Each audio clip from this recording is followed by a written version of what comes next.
ABC Sport. We begin this broadcast by acknowledging the traditional custodians of the land on which this match will be played today and pay our respects to their elders past, present and emerging. We extend that respect to Aboriginal and Torres Strait Islander peoples listening. AFL. What a stage. This game is coming to life. The 2023 AFL Premiership season. The roar will tell you the story. Fans are on their feet. This game is electric. Holds his arms out wide and tells them to get excited. Oh, the home fans like that. What a game. It's got everything. On the run. It's happening again. It's a whole new game. Cause here it comes, here it comes. One bounce at 60, one bounce at 40, one bounce at 20, and he goes. He plays on from 52 out. The package bangs it through. Something big is coming, something big is coming. On the left boot, he's welcome to the big time moment. Something big is coming, something big is coming. Turn, steady, go. Something big is The coming. 2023 AFL Premiership season. Durham to win it. Goal. Fill your lungs, are you ready for it? Gets onto it, and away it goes. Tapped it twice with his left hand. Gathered in the right forward pocket. That is brilliant. Here they come. That's class. Oh, he's a star. What a game. Brilliant. He goes. This kid is going places. Hand pass to Sarong. Sarong pulls the trigger. Boom. Rioli with some magic. The check side finish. He seizes the moment. Curls it around. What about that? Hand pass to Elliott, back to Hill. Superb finish. 55 out. He's given this plenty. That's a magnificent strike of the football. He dribbles it along the ground for an incredible goal. Grimes goes long. Bolton. High altitude fly from Showbolt. Snap from 35, and boy does he love it. Good for Humphrey. Here's Humphrey to put the Suns 8 points clear. To take the lead. It never looked like missing. Grandstand AFL on ABC Radio, Sport Digital, and now streaming every match on the ABC Listen app. Just look for the AFL button. Something big is coming, I know. Hello, welcome to Sunday afternoon footy from the MCG. A crazy round of upsets so far. 3 of the top 4 on the ladder have lost, adding to the significance of today. If Melbourne can buck the trend, they would jump over Brisbane in a third spot on the AFL ladder, while Richmond looking to stay in the hunt with victory today. They will be back in the top 8, needing to keep winning to feature in September, and today would be a good achievement against a big scalp. Plenty to play for in round 20 of the AFL as it continues with Richmond and Melbourne from the MCG. Hello and welcome everyone. Matt Clinch with you for ABC Sport. There is no late changes for the Sides this afternoon. So Matthew Coulthard, the sub, the young Tiger, will get that honour again this afternoon. And Joel Smith, the Demons defender, come forward, will be the sub for the Demons this afternoon. Thanks to Clint Wilden, to Jake and to Quarters for the Sunday Footy Forum. Corbin Middlemass alongside me to call the action. Welcome to you, Corby. Great to see you. Thanks, Clinchy. Likewise, it's a huge day for Melbourne. It felt like the top 4 was almost set, that we knew that Collingwood was going to finish 1, Melbourne were going to finish 4th, and it was just about whether the Power and the Lions finished 2 or 3, but they were definitely going to be the qualifying finals. And such as the weekend has been, it's all tipped upside down again. So win today, Melbourne. If they make up, I think they need a percentage and 1.5%. If they can do that, they'll actually catch Brisbane in third spot, and then they're only a game behind Port Adelaide. So huge stakes for Melbourne today. The ground looks relatively good. It's patchy, a little bit patchy. It does look a little threadbare, particularly on the wings and sort of through the centre. And obviously the Bledisloe Cup was here last night.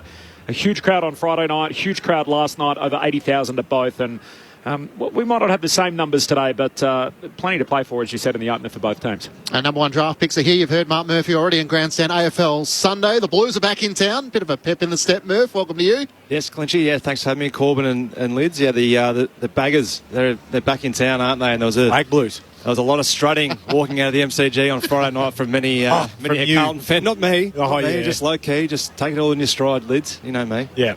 The highs are high and the lows are low when the Blues. There might be a few looking for their membership after the 6-game losing streak.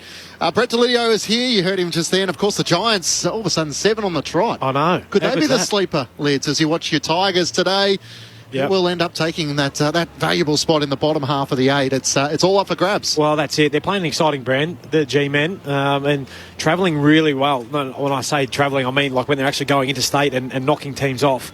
They played very well yesterday, but keen on this one here today. As you said, Corby, I reckon the D's, it's a big one for them. They need to win this to really stay close and try and finish as high as they can. But the Tigers, if they want to get back in and play finals, they've got to knock them off. So we've seen it all weekend. Can we see another upset? We were just joking. If you're in a tipping competition, it's been a tough week. I've got the one, but it's much as the results, some of the injuries with Tom Hawkins and Mark Blitzavs, Keith and Bruce for the Western Bulldogs. Lance Franklin probably less so for Sydney's finals hopes, but just his narrative around the closing rounds of the home and away season. Patrick Dangerfield's working for Channel 7, so I just walked in with him. And is there any optimism around Tom Hawkins and Mark Blitzavs? Not really, no. Well, it didn't look great. The big Tom Hawk, he couldn't even get up a slow jog to get off the ground without a little hop and a skip. So how does that impact your vision for where, like, Geelong have got a tough run? Yeah, they have. And if they're not there, that starts to really rattle their premiership defence. Oh, exactly right. And look, they weren't travelling that great earlier in the year, were they, Murph? I don't think, but they're, they rallied a little bit, with some home games and got some good wins, but they wouldn't have thought they were going to drop that one yesterday, and those injuries only compound that. No, well, they've got Port at home next week, so if they lose that, they're basically done, I think, because they've got Collingwood after that here at the MCG. So they need to knock off Port Adelaide, who aren't themselves travelling too well. They've lost 3 on the trot. But without Blitzards, that's a huge injury. I know Tom Hawkins is big, but I'd almost go as far to say as Blitzard's been their most important player down there at Geelong. So he'll be sorely missed over the coming weeks. And his hamstring looks significant too, by the way, which he came off. So I don't think we'll be seeing too much of Blitzards for the rest of this home and away season almost. And that's his real strength, isn't it? We imagine going back to selection going, who do we replace Mark Blitzards with? Where's the like for like on that front? Anywhere across the league. Well, Chris Scott doubled down on that post-game and said he's almost irreplaceable. The one player we can't afford to lose, which, I don't know, if you're a Geelong fan, that doesn't still you with confidence that we can ride the wave. So some challenges there. And calf for Buddy Franklin. Was it a dreaded calf that got both of you in the end?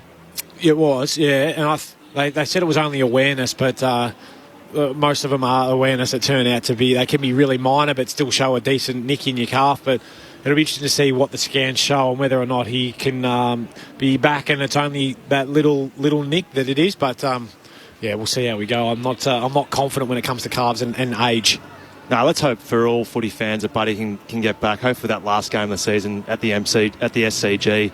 You just don't want to see your champions of the game go out with an injury like that. And Buddy's been an absolute superstar, someone I've loved watching over the years, and players and people who love watching the AFL in general love seeing Buddy Franklin at his best, and hopefully we get one more opportunity at least. One word answer. If they came to the conclusion that this season is the end and they said, let's strap you up and you can play as the sub, if either of you were in that predicament, would you entertain that? Yeah, for my last one, I probably would. Yeah, if I wasn't playing finals and there was nothing on the line. But if there was something on the line, I felt like I was hurting the team, then no, you wouldn't. Yeah, with nothing on the line, I played a sub a number of times in the last few games of mine. So, yeah, I think if Buddy is good enough that he can run around and get through, I think if we see a quarter or two from Buddy, I think that'd be good for football. If Sydney aren't in contention, but who knows with the way in which the season's panning out at the moment. These are all the challenges the coach has had. Let's head down into the Richmond camp. David Teague's been good enough to join us, and Jess Webster's alongside him. Welcome, Jess. Thanks, Clinchy, and thanks to David for your time pre-game today. Games don't get much bigger than this. Great weather in Melbourne today. You're playing a top 4 side to keep your finals chances alive. How excited are you for the contest? Yeah, no, we're looking forward to it. Obviously, Melbourne are a very good side, and we've been scraping away with some wins. We haven't been at our best, so we need to play a little bit better today to beat Melbourne on the MCG on a beautiful day. And Melbourne, they've been in good form the past few weeks as well. What's going to be key to getting the job done? Oh, you got to match them in the contest. They're very strong in the contest. We need to be able to get the ball out into space. We want the game to be live and fast, plenty of energy. Hopefully the game's up and back a little bit. If it becomes a straight-like game, it probably suits Melbourne a little better, especially with guys like Gawn and some of their stronger midfielders. I'll throw you upstairs to our experts, Brett Delidio, Mark Murphy. Tiki, it's Lids. I just want to move away from the game quickly and talk about a couple of my good friends, Jack and Trent. What's your gut feel on what they're going to do come season's end? Do you think this will be it for them, or do you get the feeling that they might look to go around again? I know my thoughts, but I'm interested in yours. Yeah, it's an interesting one. From Monday to Friday, their energy and the effort they're putting in, they're absolutely invested, and that's who they are. That's why they're great players. I think Jack's been phenomenal for us this year in terms of he probably, if we had Lynchy out there, he probably would have rested a couple of times, but he's just needed to keep fronting up and just creating the contest for us. But I think his body's starting to feel it a little bit. Trent, on the other hand, he seems he doesn't even miss a session. I think it's quite amazing. The guys that have long careers seem to always be out there, and Trent's energy's been outstanding. One of the challenges will be going forward is how he wants to finish. He wants to keep finishing playing that midfield role. That's going to be the challenge for him going forward with the guys of Hopper, Prestia, Taranto, and a couple of young guys we're trying to get in there as well. So, look, they're tough decisions. Every club faces them. They're never easy, but they've been two champions of our footy club. And Matty Coulthard, mate, you couldn't find a spot for him after his stellar little sub role last week? Yeah, it was an interesting one because what he did really well. And the question you ask yourself, if he started, would he have the same impact, or is he going to have more impact coming off the bench? So this week we're going to go with him off the bench, but we'd like to think down the track that he'll be able to do that for long periods of the game. His numbers from a GPS point of view in the VFL when he's played full games have been quite impressive, so we think he'll be able to do it, but at this stage we're going to hopefully use his speed when he comes on. Teggy Murphy, I'd like to ask you about Andrew McQualter, obviously interim coaching role. You've been there, done that. Ben Rutten's done the similar role at Essendon. How has he lent on you and the advice that you've given him over this little period? Yeah, look, he's very astute in terms of what he's doing, his game knowledge and understanding. So, look, you just try and provide assistance and guidance. You go from an assistant coach where you have an opinion, you share it, then you sort of walk away, whereas a senior coach, you're thinking about every decision you've made, every decision you're going to make, and you burn a fair bit of energy. So, look, my biggest one is just be himself. Obviously, it's a tough one coming in replacing Damien Hardwick, and to be honest, he's worked under him for, I think, about 10 years, so he's very similar. Things haven't changed a lot. Obviously, the game style everyone was happy with. His messaging is very similar to Dimmer's, so for the players, it's been a very smooth transition. And Chris Petrarca is obviously a pretty dangerous player wherever he plays on the field, but he's been spending a fair bit more time playing forward. The opportunities of your backman taking that role and Chris Petrarca, do we see a taller player go to him, or is it someone to try and match up as best as possible as he can? Yeah, look, it's great point, great observation. Sam Fritch's gone out. He's playing a little bit deeper and probably helping him try and hit the scoreboard. So Nick Vlosten's played on him before when he's been higher up the ground. So if he goes high up the ground, I think Nick will move over to him. If he plays deeper, we'll probably keep Bolter, Young and Grimes in our deeper layers. So they'll just mix and match according to who else is out there. David Teagues with us on ABC Sport. David, it's Matt Clinch. How close was Jayden Short? Well, we named him. We thought he was going to play on Thursday, and he woke up Friday, and he said he just had still a little bit of awareness, just wasn't 100% confident. So it was actually one of these ones we spent ages debating because Sam Banks played really well the week before, and it was just it was one of those occasions where Club Bess and Ferris was coming back in and Paul Banksy missed out, and then anyway 24 hours later he's back in the team and excited to play. So we shorty out had told us on Thursday, would have saved us a fair bit of time at match committee. And having walked the steps that Andrew McQualter is walking at the moment, how do you know when you're ready to be an AFL senior coach? Do you feel like he's been able to showcase in the transition, which was pretty swift from Damien Hardwick to himself, what his style of footy would be? Yeah, well, I think he's a strong believer in the system we were playing. So I think from a style point of view, it won't change too much, particularly at Richmond. They won 3 flags with similar style. It's always evolving and slightly adjusting. He has a great understanding of the game. He's been super impressive in terms of managing people. That's probably the biggest change. From assistant coach, it's more football, whereas senior coach, you're managing people, and from a cultural point of view, where he's very lucky. Some of the leaders here are outstanding from a cultural point of view. So he's doing a really good job, and I think he's definitely putting his hand up, and it'll be hard to go past, but that'll be up to the club and the other guys that interview. Melbourne, the number one scoring team in the last couple of weeks. It feels like they've rejigged a little bit in the last 3 weeks. Certainly their scoring profile has changed. I imagine you've done a lot of work on them during the week. What have you noticed different about Melbourne in the last couple of weeks? Yeah, they've changed personnel a little bit. They changed again today with Petty coming back in for Brown. So, look, from a system point of view, they haven't changed a lot. They're still very keen to, if you can slow them down, they play pretty straight. They'll kick to a contest and they're just very strong in that contest. And then they try and get speed on the ball. Off the turnover, they'll definitely try and take it to the open side. So We want to keep it, hopefully we can keep them nice and straight, win those contests, and then when we win it, we can burst to the open side and get speed into the game. Ideally, it's a really quick game. It's one of those Richmond pressure games where the pressure's really strong. We can get the ball in our half. We have had success in the past of pinning the ball in our front half, but what we've struggled to do is score. But over the last sort of 6 to 8 weeks, we've been scoring a little bit better, but against Melbourne, I think they're the best team at stopping scores per inside 50. So it'll be a great challenge for our forwards, who are probably a little bit smaller than their backs. Always good to catch up, Teague. Thanks so much for your time. Good luck this afternoon. Nah, not a problem. Good to chat to you guys. David Teague, the Richmond assistant coach, joining us in the lead up to the Tigers and the Demons. There's no late changes with Coulthard the sub and Joel Smith for the Demons. So the Tigers have got a bit of their scoring back in recent weeks. Scores of 88 against the Swans, 96 against the West Coast Eagles, and the come from behind victory against the Hawks. They posted 98 points, but yeah, I'm not sure they're firing on all cylinders, Lids, but they are winning, which is enough for the moment to give their supporters hope. Yeah, look, I think it's, with some more cattle back out there, I think Tom Lynch is a big one out who's out for the Tigers. A lot falls back onto Jackie Boy, but he hasn't, obviously we know what he's been able to do in the game, but he's not at his fresh 26-year-old best anymore. So, either you're relying then on a Benny Miller to go down there and pinch hit. Samson Ryan's played that role a little bit as well. So, they're scrounging away and finding their goals, but I think there's probably ways where, they're not at their best, as you said, Clinchy, and, they'll need to really fight and scrap today to get the job done. I think Jess has just about scampered around the boundary as quickly as what you did at three-quarter time in that match between Hawthorn and Richmond. I'm keen to see who has a go at it today. Yes, which is very quick. If anyone got the witness Lids at full flight. Let's head back down to Jess Webster. She's made her way to the Melbourne camp, Jess. Thanks, Clinchy. Here with Adam Uze. Thanks for your time pre-game. First of all, it's been a really wacky round 20. The top three sides have lost, upsets galore. Are you a little nervous heading into today?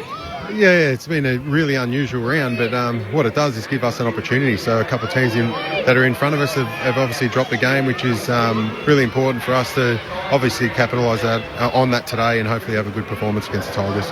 And you've found some form in recent weeks, 3 wins on the trot. No doubt you're wary of Richmond, who have a lot to play for as well. What's been the focus on the training track during the week? Yeah, we do feel like we're playing better. There's still elements of our game that we feel like we can improve, and we're coming up against a team that are really offensive and want to play fast footy, so they're going to really test our defence. So it's going to be a strong battle between a really good offensive team, and hopefully our defence can stand up. So we can't wait. Hopefully a big crowd, and the boys can't wait to get started. Yeah, it's a good vibe in the stands actually behind us. Not sure if you guys can hear it at home, but lots of fans in the stands already ready to cheer on their sides. I'll throw you upstairs to our Grandstand AFL experts, Brett Delidio and Mark Murphy. Adam, Mark Murphy here. I'd just like to ask you about how you feel that the team's currently playing. I know there's a lot of talk about, Melbourne's not quite at their best, but you're still doing enough to win games and win tight games of football. How do you compare the best Melbourne team that you've seen over previous years to how you're actually going at the moment? Yeah, well, it's a good question. We feel like our offence the last few weeks, we put a lot of time in and effort into our training around our offence, so we feel like that part of our game's improved. But on the flip side, we haven't liked giving up big scores as we have in the last couple of games as well. So we're coming up against a team, as I said before, they want to play fast, they want to hit the scoreboard. So our team defence is going to be a big focus for us today, and hopefully we can slow them down. Ooze, it's Lids here. I just want you to talk me through Greg Stafford's hairdo at the moment. We're just talking about that. I've been getting messages for the last 3 weeks about that, wondering if he's going through a midlife crisis. But where is he? Yeah. I can't see him. He's got that. He's rocking a bit of a man bun. So, your thoughts? No, we've given him some feedback during the week, but probably can't say that on air. Was there much feedback to his coaching work down at the VFL practice game as well, where he's chatting to Brodie Grundy while walking his dog out of the field at one of the quarter breaks? He does him. He's a different character, and the boys love Staff, and we love what he brings to our footy club. Adam, it's Matt Clinch here. Is the plan to play Harrison Petty forward or back this afternoon? No, he'll play forward. So. We like the way our defenders work well together. Last week, Adam Tomlinson played really well. So, Pets has played forward early in the year, and we like the duo with him and Van Rooyen. So we're going to give them a first crack at it and see how that goes. And Cossie Pickett, the balance between how many minutes he gets in the midfield versus his forward output, you must have been thrilled with the way in which he sparked Melbourne last week. Yeah, he's done that the last couple of weeks. We like to give him some exposure around centre bounce. He hasn't got a massive tank to go and play pure midfield, so we're trying to build that. But giving him some exposure to get off a really tight defender to just go and get into the game early, go and hopefully get a bit of a run around, go and obviously feel the footy in his hands early in the game and then go do what he can do inside forward 50. So, yeah, his form in the last 2 weeks has been terrific. Adam, it's Murphy. I'd just like to ask you again about Cozzy. Do you feel that's something you get into his game in pre-seasons to come? Do you feel you can get to that or have that ability to have that tank to be able to go through the midfield a bit more often? Yeah, no doubt. We did that. We did train him as a midfielder, or he had a bit more exposure during the pre-season, and we'll do that again. The hardest thing is we wish we had two of them. So what he does in the front end is something that's really hard to find. So having a balance of what he can bring in the midfield compared to obviously what we lose when he's not in the forward line is something that the coaching staff are always toying with. So we're hoping we can find a real balance with it, that he can, and obviously have impact in both areas. We love crunching some numbers, Adam, as the modern way in the sports media. And interesting to note during the week, the time in forward half for Melbourne has actually gone down, despite the fact that your scores per inside 50 have gone up. So it feels like the ball's spending more time in your back half, and yet when you get it forward, you're far more efficient. Why is that the case? Yeah, well, our supplies dropped a little bit. So, and as I said before, we've worked on our offence, and a lot of our scores have come from our back end in the last few weeks. So by being more efficient, we're obviously scoring quicker, and it goes back to a centre bounce. So we haven't been able to lock it in as much, but we're being more efficient and obviously scoring. Our accuracy's gone through the roof in the last couple of weeks. So yeah, we still want to be a front half team. We want to be able to lock teams in our front half and create pressure that way. So hopefully we can do that against a really good rebounding team today in the Tigers. The obvious question, I'm sure, which you're expecting on the personal front, the team which you're playing today is looking for a senior coach. You're a very well-credentialed assistant coach. Have you got any sort of date set with the Richmond panel to have a chat about coaching the Tigers? No date set. Yeah, they've sounded out to see if I want to go through that process. I'll have a chat to my manager in the next few days and see if that's something I want to pursue. But they're an amazing footy club, and I'd be crazy not to think about it. So, yeah, those things will happen in the next few weeks. Do you feel buoyed by your previous experiences going through a process, or jaded? What have you walked away from, I guess, from the other times you've done it? Yeah, no doubt. Yeah, I really enjoyed both opportunities to go through the process. They're both different processes. I learnt a lot from them, and it's something I've got to do as an aspiring coach. So, yeah, I wasn't too flustered with missing out. I felt like I presented really well and I got really close. So, as I said, if I decide to go through that, I'll just back myself, and hopefully I get an opportunity at some stage in the future. Do you feel more ready than you were last time? Yeah, I do. I do, based on the role that I play game day. So today, I obviously control the midfield, look after the stoppages and offence. So a lot of the levers that we have to pull today are based on what I have to look at and obviously looking at for Goody as he sits on the bench each week. So I feel like I'm in the passenger seat every week, and yeah, I feel obviously more ready based on the amount of time I've been in the game. Adam, I know you've got a team meeting you've got to go to. As always, we appreciate your time. Thanks for joining us on ABC Sport. No worries, guys. Anytime. Adam Uze, the Melbourne assistant coach, joining us on Grandstand AFL. Might put his hand up for the Richmond gig when they make the phone call. He played that like a politician, didn't he? But I was be surprised if he doesn't put his hand up. And very well credentialed, as you mentioned, Corbin. From all the guys that I do speak to, and I spent a bit of time under Uze at the Hawks, knows his footy, really understands it, and I think it was more what the Giants were looking for as to why he missed out on that one versus what Uze was able to offer. So is he very tactically minded? Yeah, sees the game incredibly well, and understands. I think he's been in charge of all three, maybe only the two lines. I reckon it's mostly forward or mid. I'm not sure he spent a lot of time with backs so far, but mate, I'm sure he'll go and interview very, very well with the Tigers, and it could be a chance. What I love for guys like Adam Uze and for the industry more broadly is the success from Craig McRae, now Adam Kingsley, even Michael Voss, who sort of had to go back into assistant land, spent a long period of time, highly credentialed, often spoken about, and rather than sort of going through a number of job processes like Uze's done previously with Essendon and other clubs, rather than going, I feel a bit jaded, I went through it, didn't get the job, so I'm not going to get a look in now, they'll go in some other direction and that's it. That you'd be extremely buoyed, surely, by what you're saying around the landscape, to think that if you're there long enough and you continue to build this great resume, that there will be an opportunity and you'll be ready to go and have success like the other coaches have. Yeah, and look, that's all you want is your opportunity. You can put your case forward, but sometimes the board have got their own vision as to what they see will fit the club best, So it may be what Adam has, it may be what Minnie's got. Who knows? There might be someone else that they're thinking of, but yeah, it'll be interesting. Wait and see on this space because they're taking over a very, very big club and a recently successful club. It seems like, sorry, I was just going to quickly say we've neglected the game at Docklands a little bit because we had back-to-back interviews. The Saints 13-5-83, a goal to Luke Bruce. All of a sudden, the Hawks are starting to make a charge in this third quarter. So closing the gap once more with a goal to Luke Bruce.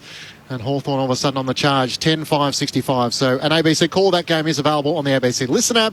Just click on the AFL Extra button. Matt Clinch, Corbin Minimas, Brett Delidio and Mark Murphy with you. Got out to 42, I think, as wide as it got there. The one thing Brendan Gale has said all along, that they're looking for the next Damien Hardwick. So they're happy to go through this process as long and as thorough as it takes, but they want to appoint the guy that's going to coach Richmond for the next 10 years, not just feel like, let's get the next mess. Whatever's right now, and off we go. And I imagine they would be a little cautious around the previous caretakers as to what we've seen happen with David Teague, who had earlier, obviously, Reshaw and who's the other one I'm missing? Reshaw, David Teague, in the not-too-distant past, that have sort of not been able to... Ben Rutten one? He took over from... Brett Ratton. Yep. Brett Ratton, yes. Obviously, that's Carlton and then St Kilda, same thing. So I'm sure they'll go through it right from the start, and they might just end back right back where they started with Andrew McQualter. But I reckon it'll be a fascinating process to be part of, to be able to sit there and listen to the sharpest minds in footy sort of present as to how they think what their coaching philosophy would look like. So I was interested in the conversation around Chris Scott and his celebration of passing Reg Hickey. He said often we go to our senior players when we're looking to bring in experienced players, especially over the age of 30, to discuss and debate what the best direction is going forward. How common is that when you come to selecting coaches? Like, would Brendan Gale garner the interest of some of the leaders of the footy club, especially the captains, Grimes and Nankervis, as to whether they feel like Andrew McQualter has done enough to suggest that he's different enough from Damien, but he'll be able to get the best out of this group versus maybe the best and sharpest minds at other clubs? Yeah, I think it's a hard one. I think it's something that you certainly do ask your senior players about what they think about Andrew McQualter. But I think that falls into a whole pie of people who go out and investigate or interview other potential coaches, because the players would have a relationship, obviously, with Andrew McQualter. Bias. And they've got that bias because there's no doubt they'd be right in amongst it with Andrew McQualter. So you're very rarely going to get them say, no, I don't think he's the man for the job. They would just probably be backing in McQualter because he's been there for a long period of time. They have strong relationships as it is. It's whether or not the panel see fit that he's the right man taking them forward for the next 10 years, as you said, Corbin, rather than just make it a knee-jerk reaction appointment. So Did you guys get asked? Yeah, definitely got asked. Yep, different stages. When Dimmer was appointed, I was asked about what Jade was doing at that time, and we became competitive under Jade, so I was sort of like, Jade's the man. We need to go and appoint him. But I sat down, Wayne Campbell, obviously a mentor of mine, he's like, mate, you leave that to the people that are in charge. I know you're entrenched, you probably just can't see the forest for the trees. You need to be able to step back and realise the people that are choosing it will make the best decision, and it's the best advice I ever got in that sense, not to try and go and force the hand, because that was how I felt at the time. Yeah, well, it's spot on, because I remember going back to when Bolts was sacked essentially at Carlton, and then we, at that point, had only won 2 games, and then we go on and win 5 of the next 9. So you think, how good's football? This is the answer, right? Sometimes you just need that panel to make an educated decision across all the candidates, and then pick who they think is the best person for it. And there are lessons from the past of clubs listening too heavily to their playing group and sometimes putting in the wrong person. I mean, Leeds Richmond have 7 players 30 years of age or older. Yep. Is part of the challenge as to where they see this club at the moment? Can they compete with the talent in which they have at the moment, or are they at the stage where they might need a little slight adjustment in their list over the next couple of years? And a bit of that's going to wrestle with, will Jack Riewoldt play on? Will Trent Cotchin play on? What's sort of your gut suggesting around those guys? Yeah, it's an interesting one, isn't it? Because you even look at Dion and Lynchy. I think both of those two guys they're not in their mid-20s anymore. They're you're going to look to start to refresh and bring through. And that's where you're looking for Ralph Smith to really start to shine. There's some other boys in there. I think Judson Clark, another one playing on the flanks at the moment. But you go and recruit 2 unbelievable midfielders in Taranto and Hopper, and you're thinking that those 2 guys are going to be your ones that drive you forward in the middle. Do they need an extra ruck potentially? That's maybe something that they can have to back up Nankervis when he's not out there.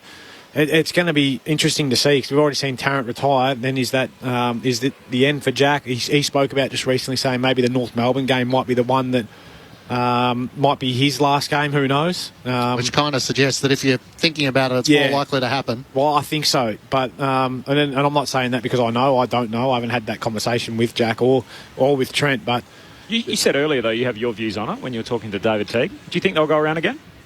I think it's time for them to probably let the next wave come through, in my own opinion. And early on in the year, I probably saw signs of Trent slowing down more than Jack, but of late, Trent's looked really solid in that midfield and been a solid contributor. He's never going to be your best midfielder anymore. I don't think he'll have games throughout a whole season, but he's averaging just under 17 disposals though. But exactly, so that's is he if he can't be a genuine midfielder? But even in their successful era, I don't reckon he was averaging much more than that. Like when they were winning all those games, because he sacrificed his role to get a heap of the footy to then be that defensive, big-bodied mid who'd just cover for the other guys that would get to work. So, yeah, that sort of stacks up that 17 disposals, but it also doesn't in terms of the role that he can play. So, look, I think, in my own personal opinion, I think both of them, will be very well decorated and celebrated for the careers they've had, but I think this will be their last year. Do you think having the possibility of a new coach coming on board to make that decision a bit easy to say, oh, look, I've had my time in the sun and won our 3 flags underneath Damien Hardwick, and now it's time for the next batch coming through, working underneath a new coach? It might be Andrew McQualter. He might want them to stay on, but he might. Do you feel that they go, I've won my 3 flags, I've done all I could possibly do here, it's time to move on? But if they feel like they're mentally still got the ability to do it, and David Teague was talking about Trent Concha then, how he doesn't miss a training session. So if he's still feeling fresh and still contributing enough, you're not going to pay him big money. So you can have him there being a great leader around the football club in terms of your preparation. So and it's awkward for Andrew McQualter. He answers the question and says, whatever they decide to do, they have my full support and the club's full support. Well, he's the coach for the now. It's not necessarily going to be his final call. Come on, I mean, I don't know how much you guys want to discuss it. Is that sometimes you need the right person just to say, I think there's enough evidence here that maybe it's time. Yeah. Is it hard? Is it hard to get that final verdict of this is it? It would be, because you're a competitor, and these guys have played for 15, 16, 17 years because they're competitors and they don't want to give up the shot of what they've loved doing, and they've had so much success doing it. But they also back themselves in, don't they? They think, I can get this done. Yeah, I can push my way through it, because that's no doubt throughout their journey of their career, there would have been times where they would have thought, well, geez, am I good enough, or my body's too sore to do this? Is it worth putting myself through it all? And they've fought their way through it. So maybe they think it could be one of those occasions again. But when you're almost your mid-30s, it's tough to act like that. But I think it's certainly going to be left in their hands to call it. So we'll wait and see. I know what you mean, though. The end of the era type stuff, it sort of feels... I'm fascinated with Richmond as to what sort of next year looks like. So they go into the draft this year with picks 28, 47 and 65. So they're not regenerating with the top end, are they? But but when they start next year, are they trying to be sort of like Geelong on the back end of a dynasty, sort of trying to hover up and give themselves every chance in Sydney and play finals every year? Are they straight into development mode and we're expecting them to be bottom 6? Like what bracket would you put them in for round 1, 2024? I think they honestly thought they'd be... Not that they haven't been competitive, but they'd still stay on the up with getting Taranto and Hopper. I think so too. So you don't go and recruit those 2 players on long-term deals thinking they're going back to a development phase. Yeah. So Mitchie's killed them this year, not having him up front. I mean, that puts so much more pressure on Jack, as Teague spoke about. He gets the rest. That it's another avenue to go. And when you're losing, and they've lost a lot of games by not a lot this year, makes a big difference. And they win today, and they're right back in amongst it. They're still well and truly in that finals conversation, and then you don't want to be playing Richmond in finals at the moment. So middle 6. I think so. Yeah, I think they're that. What the Cats have been able to do over that long period is get to finals. Anything can happen. Maybe we'll be nearly knocking on top 4. If not, we're inside the top 8. And therefore, then you can really get your list manager and your recruiters to do their work to then maybe we can drag someone in. And that's what the Cats have been able to do. And if you're a free agent, you're looking at Richmond going, how good would it be to play in front of 60,000? It sells itself. Just the same as what the Cats does down the highway. It's like, well, come here. We don't have to pay you as much, but you get to do this. And this is how we set up our game style and our away from the club days. It's a huge lifestyle. If you want to join us on the SMS, 0437 774 774. Mark Murphy, Brett Delidio, Matt Clinch, Corbin Middlemass and Jess Webster down on the boundary. The Hawks have kicked 5 goals to 3 in the third quarter. All of a sudden it's back to a 17-point margin the Saints way. 14-5-89 to the Hawks 11-6-73. 3 goals to Luke Bruce and 3 goals to Dan Butler. So, would you say that margin was at one stage during the second quarter? The 42. Saints, 42. That's So the Saints kicked as 11 goals to 6 in the opening half. So all of a sudden it could be about to get interesting with a thrilling final term. We'll keep you across it. And the final match of the round, the West Coast Eagles hosting North Melbourne. There's a little bit of byplay there. Adam Simpson speaking during the week that he doesn't feel like he's coaching for his future.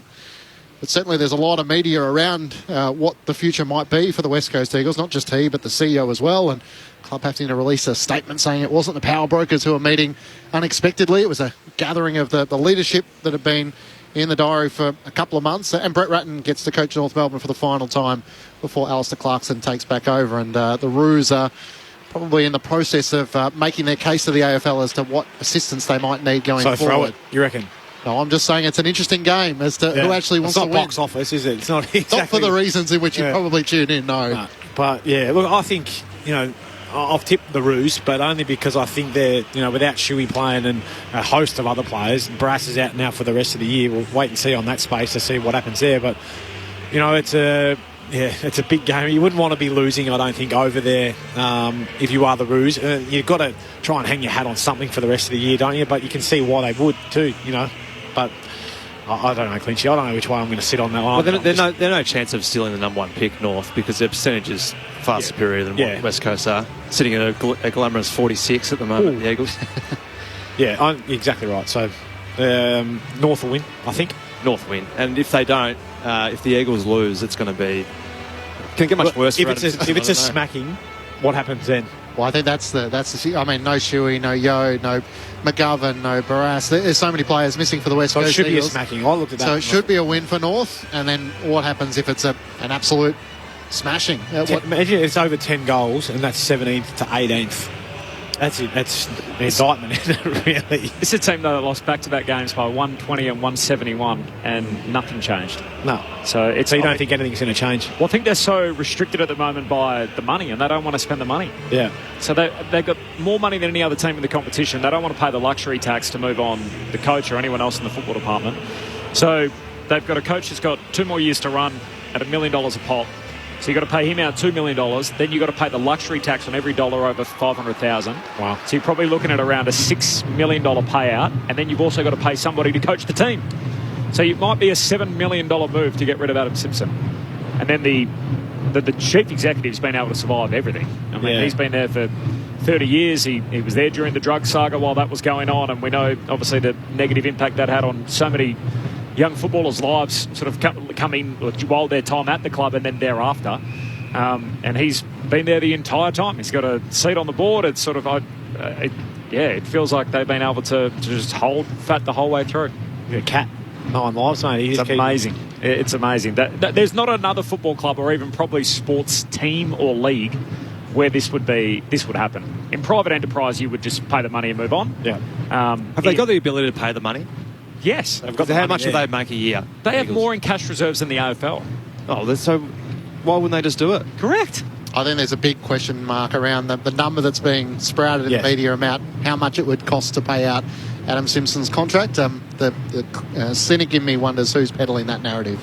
Yeah, that's right. That's someone I heard that on the radio too the other day. So I'm not sure where that's all coming from. The 2 worst sides in the competition close out round 20. Neither side have won since round 2, and the West Coast Eagles have lost their last 16. So that will be the final match of round 20. You'll hear it certainly the second half after the completion of this game. There's another goal to Luke Bruce, put him down for 4. And all of a sudden the margin is back to 11 points St Kilda's way. 14-5-89 to the Hawks 12-6-78. You would have heard in the background the Demons have made their way out onto the MCG. The Tigers are just making their way up their race now, led by Dylan Grimes out in front with no Toby Nankervis this afternoon. The Tigers under Andrew McWalter has won 6 of their last 8 and a couple of big scalps inside that, defeating the Saints and GWS, having lost to Brisbane and Port Adelaide. So final surge still on the horizon for the Tigers if they can prove too strong over the Demons this afternoon. So many questions to try and work our way through. Where will Christian Petrarca play this afternoon, and how much dominance can Max Gawn put without Toby Nankervis there for the Tigers? So Brett Delidio, Mark Murphy, take us through some of your thoughts as to what you're looking forward to this afternoon, with the side battling to try and get inside the 8 and another side battling to try and jump into third spot on the AFL ladder. Yeah, I think it's a massive game for the D's. And they want to consolidate that top 4 spot and potentially even move up another spot as well if they can. But look, the way the Tigers finished last week is what they'll be trying to start the game with. They came home full of run, but if they play the way they did prior to that, though, they'll be blown out of the like I was nearly left the game at 3/4 time because it was. You didn't have to do your run against the. Yeah, well, you had to do the run, of course, but they just didn't look anything like it, and the Hawks made them look silly at times. But, geez, they come home with a wet sail, and, it's wonder what they learnt from that. And that would have been an interesting question to ask T. He didn't think of that at the time. But, it's another big game for the Tigers and the Tigers faithful, essentially, to try and get back in and make something of this year to be a chance to play finals, Murph. And that's what they'll sort of been the sell all year, I think. All week. All week, no doubt. And they're not as bad as what they were because they've played in patches this year, Richmond. Their best is certainly more than good enough.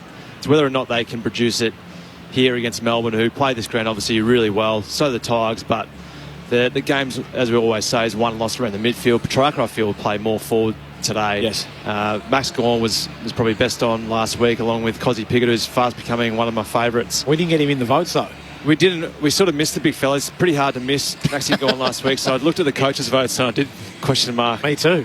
Ourselves on that because we went through it, but maybe we're just more accustomed to the smaller players. Not that you were that small, but putting on a bit of a display. But yeah, I think Melbourne have a real opportunity here to try and work their way up and get a top 2 spot, because Port Adelaide, who are faltering a little bit at the moment, and then we've got Brisbane, who had the opportunity to level up with Port and go ahead. So that second place, which is going to be really important, playing a home final here.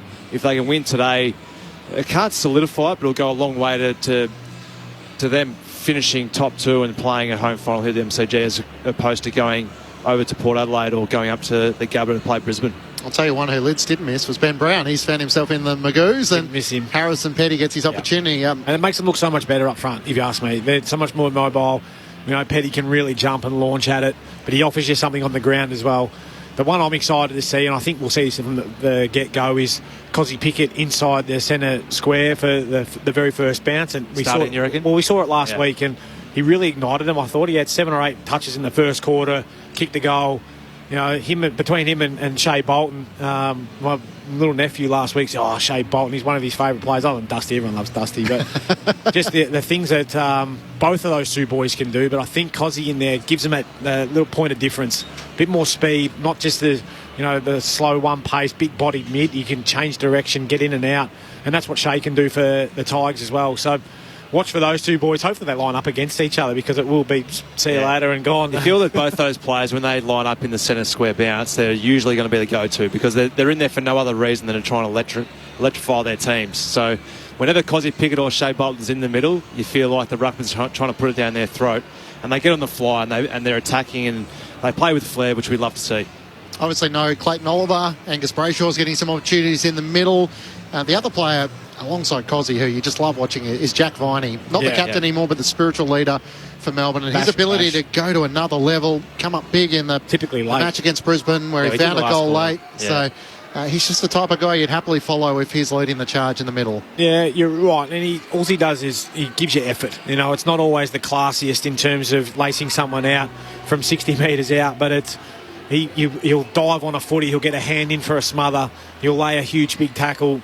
That's the key to Jack Viney's game. I'm looking forward to seeing, Jake Hopper's just started to get a couple of games under his belt. I think it's a big game for him too, for the Tigers. If he can get going in there and really show some support for Timmy Tirana, who's had an awesome year, that'll go a long way towards this game getting done as well. But the other one's probably Big Ivan Soldo going up against a bloke who was arguably best on ground last week in Big Maxi Gawn. So he can quell or nullify, if not just equalise. It'll go a long way for the Tigers getting this game on their terms. Well, it's a hard one because I remember when you used to play against a real dominant ruck, you'd look at what they could do in the centre square bounces, and there was some players or some ruckmen you couldn't set up against because they could go in any direction. They put the ball on a silver platter, and Maxi Gawn's one of those players. So they're going to have to be really on their toes, Richmond, to start this game because Max Gawn can really get their team going, and he usually does that, but Big Ivan's got a big job in there to try and just even the contest. So if he just jumps in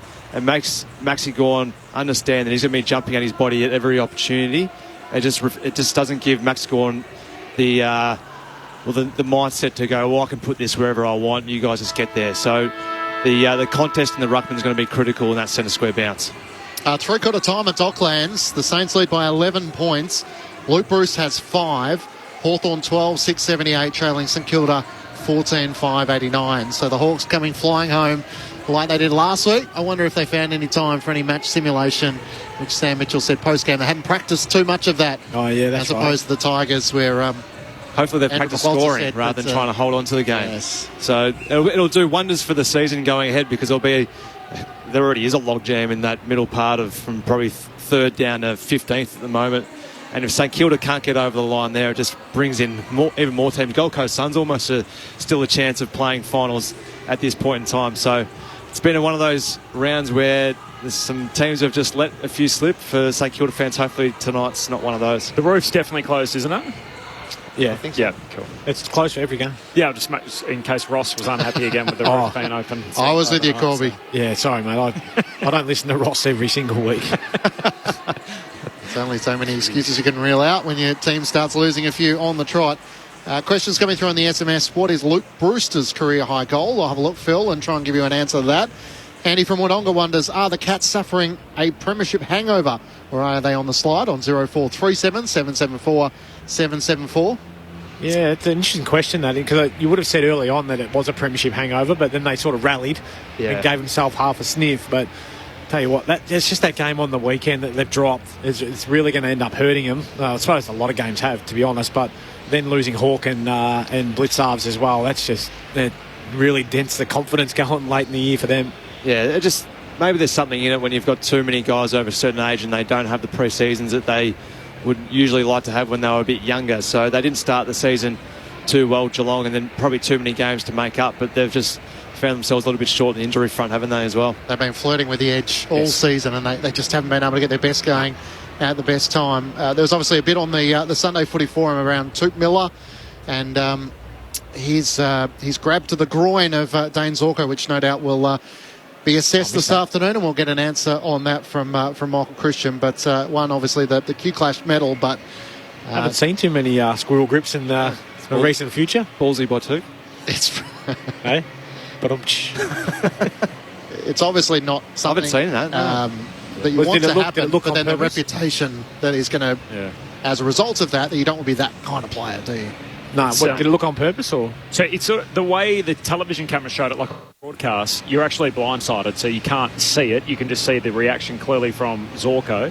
It'll be interesting once they start using the other cameras and behind the goals, and obviously the MRO has access to all that. Yeah.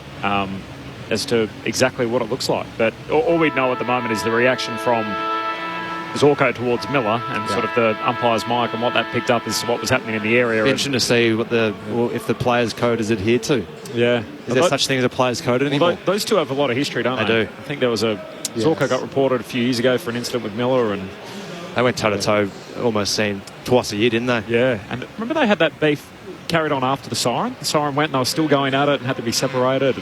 And seems to follow Dane Zorko a bit, that stuff, doesn't it? Yes. Yeah. First time in 9 years the Suns are victorious in the Q Clash, and just added to the spiral of the top four with the Brisbane Lions losing yesterday.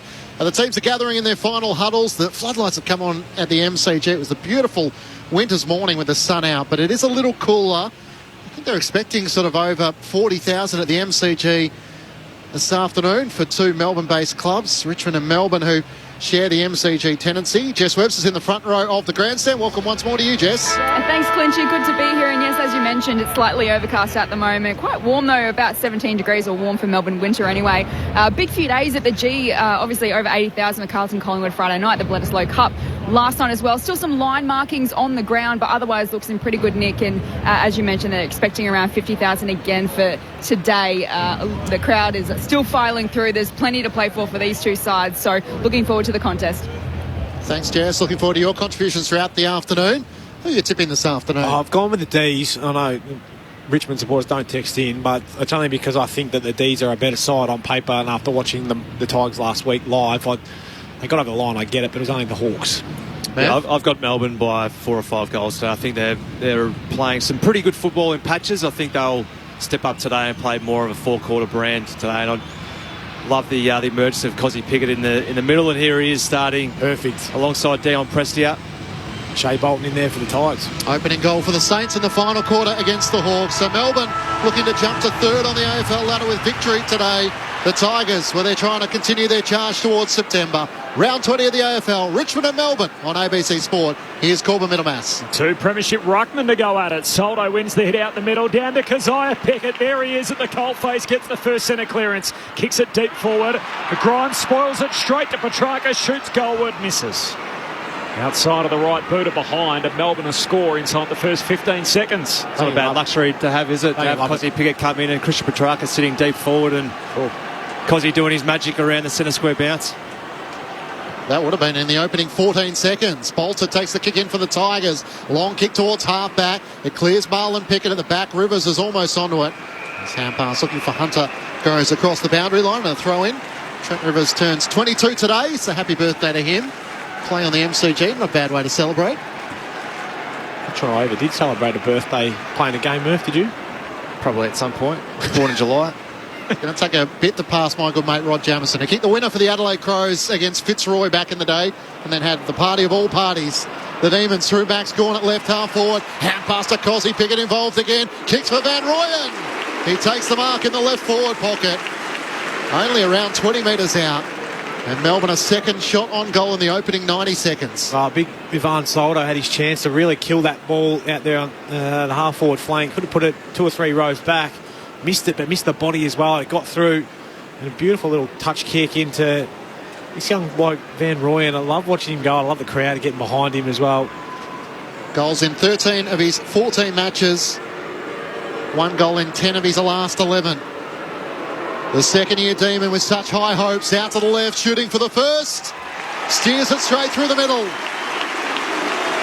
And listen to the Melbourne fans with the roar around the MCG. The Demons on the bird first.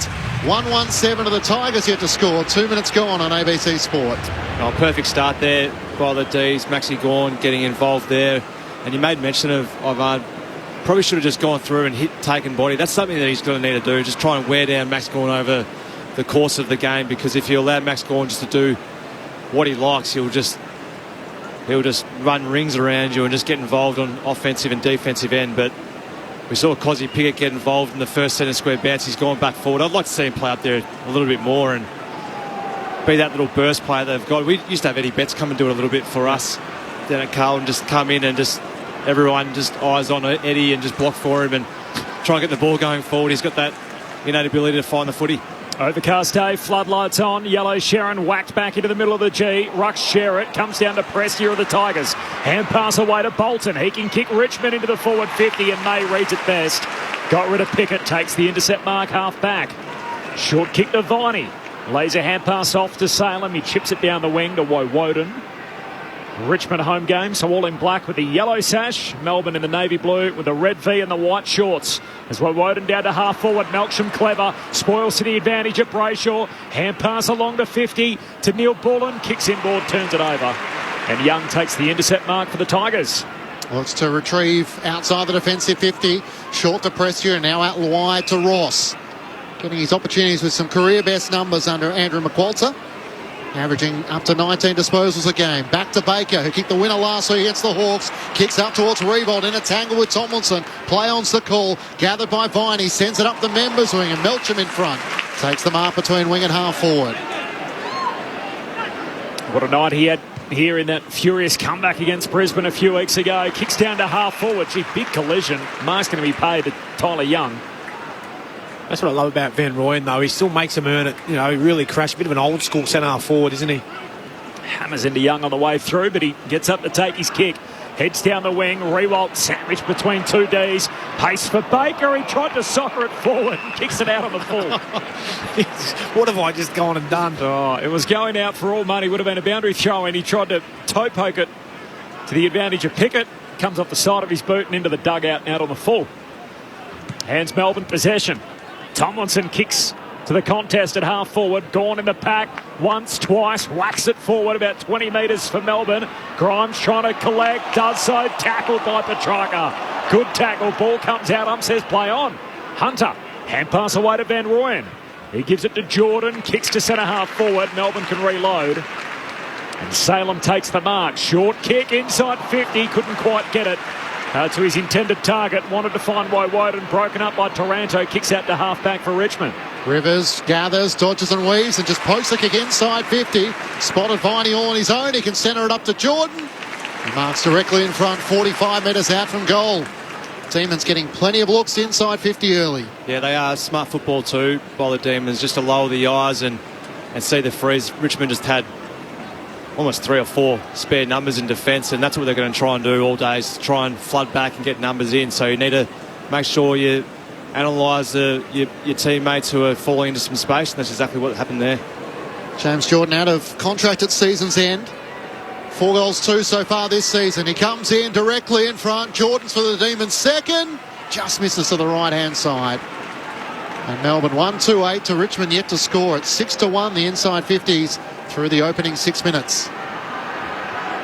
Nick Vlostein brings the footy back into play, goes short to Broad in the yellow boots, running along the boundary line. Southern side, kicks down the wing. May breaks it up, but straight to Dustin Martin. Hand pass to his mate Cochin. Handball to Prestia, feeds it forward to Taranto. He goes back by hand to Prestia, missed him. Prestia mops it up, chips to Graham. Marks along the boundary line. 6 minutes in. Richmond yet to score. Melbourne 1-2-8. An early goal to Jacob Van Rooyen. No late change for either team. Coulthard and Smith, the 2 subs. Short pass here finds McIntosh. And a slow play. Kicks down to half forward. Bolton had his name written all over it as he leaps up, plucks it for Richmond, moves it on, and Rewalt marks in the junction of the boundary in the 50. Yeah, a little bit of a breakdown there, I feel, for the D's in defence. No one really went with Shea Bolton. Just a long kick inside. He was just allowed to mark, and therefore then Stephen May was late to rotate up, which then allowed Jack Rewalt just to be out the back by himself. It's a tough kick still, 45, 50 out right on the boundary, but that's the D's strength. They put you in tough positions to try and score your goals. Kick 4 last time these two teams met on Anzac Day Eve. Tight angle, Rewalt across the goal face. Gawn tries to whack it through for a rush behind, hits the behind post. So we got a boundary throwing deep forward for Richmond. 7 minutes in, Melbourne with the first 8 points of the game. Be wary of these 450 stoppages. Shea Bolton, Dusty Martin all working in tandem, trying to get each other free. Toss back into play. Soldo and Gawn. Soldo got rid of him. Gathers. Jabs onto the boot. That'll work. Through it goes into the Richmond fans at the punt road end. An early bragging rights for Ivan Soldo against the Melbourne captain. Max Corner gets up and shakes his head, a little worse to wear, having been beaten in the physical contest. Melbourne's lead cut to 2 points at the Tigers' opening goal. They're 1 straight 6 to Melbourne 1-2-8. The Saints have put on the opening 3 goals of the final term. Make that 4 through Jack Higgins, and all of a sudden it's a 35-point lead. Probably seeing off the best punches the Hawks can throw at Docklands in the final term there. Who needs a small forwards when he just comes out of the ruck like that? Van Soldo, just a little headbutt, wasn't it, that caught Maxi Gawn? Yeah, Danny went, big Maxi. He won't like that, Maxwell. He lying face down on the grass while these opposing ruckman kicks a goal out of the ruck. And then steps over him. Alan Iverson like. Big goal, though. Talking about practice. 2-point lead for Melbourne. 1-2. Richmond 1 straight. 8.5 minutes in. Gawn goes back to work in the middle. Soldo outpoints him again here. Slaps it down to Dusty. Kicks to Rewalt. Marks centre half forward for Richmond. Well, good luck, Adam Tomlinson. They can't stop that. Can't stop that. That was just great contest in the middle, but Dusty coming out with a whole 50 to work with. Hardly any pressure on him. 1v0. No one coming up at him. Jack's got the whole 50 to work in. Good luck stopping it. So clean stoppage goal from the boundary throw in. Ruckman grabs it out and kicks the goal. And now we're looking at 2 possessions leading to a score. Clean break for the Tigers. Rewalt finishes it off. That's pure footy. Richmond in front for the first time. They're up by 4, 9 minutes in, 2 straight to 1-2. Jess Webster on the boundary. I just saw the Melbourne doctor run out to Max Gawn after that earlier head knock just to make sure he was okay. It looks he's going to stay out there and everything is fine. But just given that incident in Adelaide last night, I'm sure everyone's going to be on high alert. But all okay for Max Gawn so far. Good to see all the Richmond midfielders getting around.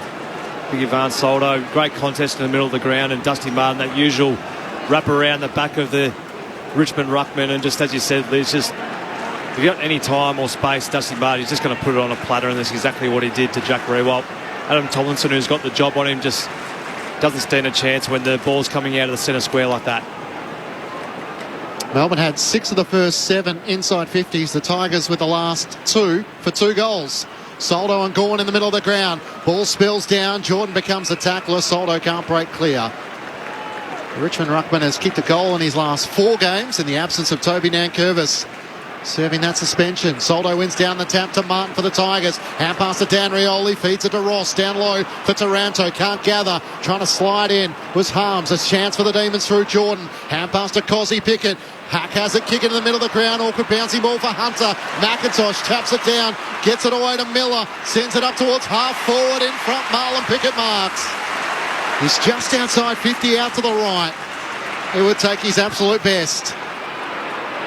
Shea Bolton's in the goal square. He sends it in that direction. Gawn's trying to get back. Max sets himself. Ross in from the side. McIntosh stayed down. Crumb's the easiest of goals from just a couple of metres out. Tigers with the last 3 goals of the match to lead by 10 points. 11 minutes gone, opening term at the MCG. Richmond 3 straight 18 to Melbourne 1-2-8. Brett Delidio and Mark Murphy with you on ABC Sport. Well done, Jack Ross there, just from making that contest. It looked like it was Maxi Gawn's ball for all money, but just that offside winger on baller coming down and just getting that ball to ground. Camden McIntosh, you know what he'll do all day. He'll just run up and down, close down exits, give himself a chance to kick a goal. And that's where he was. Right place, right time, right in front. As that offside winger, his opponent, Lockie Hunter, I feel like got sucked in or didn't quite follow him far enough down, and therefore he's got a goal against his name. Yeah, I won't go a stat next to Jack Ross, but that was certainly his goal. Big contest. Tigers by 10, 3 in a row. Gawn grabs it out of the ruck, kicks it to Pickett, who marks it centre half forward. Playing in front of Broad, hitting up. He takes it right on the 50-metre arc. Broad standing a couple of metres in front of that, and the umpire seems to be happy with it. Yeah, he feels a bit of anger then from big Maxi Gawn jumping in and grabbing the ball out of the ruck. Oh, yeah. Keziah Pickett lays it up, top of the goal square. Big lead, mark! Jeez, it's Petty. Good mark. Thought Jakey Melksham had the first grab, didn't he? And then Petty's come down with it. Started up front. Tom and Goodwin flagging it during the week. They're going to bring him back and play him as a forward. And that's how you do it. Oh, a couple of hands on that in front, I think, Murph. But all demons, though. It doesn't matter.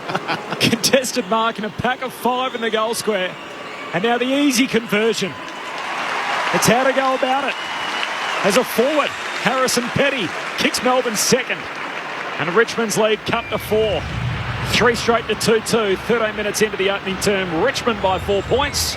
Brett Delidio, Mark Murphy, Grandstand AFL.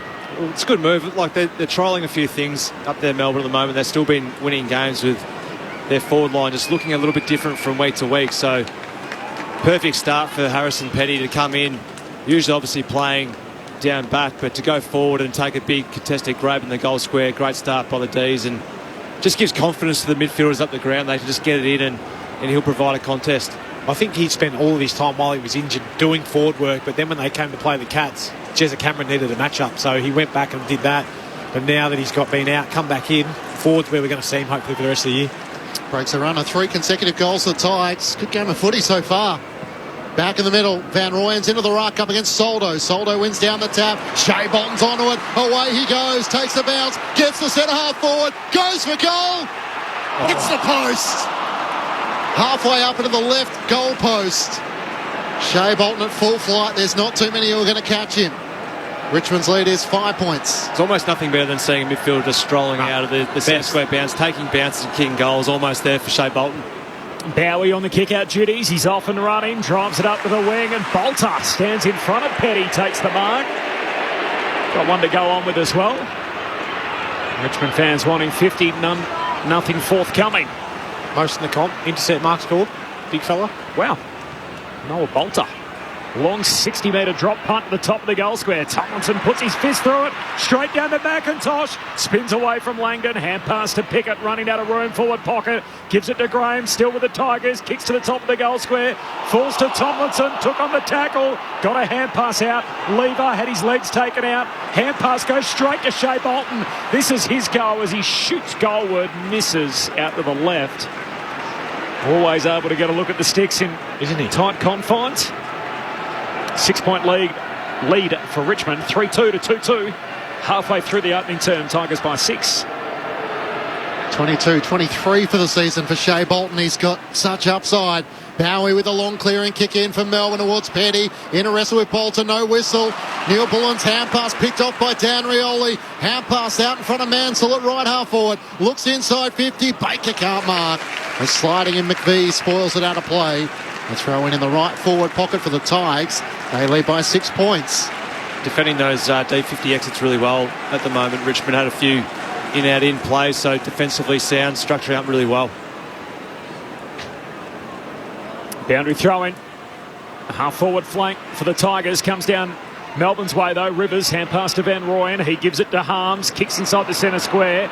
Young can't trap it on the half volley. Invites Jordan in. Handball out to Pickett. Taps it on twice. Neil Bullen. Right somersault. Picks up the footy in the process. Straight back on his feet. Kicks it forward. Floston misses it. Drops a mark he'd ordinarily take. Has time to mop it up. Now he slips over. He's under the pump. Hand pass out to Bolter. Tackled by Petty. Tumbles a kick to half back. Bouncing footy back to Neil Bullen, who started the chain. Hand pass to Hunter. To Jordan along the forward 50. Gives it to Petrarca for some class. He unloads. He misses. Second behind for Petrarca. Richmond's lead cut to 5. 16 minutes gone opening term. He gets a lot of shots, just like Shea Bolton does for the Tigers at the other end. Sam Banks, the 20-year-old Tiger, brings Richmond back into play up to Marlon Pickett, who marks at right half-back. Releases Mansell around the southern side. Revolt in front of May. Can't take the mark. An officiating umpire calls play on. Rivers with a kick forward. It'll work. Neil Bullen marks. He wants to feed the hand pass on as running past as Viney. Kicks Melbourne inside 50. It bounces out in front of Cosy. Pickett gathers hard against the boundary. Swings on goal and puts it out on the full. Just couldn't quite work the angle. It's good defending in the end from Banks, who didn't give up the chase. And a free kick going Melbourne's way. The Tigers leading by 5 points. Matt Clinch and Corbin Middlemass call the action. Jess Webster down on the boundary. Mark Murphy and Brett Delidio, your experts. That was really good defending by young Banks there. Cosy tried to do the old goose step inside out, but just got a little hand in there to force the error. Banks long down the boundary line, southern side, flying Neil Bullen, no mark, spills to Pickett, hand pass to Broad, handball away to Hopper under pressure, kicks it down the wing, spills to Lever off hands, has it for Melbourne, hand pass in the centre square for Harms, looks inside 50, Pickett forced to spoil on Banks, chop the arms. Free kick for Banks, last line of defence. Good shout. Lids too. Both guys have had 45 scores this year. Shea Bolton 22 goals, 23 behinds, and Christian Petrarca 20 goals, 25 behinds. Shea Bolton trying to get a ride, can't come down with the footy over the top of McVie, and then the tackle laid by Bolton, following up on Tomlinson. The Tigers take it through Prestia to Graham into the middle of the ground. Neil Bullen pinches it for Melbourne, looks up one-on-one. Melcham can't take the mark, spoiled away by Tyler Young, spills to Vlosten, tackled by Viney, great tackle. And the umpire will ball it up at right half forward for the Demons. Richmond by 5 points, 3-2-20 to Melbourne 2-3-15. 18 minutes gone. Really good pressure out there at the moment from both teams. Just really hard to get chains of handballs at the moment without tackle or a bump or a knock off a footy. Van Rooyen palms it down to Woden. Surge kick forward, turns it over. And Vlostone takes the mark, swings his kick out the right half back, and Mansell hangs on to it. Is that an unusual option from Neil Bullen? Yep. Yeah, had guys in front of him, and rather than run and carry, decided to kick it forward to a one-on-one, and they lost. Kick up to the wing for the Tigers. May wins that, turns, pumps it down to half forward, and Petty marks. Channel it left half forward. Looks back inboard. Harms has got it. Nice kick. Straightens up and Harms can shoot 45 out. True centre half forward. Yeah, we're just going back to the Neil Bullen decision. Just had the numbers around you to probably use it rather than just release by foot. When you've got the numbers up the ground and around you, use the ball by hands and force the Richmond defenders to come up and try and press you. But then again, just a little bit of concern for Richmond on defensive end. They're just getting a few double-up kicks inside 50 at the moment, Melbourne, so the defence is found wanting a little bit. James Harms, one of the two inclusions. First game since round 16 against the Giants. Right foot drop punt. Misses. They've missed a lot to the right. It's now 2-4. 3-2 Richmond. It means the Tigers are on top by 4 points as we tick into time on in this opening quarter. I'll go down to Jess Webster in a moment. Dylan Grimes on the bench. He's been there for a while as Rioli, that's Dan Rioli, brings the Tigers back into play. Kicks to bank. Sue Marks at right half back. Tigers leading by 4 points. Looks long around the southern side. Revolt comes charging out right into the back of Stephen May, who takes the mark but gets up a little bit worse to wear. So you get a big fist on that Jack Rewald who came in from behind. Stephen May standing in front like he usually does and intercepting. You just need to drive the knee as hard as you can to the back and get a spoil across it and get a restart stoppage rather than trying to mark it. Took them up, but one for his troubles as he goes short to Bowie and then short to Rivers on the bounce. Gathers at left half forward, swings onto the right, inside 50. Petty gets rid of his opponent. A little shove to pull in the mark. And Noel Bolter's making his case. He better not point at the big screen as Petty lines up for the shot on goal, slightly left of centre, 20 metres out. Yeah, just really easily moved. Noel Bolter. He's usually a bit stronger in the contest than that. He's claiming that he had his jumper held, but couldn't really see a lot on there. Just really good show of strength from Petty. Used to wrestling big forwards as a backman, but now he's doing it in turn back the other way, which is good. Good for Melbourne. Missed the game against Adelaide with a rib injury. Has one already. Back in the Melbourne lineup. Petty shooting for his second. To return Melbourne to the lead. Beautiful kick. Through it goes. And the Demons finally make the most of one of their opportunities. Petty with his second. And Melbourne lead by 2 points. 3-4-22 to the Tigers. 3-2-20. Looking pretty good as a forward. He has, and it's been some smart positioning. He's marked both these balls inside 50 by holding the back position. So essentially by playing a backman from behind, but playing as a forward and just working his opponents underneath the football. Noah Bolter, as you said, Lids, doesn't usually get outbodied as easily as that. So he'd be pretty disappointed. He gave his back too early, didn't he, rather than try and be side on and try and work back into the contest. But yes, really good start for the D's by Harrison Petty, obviously playing up forward, and Ben Brown going out of the side. He's looked really well assured up there in the forward line. Bit of backslapping going on up in the Melbourne box, you reckon? Yeah, a bit of backslapping at the moment. Third time he's kicked multiple goals in his career. Only kicked goals in 9 games, period. Obviously having played most down back. Back in the middle, here's Dustin Martin trying to break the Brayshaw tackle. Got a kick away to Shea Bolton. Takes on Viney. Hand pass away to Dan Rioli. Fluent, misses. In full stride, running off the back flank and behind for Rioli. Melbourne by a point. 3-4-22. Richmond 3-3-21. 23 gone opening term. Docklands, the Saints lead by 35 points. Time on in the final term. As Bowie brings Melbourne out of play. Works it to right half back where Woden takes the mark. Taj Woden looks inboard. Spots Harms, who takes the mark. Back in the Melbourne senior side after averaging just under 30 disposals. Works it to Lever, up to Petty. He's got space again. Dropped the mark. Young couldn't believe it, and now he gathers. He's tackled by Petty straight away. And a ball up on the members' side of the MCG. Melbourne leading by a point. Second time this year the Saints kicked 100 points, Clinchy.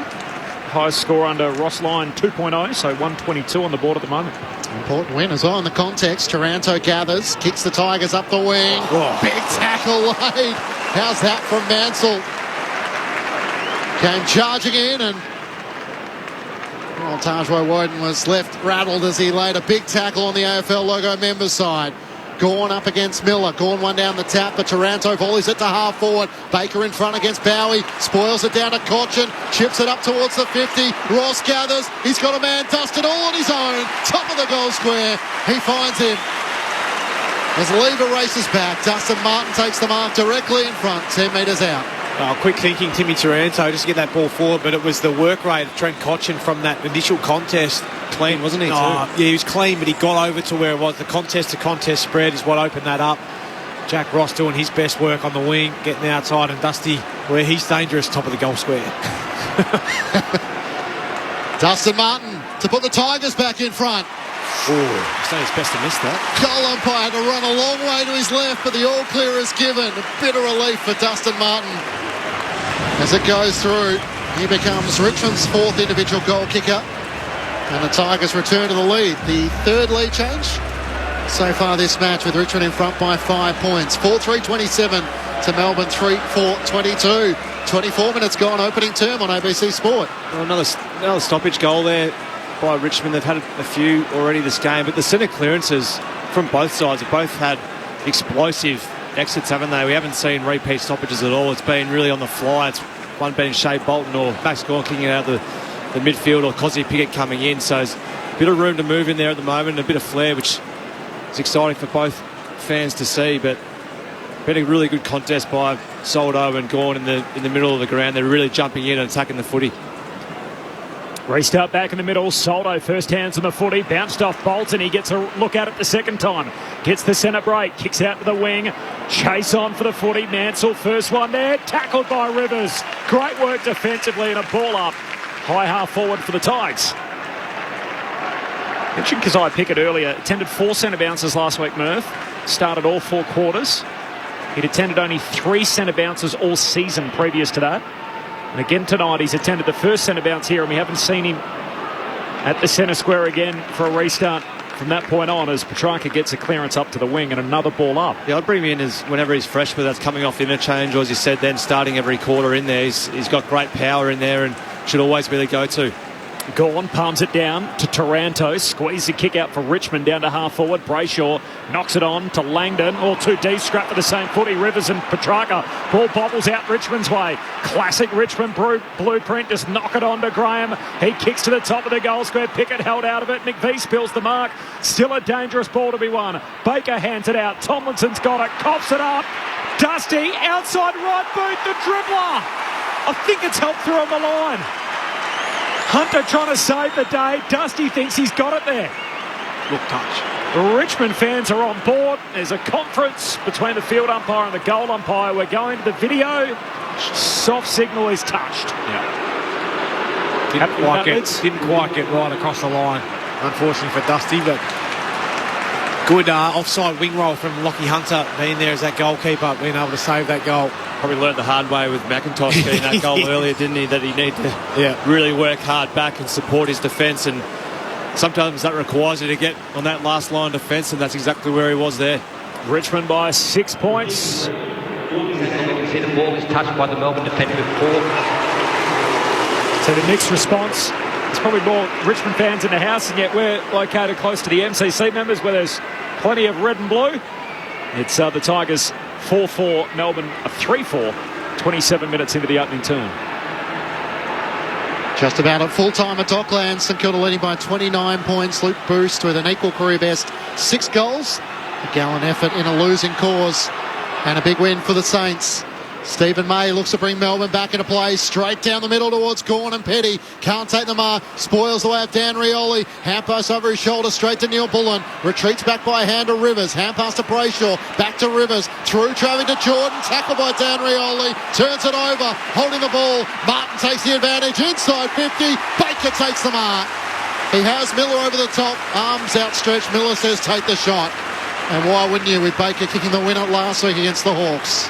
It's very much the Richmond of old at the moment. They're pressuring Melbourne into just forcing errors, aren't they? And they're capitalising on return. So Liam Baker's been one that started forward and been predominantly a little forward pocket today. So he's can play off a half-back flank or through the midfield today. He's got more of that forward pocket, pressure forward role. Goals in 4 in his last 5 games. Baker comes in to extend Richmond's lead. A 5th goal for the Tigers. 5-4-34 to Melbourne 3-4-22. 29 minutes gone. Opening term. A quarter in which we've seen 8 goals. Richmond have kicked 5 of them. Yeah, I'm just starting to feel like the D's are bringing a lot of this on themselves. You know, they've been a bit sloppy with ball in hand. They saw Stephen May just giving some direct feedback to Gus Brayshaw, Trent Rivers. Just get the thing moving. Trying to fluff around with it a little bit by hand and getting caught just invites that Richmond pressure, which we know is really their one wood in terms of what they're able to bring week in, week out. Their half-backs really come hard forward to defend. Their midfielders swarm. Then they get forward on you and kick goals. Then clean it up a little bit, the D's. They're playing like a side whose season's on the line. They are. Game high advantage, 12-point lead for the Tigers. Gawn hooks it down behind. Little spin move from Petrarca. Gets a hand pass away to Harms. Gives it to Langdon. Handball all the way down to Jordan at half forward. Good chase. In the end, the kick affects the kick. Bounces into the pocket. Flotstone put his head over it. War contact from Chandler. Comes out the Tigers' way. Grimes kick smothered. Ricochets to centre half forward for the D's by Woden. Gives it to Brayshaw. Kicks to Harms. Takes the mark. 30 out straight in front. And in amongst all that, Soldo had his head over the footy wall. Some contact from James Harms. He wasn't happy with it. Soldo's up, shakes himself off, but looking at the umpire, wondering where his free kick was. Yeah, he was a bit unlucky maybe, but that was better pressure than from the D's. And, you know, Angus Brayshaw didn't muck around with that ball. He saw the open target straight in. It's good to see him get a little bit more of the footy. He had a slow start, Brayshaw, but nice kick to Harms. Need to finish the work. To halve the deficit, James Harms misses. The other side. It missed 4 out to the right and now 1 to the left. To the city end of the ground. Where the D's are kicking and they've been gettable shots too. Harms has missed 2 himself on set shots from the corridor. Richmond's lead now 11, so 5-4 to 3-5. Tigers lead it by 11, half-hour mark opening term. Nick Flotstone runs his full measure, sends it up towards half back. Marlon Pickett spoils it down. Baker off the outside of the boot, kicks looking for Graham. And Petrarca takes the intercepting mark for Melbourne. Looks back towards centre half back. Levers all on his own. He marks in front of Cochin. Gains 5 metres and then kicks out to the members' side and Langdon marks. Gawn's trying to push forward with Soldo right there alongside him. Langdon veers out to the left. Sends it long into the direction of Melcham. He can't get a fly at it. Neither can Petty, and Nick Flotstone takes the intercepting mark for the Tigers. Switches it all the way back to the right back pocket where Ross marks for Richmond. Coming off 27 touches last week, a season high for him. He goes short to Young, who marks at half back.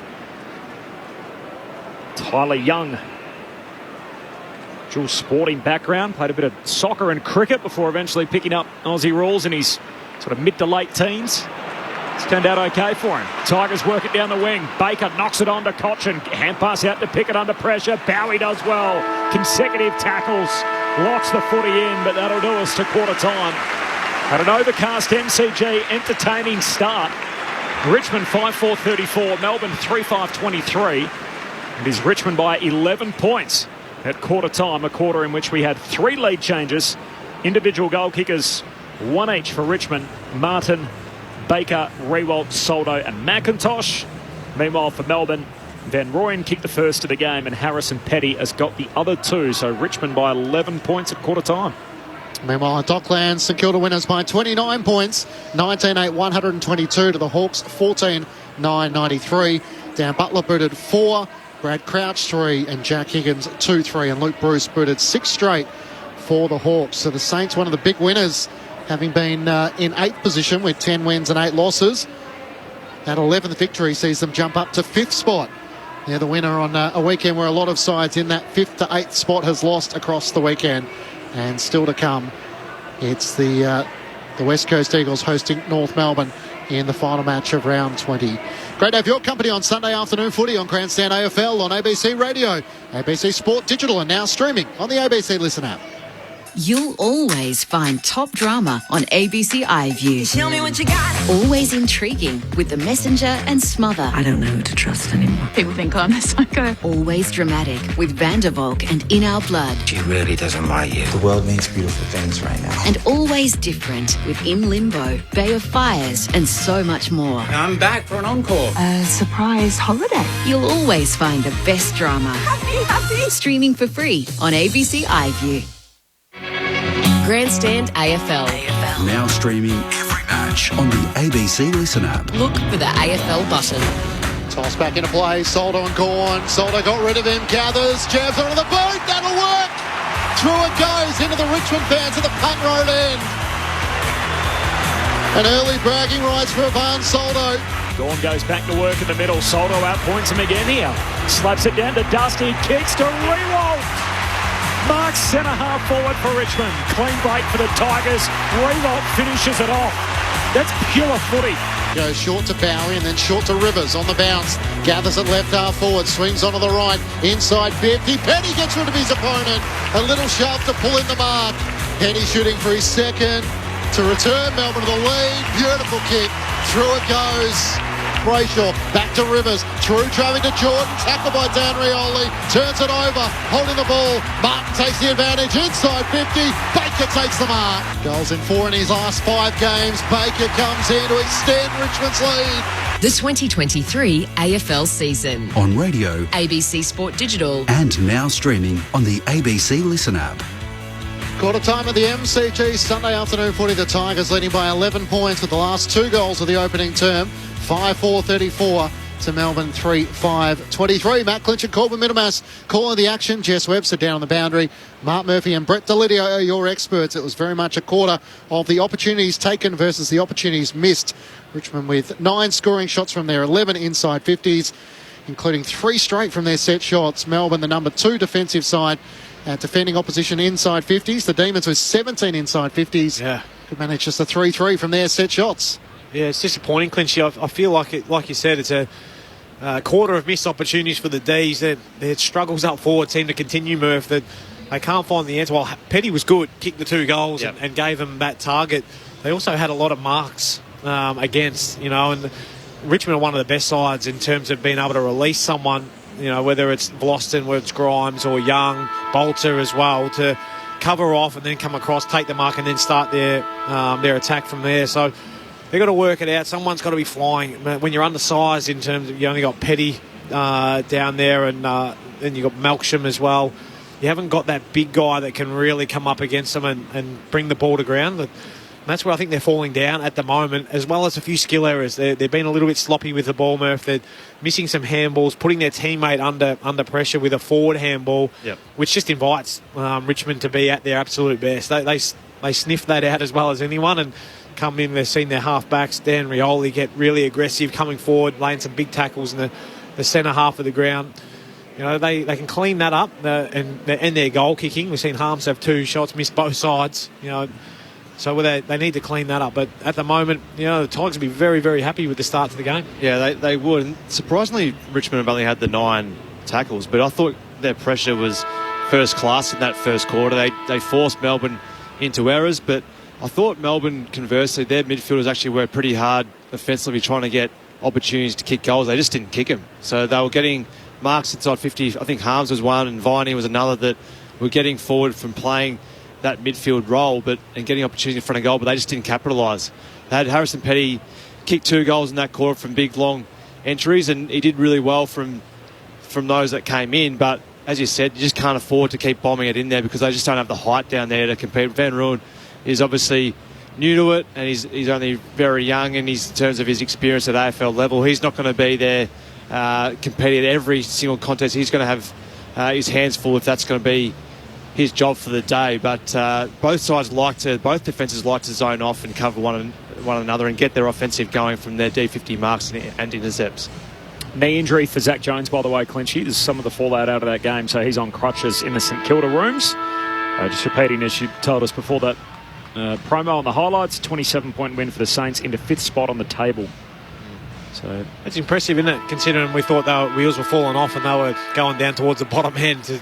It's a good win, but time will tell whether they can play finals. Second quarter about to get underway. Richmond leading by 11 points. Soldo and Gawn. Gawn wins down the opening tack. Bad in the path at Petrarca. He cuts back around Taranto. Shovels a hand pass forward to Viney. At left half forward. Sends Melbourne inside 50. Onto the head of Petty. It clears him. And Noah Bolter getting back. Takes the mark just in front of Jacob Van Rooyen. Goes short to Vlosten, who marks up against the left behind post. Petty took a couple of steps over the mark and had to return back. Vlosten up to half-back. No mark claimed by Ross. Spills down the way of Hopper. Good clean pickup. Hand pass to Soldo. The ruckman involved in the chain. Sends it up to Jack Rewalt. Marks centre wing. Rewalt spins and kicks it long down to half forward. And it turns out okay. Miller takes the mark, lays it off immediately to Dustin Martin. Unguarded, goal square, kicks goalward, misses. Out to the right. 12-point lead for Richmond. 5-5 to 3-5. Martin missing on the run a minute into this second term.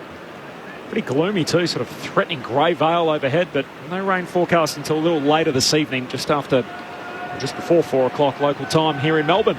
1-2 for Dustin Martin, leading the way with 8 disposals. Running a long way was Hunter.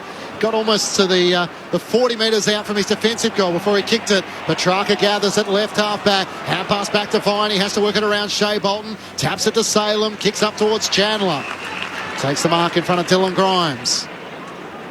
You can get a run a long way, can't you, out of that back square? Certainly can. Chandler goes short to Hunter, who marks in front of the two benches. Richmond leading by 12 points. Lockie Hunter, the former Dog, sends it as long and as high as he can. Cossie Pickett tries to fly on the back of Bolter. Can't come down with it, and off hands. It goes out of play. The throw in under the Olympic stand. With Melbourne on half forward, but the Tigers leading by 12 points early stages of the second quarter. Matthew Coulthard in his second game. Joel Smith, again the sub for Richmond and Melbourne respectively. Boundary throw in, advantage applied. The umpire blew his whistle. Viney took it and then kicked it out on the full. Just butchered the finish. And Richmond will get possession back. Must have been something, what, the ruck infringement? Yeah, it was against Soldo, against Max Gawn, but almost put off Jack Viney too, didn't it? Stopped his mojo. Long kick from Young out to half back, and Gawn chops it off, takes the intercept mark for Melbourne. He's 70 metres out. Richmond lead it by 12 points, 2.5 minutes into the second. Perfect kick. Out to the Van Rooyen, can't complete the mark. Good spoil came late from Bolter. Close to the boundary line, it's out of play. Hunter sees it over. Great closing speed there by Noah Bolter. Looked like Van Rooyen had the mark easy when Max scored inside 50 kick, but just the pace to get there and get a fist in. Well done by Noah Bolter. Tough year for all Australian selectors, Lids. You're normally ours with Wiedering and Taylor. Wonder if Noah Bolter's in their squad. Petrarca tries to gather, gets the hand pass as he was tackled to Rivers, kicks towards the goal. Mount Benny, he's got it again at full stretch. Mark's only 12 metres out, slightly left of centre. A chance to kick his third and Melbourne's fourth. He's looked good up there, hasn't he? Yeah, and again playing from behind. I know it just drizzled over the back. Fortuitous. It wasn't a drop punt by any stretch of the imagination, but almost like he enjoys knowing where his opponent is in front of him so he can manipulate him. Well done. 13 goals for his career so far, shooting for his third. Harrison Petty comes in to wrestle back some momentum for Melbourne. Petty has 3, and maybe Melbourne have an answer for the minute to their forward line challenges. The Tigers lead cut back to 6. Petty with 3 of Melbourne's 4, 4-5-29, trailing Richmond 5-5-35. 4 minutes gone, second term on ABC Sport. Earlier the Saints winners by 29 points over the Hawks to jump to 5th spot on the AFL ladder. The thoughts of Brett Delidio and Mark Murphy. Yeah, it was well read off the boot, wasn't it? As you mentioned, Murphy likes to play from behind. He's so athletic, quick off the mark, ability to jump, which gives him that chance. He has been, their only real option going forward at the moment, and kicking straight, which... They can get those 1v1s to him. I think that's when they can try and exploit Richmond's. When Richmond are allowed to get numbers back in defence and then come across an intercept, if they can maintain those 1v1s, they can give themselves an opportunity. Equal career best for Harrison Petty with 3 already. He's not done yet. Back in the middle of the ground. Gawn won the head out, then follows up, tackles Taranto, comes out the Rivers. His hand pass a turnover. Ross had it, lost it, gives it straight back to Melbourne. Rivers to Salem, to Langdon. Hand pass goes to Tomlinson. Now they're on the back flank. High up and under, kick down the southern wing, and Vlostein at the drop. Gee, spilt the mark. He's put down a couple already today. Got it away to Taranto. His hand pass away to Langdon. Kicks down the wing, and another one goes down. Grimes spills it. Little untidy for both teams. Hands it back to Young. Kicks in the defensive 50. Bolter let it go. Melksham clever. Whacks it on to Chandler. Hand pass into the goal square. Van Rooyen kicks his second. And it's a tie game. 5.5 minutes into the second term. Turnover city at the moment at the G. Errors for both teams, and in the end Melbourne able to get something going on the counter-attack. and lock it up at 5-5-35 apiece. Brett Delidio and Mark Murphy. Some very uncharacteristic drops of the mark there. First it was Lawson who just dropped. It was almost like an NFL punt, wasn't it? It was that high. The next one was by Grimes, and then just some quick thinking by Melbourne. This is some forward pressure with Jakey Melksham, who realised that the kick was just over-kicked a little bit by Grimes and pummeled it forward. And then it was just well worked and unselfish football and just strong work rate by Jacob Van Rooyen, who kicks his second. We celebrate those knock-ons a lot, don't we? Because they come off more often than not. Demons hit the first 2 goals of the second quarter. Martin trying to get involved once more. Gets the clearance to Richmond. Pulls his kick as he spots Ross free. Sends it wide. 2 wide out on the full. Yeah, the Bronx cheers as that going into the crowd 3 rows back. Sure, that was where he intended it. Bowie turns it straight over though. Kicked it back to Ross. Sends it long towards the goal mouth. Mays racing back. Marlon Pickett gets a favourable bounce. Can't get boot to ball, but Bolton will finish. Pickett brought down May and allowed the easiest of finishes, and Shea Bolton comes in and toes it over the goal line. Bolton with his first and Richmond back in front. 6-5-41 to the Demons, 5-5-35. 7 minutes gone, second quarter on ABC Sport. Another missed kick coming out of the back line there. They had the good pressure at the D's, forced that ball out of bounds on the full, and just the next kick to try and exit, overcooked, and back it goes. That, unfortunately for Stephen May, when you're tracking back towards goal, you want a nice bounce, and he got a shocker. Oval-shaped footing. Yeah, got a couple of stinkers, and it went, brought Marlon Pickett back into a good pressure, but then allowed Shea Bolton just to swoop. As he did, kick the goal, easiest goal he'll kick. Richmond lead by that major. A couple of behinds for him in the opening quarter. Shea Bolton, he's got his first of the day there. Back in the middle. Gawn wins the hit out down to Hopper. Hand pass a little too hot for Banks. Couldn't handle it. Here's Neil Bullen. Hand pass goes forward to Harms. He's crunched in the Bates tackle. Ball comes out to Soldo. Richmond win it back. Half-back flank. Taranto hands it to Dustin Martin. Misses a target along the half-back flank. Got it eventually. Kick comes from Ross down the wing. Baker, clean half volley pick up. Hand pass over his shoulder to Prestia. Steps around Lever. Kicks to centre half forward. McIntosh arriving late. Bangs bodies with Hunter. Still a loose ball inside 50. Pickett's onto it. Right on the 50-metre arc. Hand pass to Dusty. Runs, carries, kicks for Rewalt. Hitting up and marking right half forward against the boundary line. 40 metres out.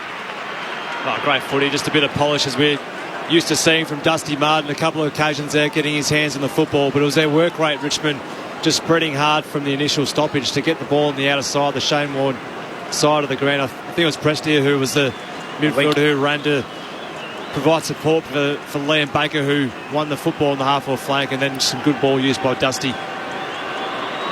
Here we go. In a favourite pocket, Jack Rewalt shoots goalward. He puts it across the goal face and it's whacked through. Set shot kicking has been difficult at the City end so far today. That's a behind, so 6-6 to 5-5. Richmond by 7 points, 9 gone in this second term.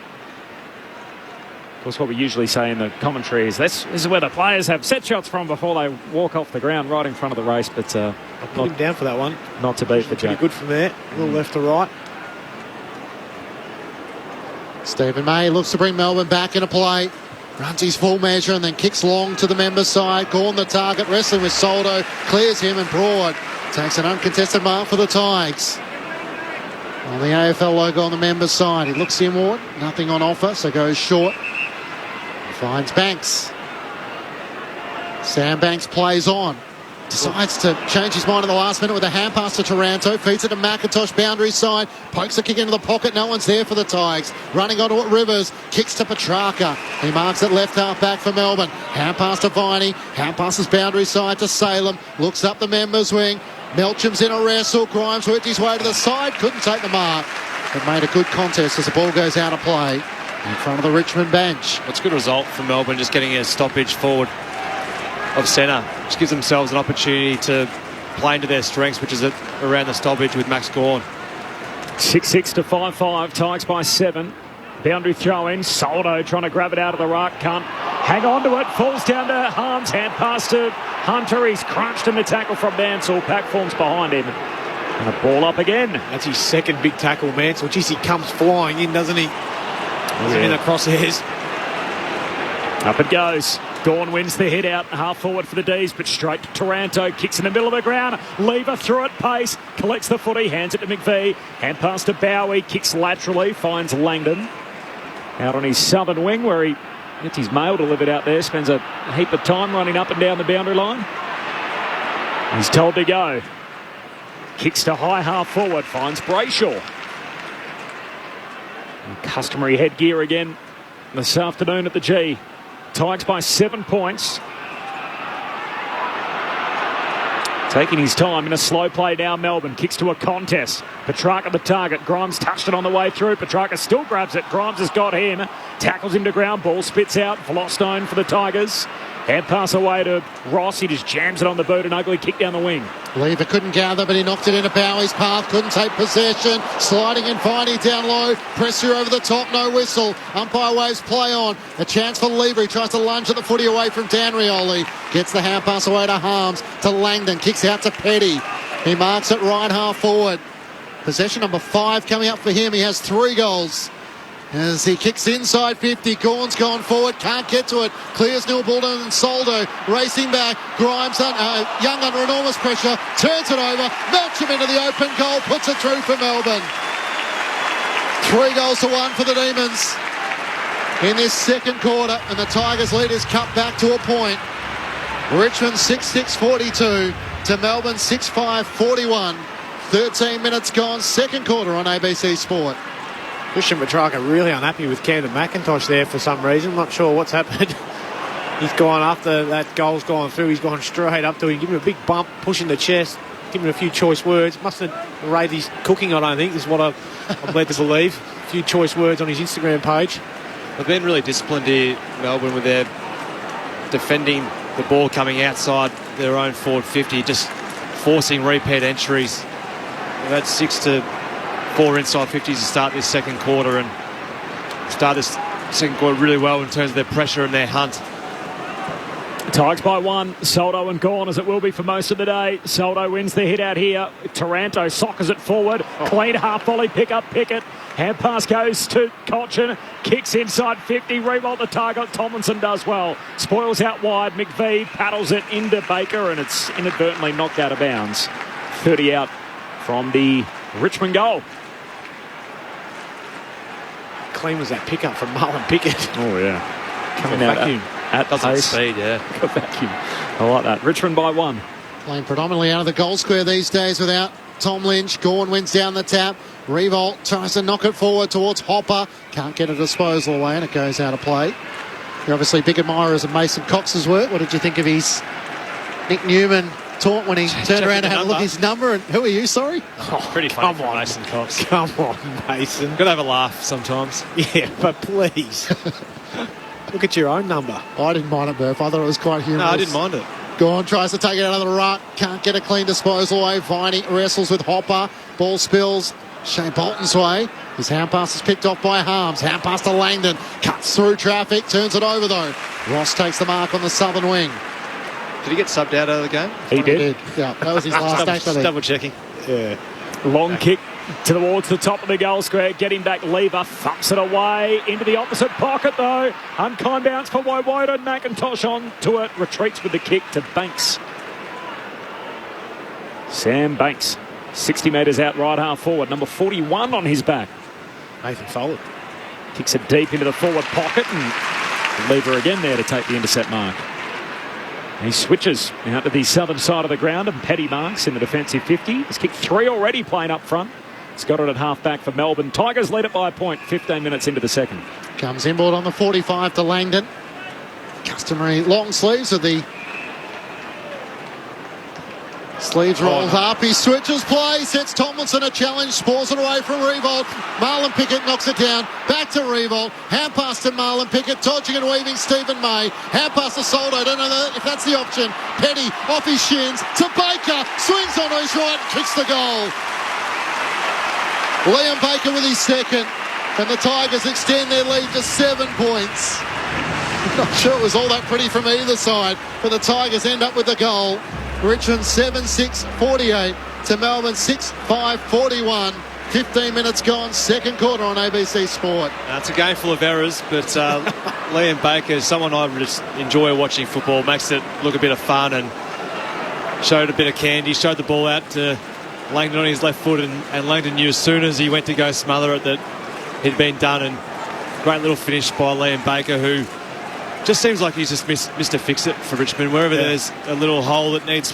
Not bad filling. at 175 or whatever he is. It is, but he's down back. He's just as good as he is through the midfield, and up forward he's just as good as well. So he's a special player, Liam Baker. I know there's talks of him maybe being captain in the future, the way in which he goes about it. You got an inside word? A little bit. No, I don't. Tigers by 7 points, 16 minutes gone in the second.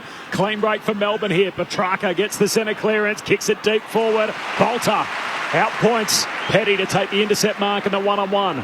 Immediately wants to move it on. Sat it straight on Graham's head. Lever's there, happy to kill it. Punches it away once, twice. Neil Bullen onto it. Runs into two. Tigers caught. Baller.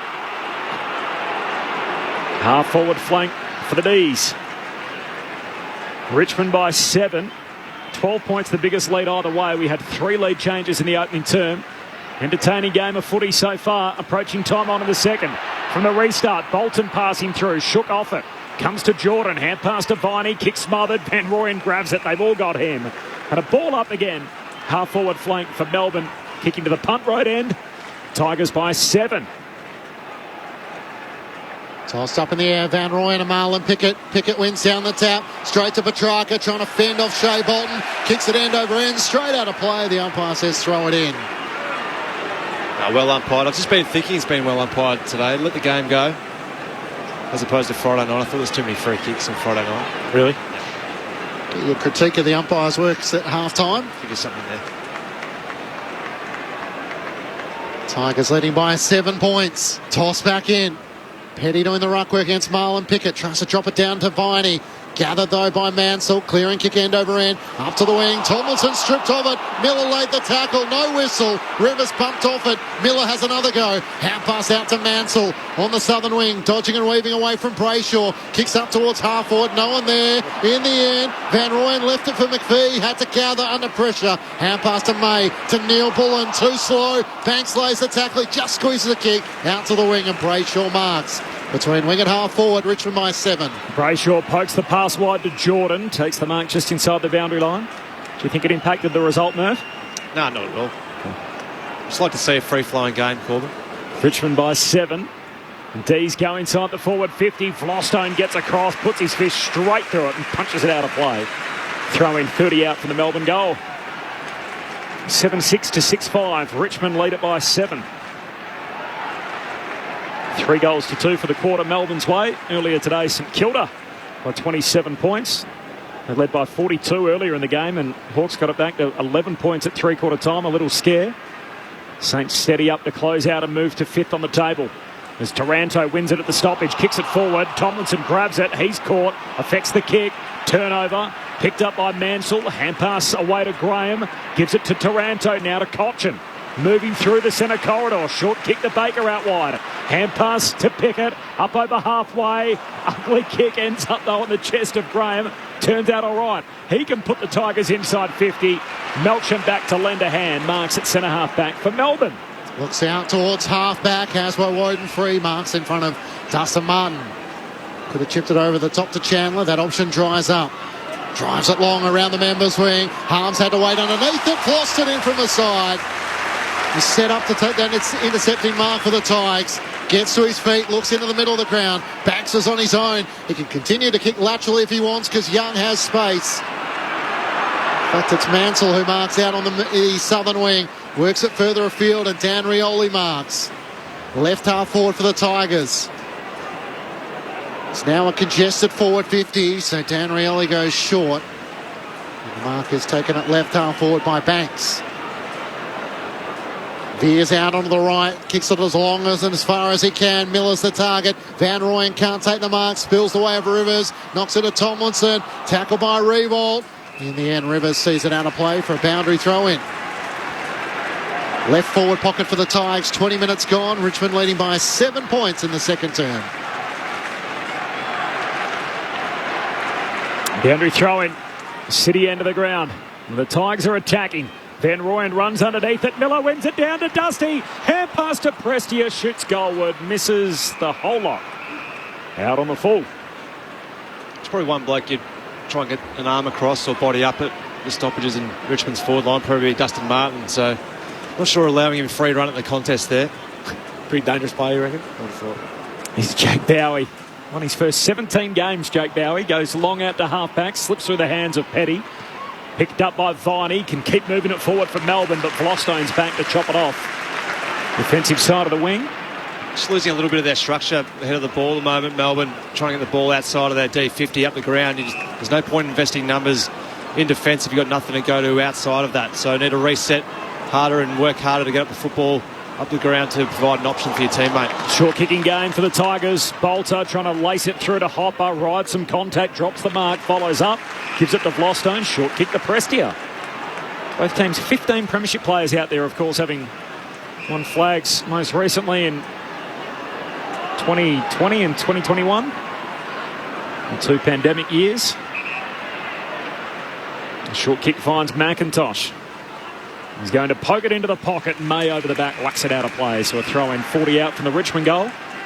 Tigers by 7 points. 22 gone second term. 7-6 to 6-5. Close game throughout. The biggest lead either way was 12 points. Well, it's a Corbin Minimass on Matt Clinch, Brett Delidio, Mark Murphy and Jess Webster with you on Sunday afternoon footy on ABC Sport. Gorn wins down the tap. Shea Bolton can't take it cleanly. Jordan had it for a moment, knocked it out to Bowie. Somehow taps it out to Hunter. Kicks end over end to half-back. Vlostone got it away to Hopper. Hand pass to Dan Rioli. Too wide for Dustin Martin. He can't gather and it goes out of play. Right half forward for the Tigers. Richmond by 7 points. 7-6-48 to Melbourne 6-5-41. Melbourne with 3 goals to Richmond's 2-2. Inside 50s relatively even. 10-9 the Tigers' way from the throw-in. Viney gets the hand pass to McVie. Kicks up the members' wing. Bolter comes charging out in front of Van Rooyen. Not much room. Squeeze the kick forward. Just lands inside the field of play. Wide of Tomlinson and Bowie before bouncing over the turf and over the line for a throw-in. He had nowhere really else to go with that other than put it out of bounds on the full. Just put it right on the dime, didn't he? Snuck it just inside the boundary, let him set up again. What can they do from this stoppage? Richmond inside their forward 50. Miller and Gawn both share it. Spills down to Rivers. Sockers it forward. Rioli through one. Shakes a tackle. Hands it to Dusty. Hand pass along the ground to Hopper. Trying to get back onto his right peg. Forced a hand pass. Got it to Rioli. Snaps goalward. Got it there. They found a way, Richmond. And Dan Rioli with the class through traffic finishes it off. New game high. Richmond by 13 points. 8-6-54. Melbourne 6-5-41. 24 gone second term. Well, he finished it off, but he started that one as well, Murph, with his clean hands across the 50. It's his ability to be so clean at ground level, at speed, dance around. Got it to Hopper, who then put on his own little show as well, left and right. Great finish, though, by Dan Rioli. Nothing better, as I always say, Murph, than the slow walk back to half-back after you've jagged one. They'd be disappointed, though, Melbourne. They had opportunities to tackle Hopper twice, Rioli on 3 occasions. Dusty Martin, I know, is probably the hardest man to tackle over the past 10 years. But he's got a force field around him of 1.5 meters. No one can get I don't think Simon Goodwin would be too happy with the broken tackles there. 7th individual goal kicker for the Tigers. Soldo wins down the tap, but straight to Harms of Melbourne. Bursts out of the centre circle. Long kick inside 50. Melcham was brought down. No whistle, and taking the mark, Young. Releases the Tigers with a hand pass away to Banks. He looks out to the members' side. Sends it towards Baker. Underneath it, doubling back. Rivers did well not to give away the free kick. And in the end, the non-officiating umpire didn't agree with that. Shea Bolton wants the advantage. It won't be paid. Tigers fans now just realising the ball has to be returned to Liam Baker. Richmond's only multiple goal kicker. Meanwhile, Melbourne with 3 goals to Harrison Petty. As Baker kicks along towards half forward. Soldo in from the side. Can't take the mark. Spills to Miller. Hand pass to Prestia at the top of the 50. Links up with the hands to Mansfield. Kicked by Hopper inside 50. McIntosh can't get there. It spills to the back. Stephen May bumps it forward. Dan Rioli's onto it. Bumps off the tackle of Roy Woden. Lost his footing. Hand pass away to Graham. Jams it onto the boot towards Rewald. Almost pulled in the one-hander. Off hands it goes through for a minor score. Tigers leading by 14 points, 25 minutes gone, second term. How about the licence Dan Rioli must have just to get up the ground as far as he can? He's inside 30 there on a couple of occasions now for Richmond. Just the presence to get up the field and get on the end of it. Turnover from the kick out. Shea Bolton wins it, pokes it inside 50, and backpedaling, Liam Baker reels it in. Now he's going to straighten up to Prestia, who marks 25 out dead in front. Well, they've had a bad 5 minutes here, Melbourne. They're all at sea on their D50 exits. They've just got nothing to go to. They're turning the ball over at will, and Richmond are just making them pay. And when you have Liam Baker inside 35 passing off another football to a free man in Prestia standing there, you're in a bit of trouble. Turning into a Richmond game, preying on the turnover. Prestia moves in. The big lead grows. Up to 20 points. New high watermark Richmond's way. 9-7-61. Melbourne 6-5-41. 27 gone second term. Prestia's first of the day. Goal kicker number 8. Well, he spoke about that turnover game, Corb. The reason they do that is that licence of Dan Rioli. You know, their ability to get right up the ground and press the ground, make it hard for teams to exit. And that's why we're seeing, you know, them constantly turn it over before they even get into the centre of the ground. It's because their forwards are coming down to try and provide that assistance, but they just can't break through. And then when they do finally get there, they've got no one to kick to. Straight back to Vlosten, Grimes, Young, bolts up. You know, they're all at sea at the moment. They need to really reset, get their keys, their big boys down the line, get a contest, reset, start again. Game high lead for the Tigers. Fighting for their spot in September. Melbourne fighting for top 3. Gawn wins down the tap. Bounces away from him. Prestius back onto it. Spills to Neil Bull and he's tackled immediately. So the Tigers rolled with their pressure as it's locked up between the centre circle and centre half forward for the Demons. Thrown up in the air, Soldo and Gawn. Soldo takes it out of the ruck, smothered by Brayshaw. Gathers for Melbourne, kicks inside 50. Almost Melcham, just couldn't hang on. Spills the way of Young. Hand pass out in front of Ross. Hunter makes contact with him. It spills out of play in front of the 2. Plenty of encouragement from the Richmond fans in the Olympic stand, enjoying what they're seeing on this Sunday afternoon. They look switched on and organised, the Tigers, today, don't they? They're covering off from each other, really adding that pressure to Melbourne, not giving them an inch. Boundary throw in, Gawn in front, swats it down, but straight to Ross. He's given plenty of time, caught by Neil Bullen holding the ball, and then they just drop it back. Was it Hopper trying to return it? Just threw it at the feet of Jack Ross, and that'll be 50, and Neil Bullen will be given a gift. Yeah, it's certainly a gift, all right.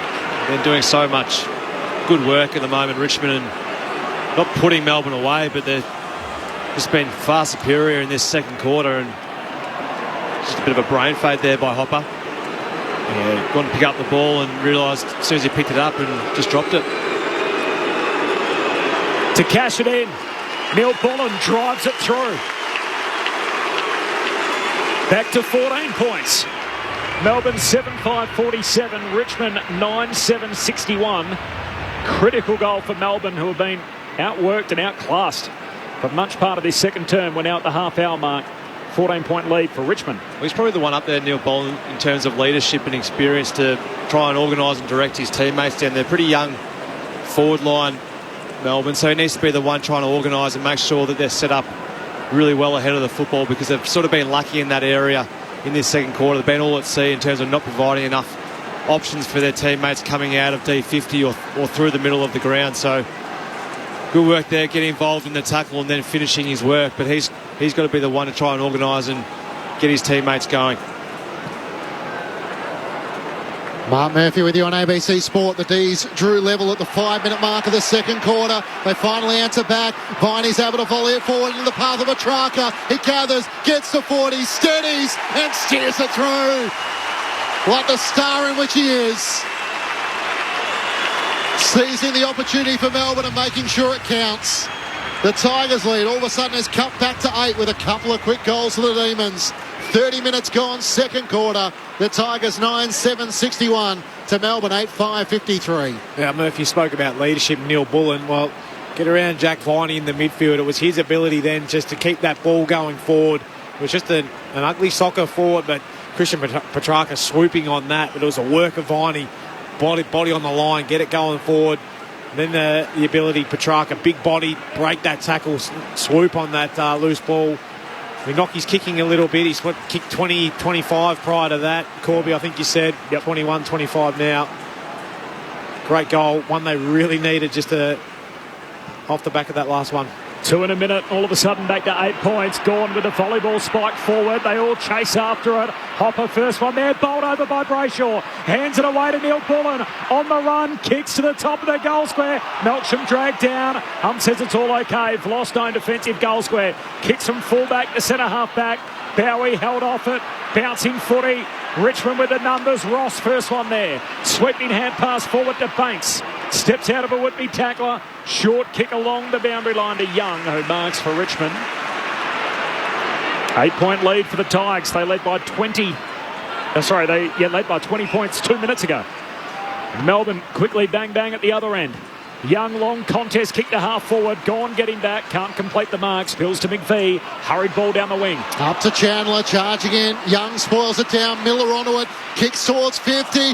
Dustin cut it off. In the end, it was intended for Graham. Graham gathers. Hand pass to Soldo. Needs support. Gets it to Prestia. Banks it inside 50. Gorn is waiting.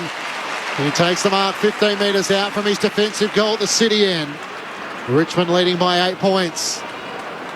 It's been a good battle between Soldo and Gorn. Soldo kicked a goal early.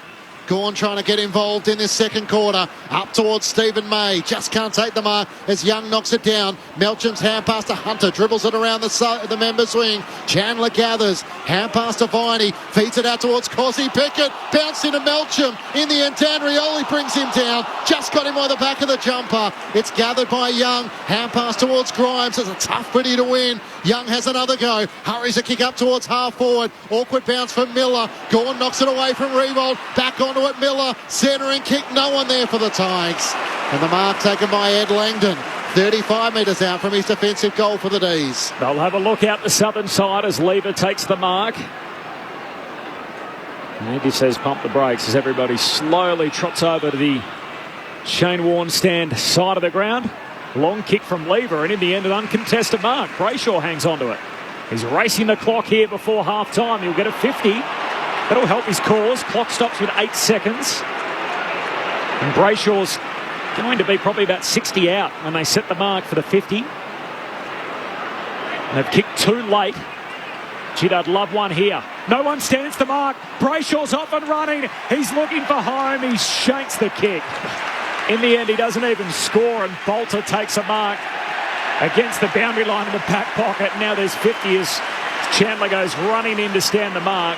It was Melksham, in fact, and he too overstepped the mark, penalised 50. Bolter kicks a taunt to centre half forward, and that'll do us. The jeers on half-time. If you're a neutral like many of us up here, it's been a pretty entertaining game of footy. 20 points the widest the margin's been. That was late in that second term, and then Melbourne pegging it back with 2 to finish the quarter and the half. And as a result, at half-time, we've got an 8-point lead for the Tigs. Richmond 9-7-61, Melbourne 8-5-53. The goal kickers for Richmond, 2 for Liam Baker, and then singles. They've got 8 different goal kickers, 1 for Prestia, Martin, Rewalt, Rioli, Soldo, Bolton and McIntosh. While for Melbourne, 3 for Harrison Petty. They all came by the 5-minute mark of that second term, so early in the game, 2 for Van Rooyen and then 1 each for Petrarca and for Melksham. 8-point lead at half-time for the Tigers. The Tigers dominated the quarter, but Melbourne kicked 5 goals straight to Richmond's 4-3 to try and break it all down. Brett Delidio and Mark Murphy. Yeah, they did dominate the start of that second quarter up until probably the 20, 23-minute mark then, Richmond. But to Melbourne's credit, they found a bit of momentum in the back part of that quarter, and it was from a few little bit of ill-disciplined acts or decisions from a few of the Richmond players, which sort of just left the door a little bit ajar for Melbourne then. And Melbourne is such a good side, and they've got so many good players that they were able to capitalise and find themselves back in amongst this game. But yeah, I've been impressed by their work around the stoppage today, Richmond. But the contest in the middle of the ground from Gorn and Soldo has probably been the most fascinating, hasn't it? Yeah, it certainly has. I like the unorthodox nature of Big Ivan Soldo and his ability to get involved, but to continue to try. I tell you, if you had known that he was going to be a premiership player and doing the things that he's doing here the day you saw him walk into the club, you'd fall over. it's an absolute credit to him and the work that the club's put in, but him mostly is the work he's done. But, he just tries. Maxi's trying to, enforce himself on the game as well, by being that big man down the line, give his mids first use. It's really been that, the D's flooding back to try and stop the flow a little bit with their numbers back behind the footy, which then it's crucifying when they're trying to go forward. Yeah. But they haven't got that tall target. And Van Rooyen spent a lot of time on the bench in that quarter, I feel.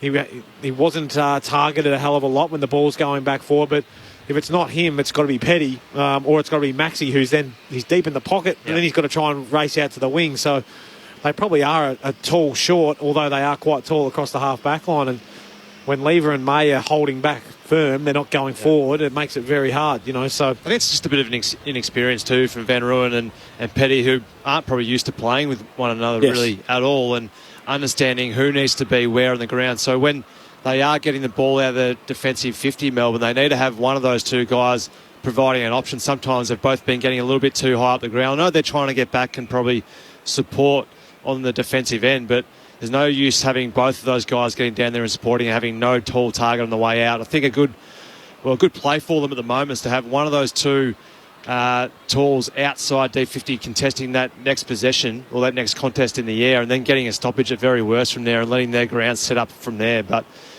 they did correct it a little bit in the back part of that quarter, but there was probably a 15-minute patch there where Richmond were just all over them, getting those repeat injuries.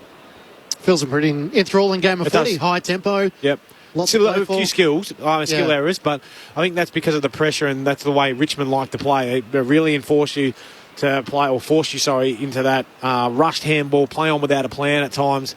Make those errors to try and take them on, but that plays into. We look at Vlosten; he's had 9 intercept possessions. Young's had 6. It allows Grimes and Broad, essentially Bolter as well, to just lock down, do their job, and those guys roll off, catch it, and turn it around. Tigers led by 11 points at quarter time. Melbourne with 5 goals to 4 in that second quarter, despite Richmond getting out by 20 points at the 26-minute mark of the second term. And the last 2 goals for the Demons has it as an 8-point lead for the Tigers at half-time. Earlier it was St Kilda winners by 29 points over Hawthorn. 19-8, 122 to the Hawks, 14-9, 93.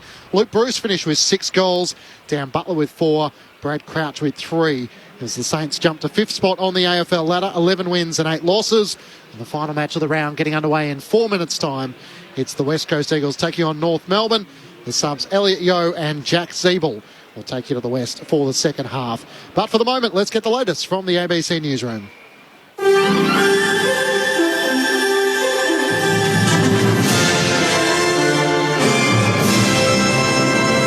ABC News with Satyam Weinstein.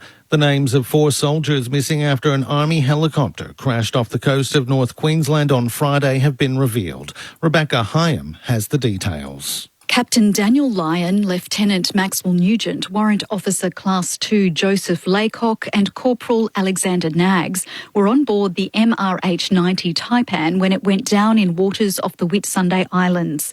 Army Chief Lieutenant General Simon Stewart says all 4 men are from Sydney's 6th Aviation Regiment. I couldn't be more proud of them as professionals, as soldiers and as people. The Department of Defence has launched an investigation into the cause of the crash. There's been another drone attack on the Russian capital, Moscow. The attack saw flights over the city suspended and airports closed. At least 1 person was injured in an explosion in a building. Russia's defense ministry claims 1 drone was shot down while 2 more crashed. Ukraine hasn't made any comments about the attack. Tens of thousands of Israelis have taken to the streets for the 30th week in a row to protest against Prime Minister Benjamin Netanyahu's judicial overhaul. The first part of the reform package, which limits the Supreme Court's power, was ratified by Israel's parliament last week. This protester says it could have serious consequences. Monday, we experienced that no one, especially the government, can listen to us. And that's the reason why we demonstrate here, and we all don't see any future if this will keep on going. Parts of the US, Europe, Africa and Asia are experiencing extreme weather conditions, with the United Nations confirming July is on track to be the world's hottest month on record. There have been repeated intense heat waves across parts of the Northern Hemisphere, fueling bushfires in Greece, Canada and Algeria. Professor Matthew England from the University of New South Wales says climate change is having a wide range of impacts. We often talk about climate change affecting future generations. That's not true. Well, it is true, but it's also affecting generations today. It's costing, with insurance premiums, with massive destruction of infrastructure we've built up, with these extremes across the Northern Hemisphere we've seen this summer. It's already a very costly interference with the climate system.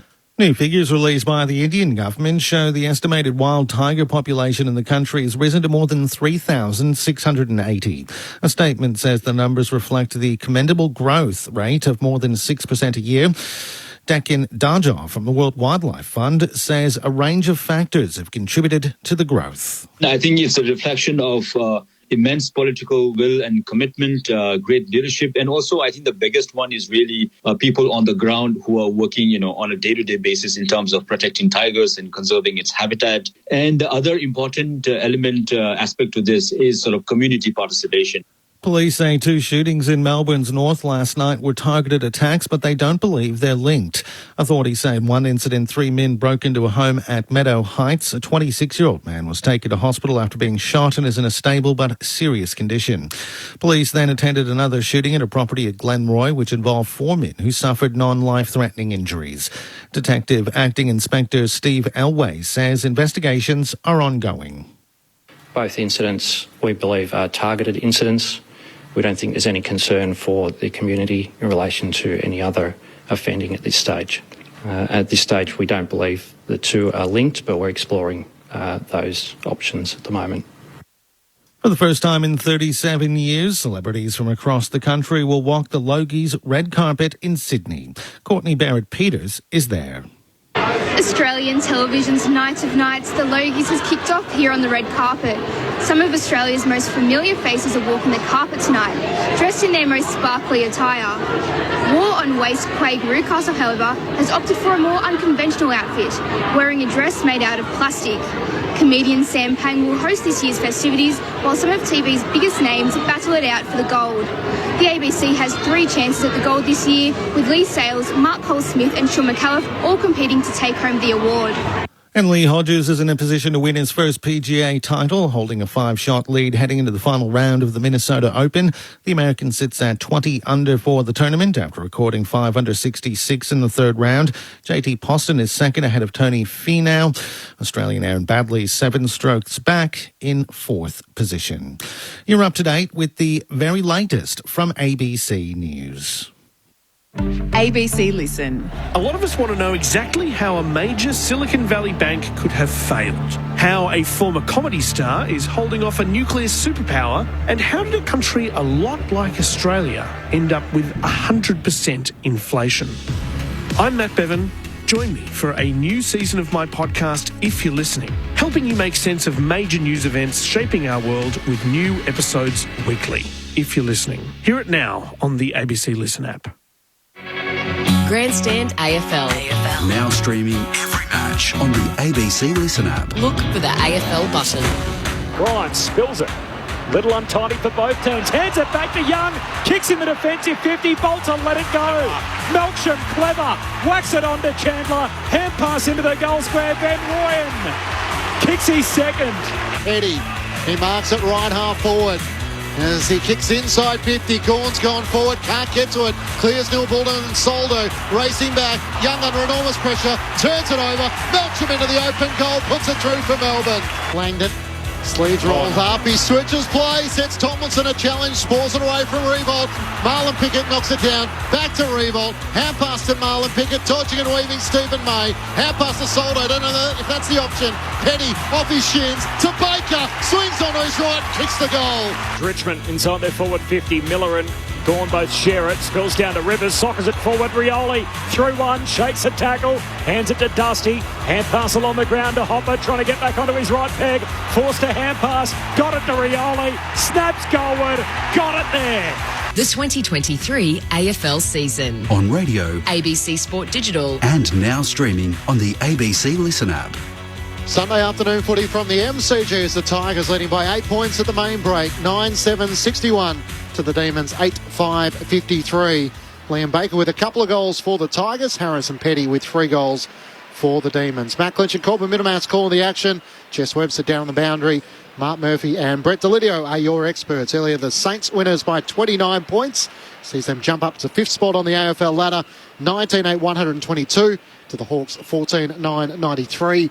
The match in the West has just got underway. A couple of behinds to the West Coast Eagles and North Melbourne yet to score. There is a call of that available on the ABC Listen app. Just click on the AFL Extra button and we'll have you there at half-time for the second half between two of the cellar dwellers. Jack Zeeble having announced his retirement during the week. He's been named as the sub, and Elliot Yeo for the West Coast Eagles. Should be interesting to see who can take their opportunities, who wants to win. Why would you play Elliot Yeo as your sub?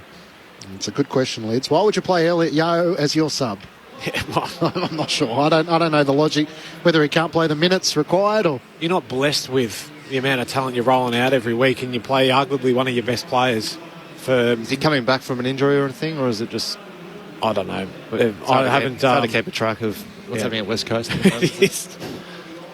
Yeah, I don't know. I would have thought that he plays. And then take him off early if you only want to manage him. Let him start and play until he feels like he needs to come off. He did have a hip injury previously, but I guess if you're right to be in the 23, you... Oh, exactly. What happens if they do have an injury in the first 5? Then he's on anyway. So why wouldn't you play him and then sub him off if you want to look after him? Anyway, go on with your scores. In the Okay, yes, sir. In the NRL round 23 today, it was the Canterbury Bulldogs who prevailed over the Dolphins, 23 points to 22, and the North Queensland Cowboys leading the Gold Coast Titans, 12 points to 10. Half an hour gone there as well. Coverage available on the ABC Listen app, of course, as will the cricket tonight. A lot of work for the Australians to do. All out for 295. England in response, 9 for 389. So having trailed by 12 at the start of the day, England now lead by 377 runs. And Stuart Broad announcing his retirement at the end of the day's play, wanting to go on the TV coverage to announce that the dressing room knew, his friends and family knew. Might as well let all the England faithful fans know that when he strides out tomorrow alongside Jimmy Anderson, that will be his last time. He will wear the England 3 Lions. Bit of a surprise that they weren't going to declare, but when the news came through that it was the last time Broad was going to feature, given the fact that it was just stumps on day 3, time is probably not as much of an obstacle with no real threat of rain, unfortunately, from an Australian point of view. Oh, I thought it was a great way to do it. And he made the point that how much he's loved playing Ashes cricket. And he's been a great sort of pseudo-villain, hasn't he? For the sort of pantomime villain for the Australians over the years. He said, look, this is the series in which I most want to play. And so it just feels right that I have my last hit and my last bowl in a series against Australia. He's England's leading wicket-taker in Ashes cricket history with 151 scalps at 28. He'll obviously get a chance to try and bowl England to victory, and they're in a commanding position in the Test match to be able to do it at the Oval. So good way to go out. And despite the fact that James Anderson keeps saying, no, I'm not retiring now, I'm still going to play on. I wonder if we might just have sort of what Warren McGrath sort of moment from all those years ago. Adelaide Oval. And they go out together.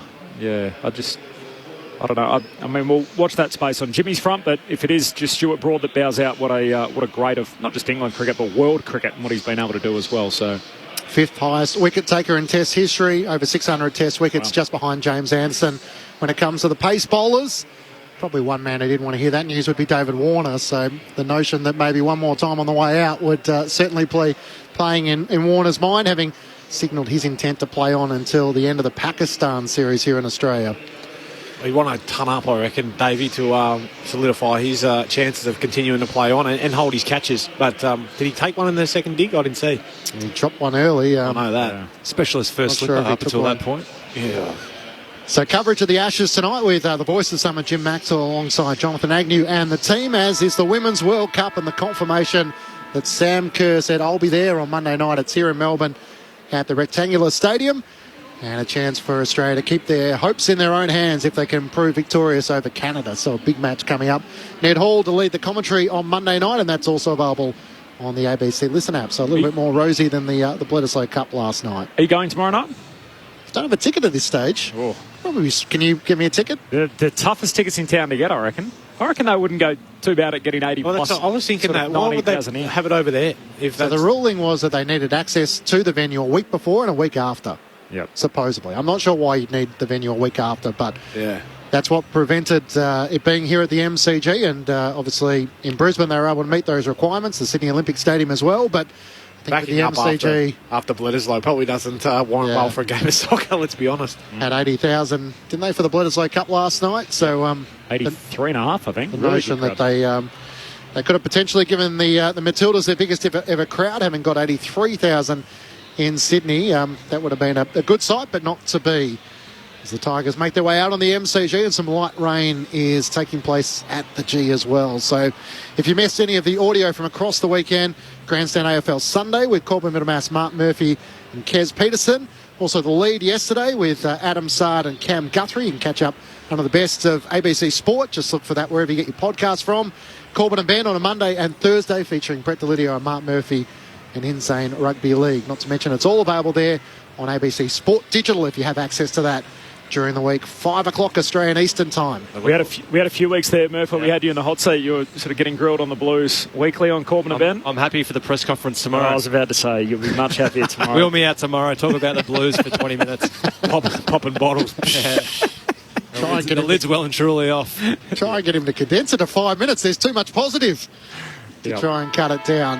The Demons a little bit slow making their way out onto the MCG. Getting a rev up, you reckon, Clinchy? Well, probably not all that far from the truth, I would have thought. They've had patches where they played okay, but they haven't looked like the fourth best side in the AFL at the moment. Would you agree with that? Well, I would agree, but which team has, from the top four, has played that way this round? But yeah, I think if they clean a few things up and just get their structure right forward at the footy, they certainly go a long way to not allowing Bloston to play the game that he's been playing, all those intercept possessions, Young as well, and Bolter. You get a bit better a contest. That's not great English, is it? Bit better contest from your forwards, and not allow them just to have that free rein. But the problem is the Tigers have been doing this way for a long period of time. Yeah. They're great at being able to get one free and utilise that to really launch their scores. I was about to say, it's probably at one point going to help out Melbourne in terms of their forward line with this weather coming in, but then I looked at who they're playing, and they're playing Richmond, who love just getting yardage and playing a wet weather style game of football. So this is where Richmond are certainly at their best, and they have shown that for the majority of today. I think they've been the far superior side today. Melbourne have done well to hang in there, I feel. But anyway, it's going to be an interesting second half. Harrison Petty's playing up front today. Obviously, Ben Brown goes out of the team, so they've lost patience with him. We had the experiment for about a week and a half of Brodie Grundy, perhaps going back to being a forward. Melbourne let that just sort of flap in the breeze. Then Simon Goodwin tried to clarify and say, actually, we're not trying to turn him into a forward, but he is still playing in the VFL, and there's still hope for him to come in. He played in the VFL today for Casey up against Williamstown. He didn't hit the scoreboard in Casey's 1-point loss. He spent a fair bit of time away from goals for his 10 disposals, 6 tackles and 31 hitouts. He's not coming back in then, is he? Not unless you think Max Gawn isn't playing. Yeah. But he's all of a sudden gone back to playing mainly as a ruckman, playing up the ground, and less time sort of spent deep forward in the VFL today. Which it raises more questions, doesn't it, as to what he's doing down there? Is he ever coming back into this team? How does he force his way into their best 22? And there's only 4 weeks left in the season after today. Well, Melbourne obviously feel that they're not suited to having 2 genuine ruckmen. So I don't think Max Gawn's playing VFL anytime soon. So unless he plays more as a forward in VFL level and actually does really well, it's hard to see him coming back in. On the SMS, 0437 774 774. Is Grundy to the power gaining momentum? I think it might be. Would Collingwood still pay his wage if he was at a third club? No, you can only be paid by 2 clubs, is what I've learnt only in the last couple of weeks. Brett Delidio with all the inside. The Tigers leading by 8 points against the Demons. Into the second half we go with Corbin Middlemass. Soldo and gone. Soldo wins the hit out, but straight down to Petrarca. Gets the centre break for Melbourne. At the drop, Young drops it.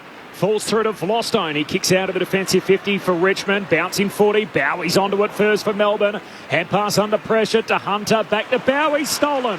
Picked up by Ross. Richmond running in numbers here as he kicks down to half forward. Pickett gets there on the half volley. Hand pass back inboard to Shea Bolton. He's running down to the 50. Pulls the kick back inboard. Sprawling mark for Dusty.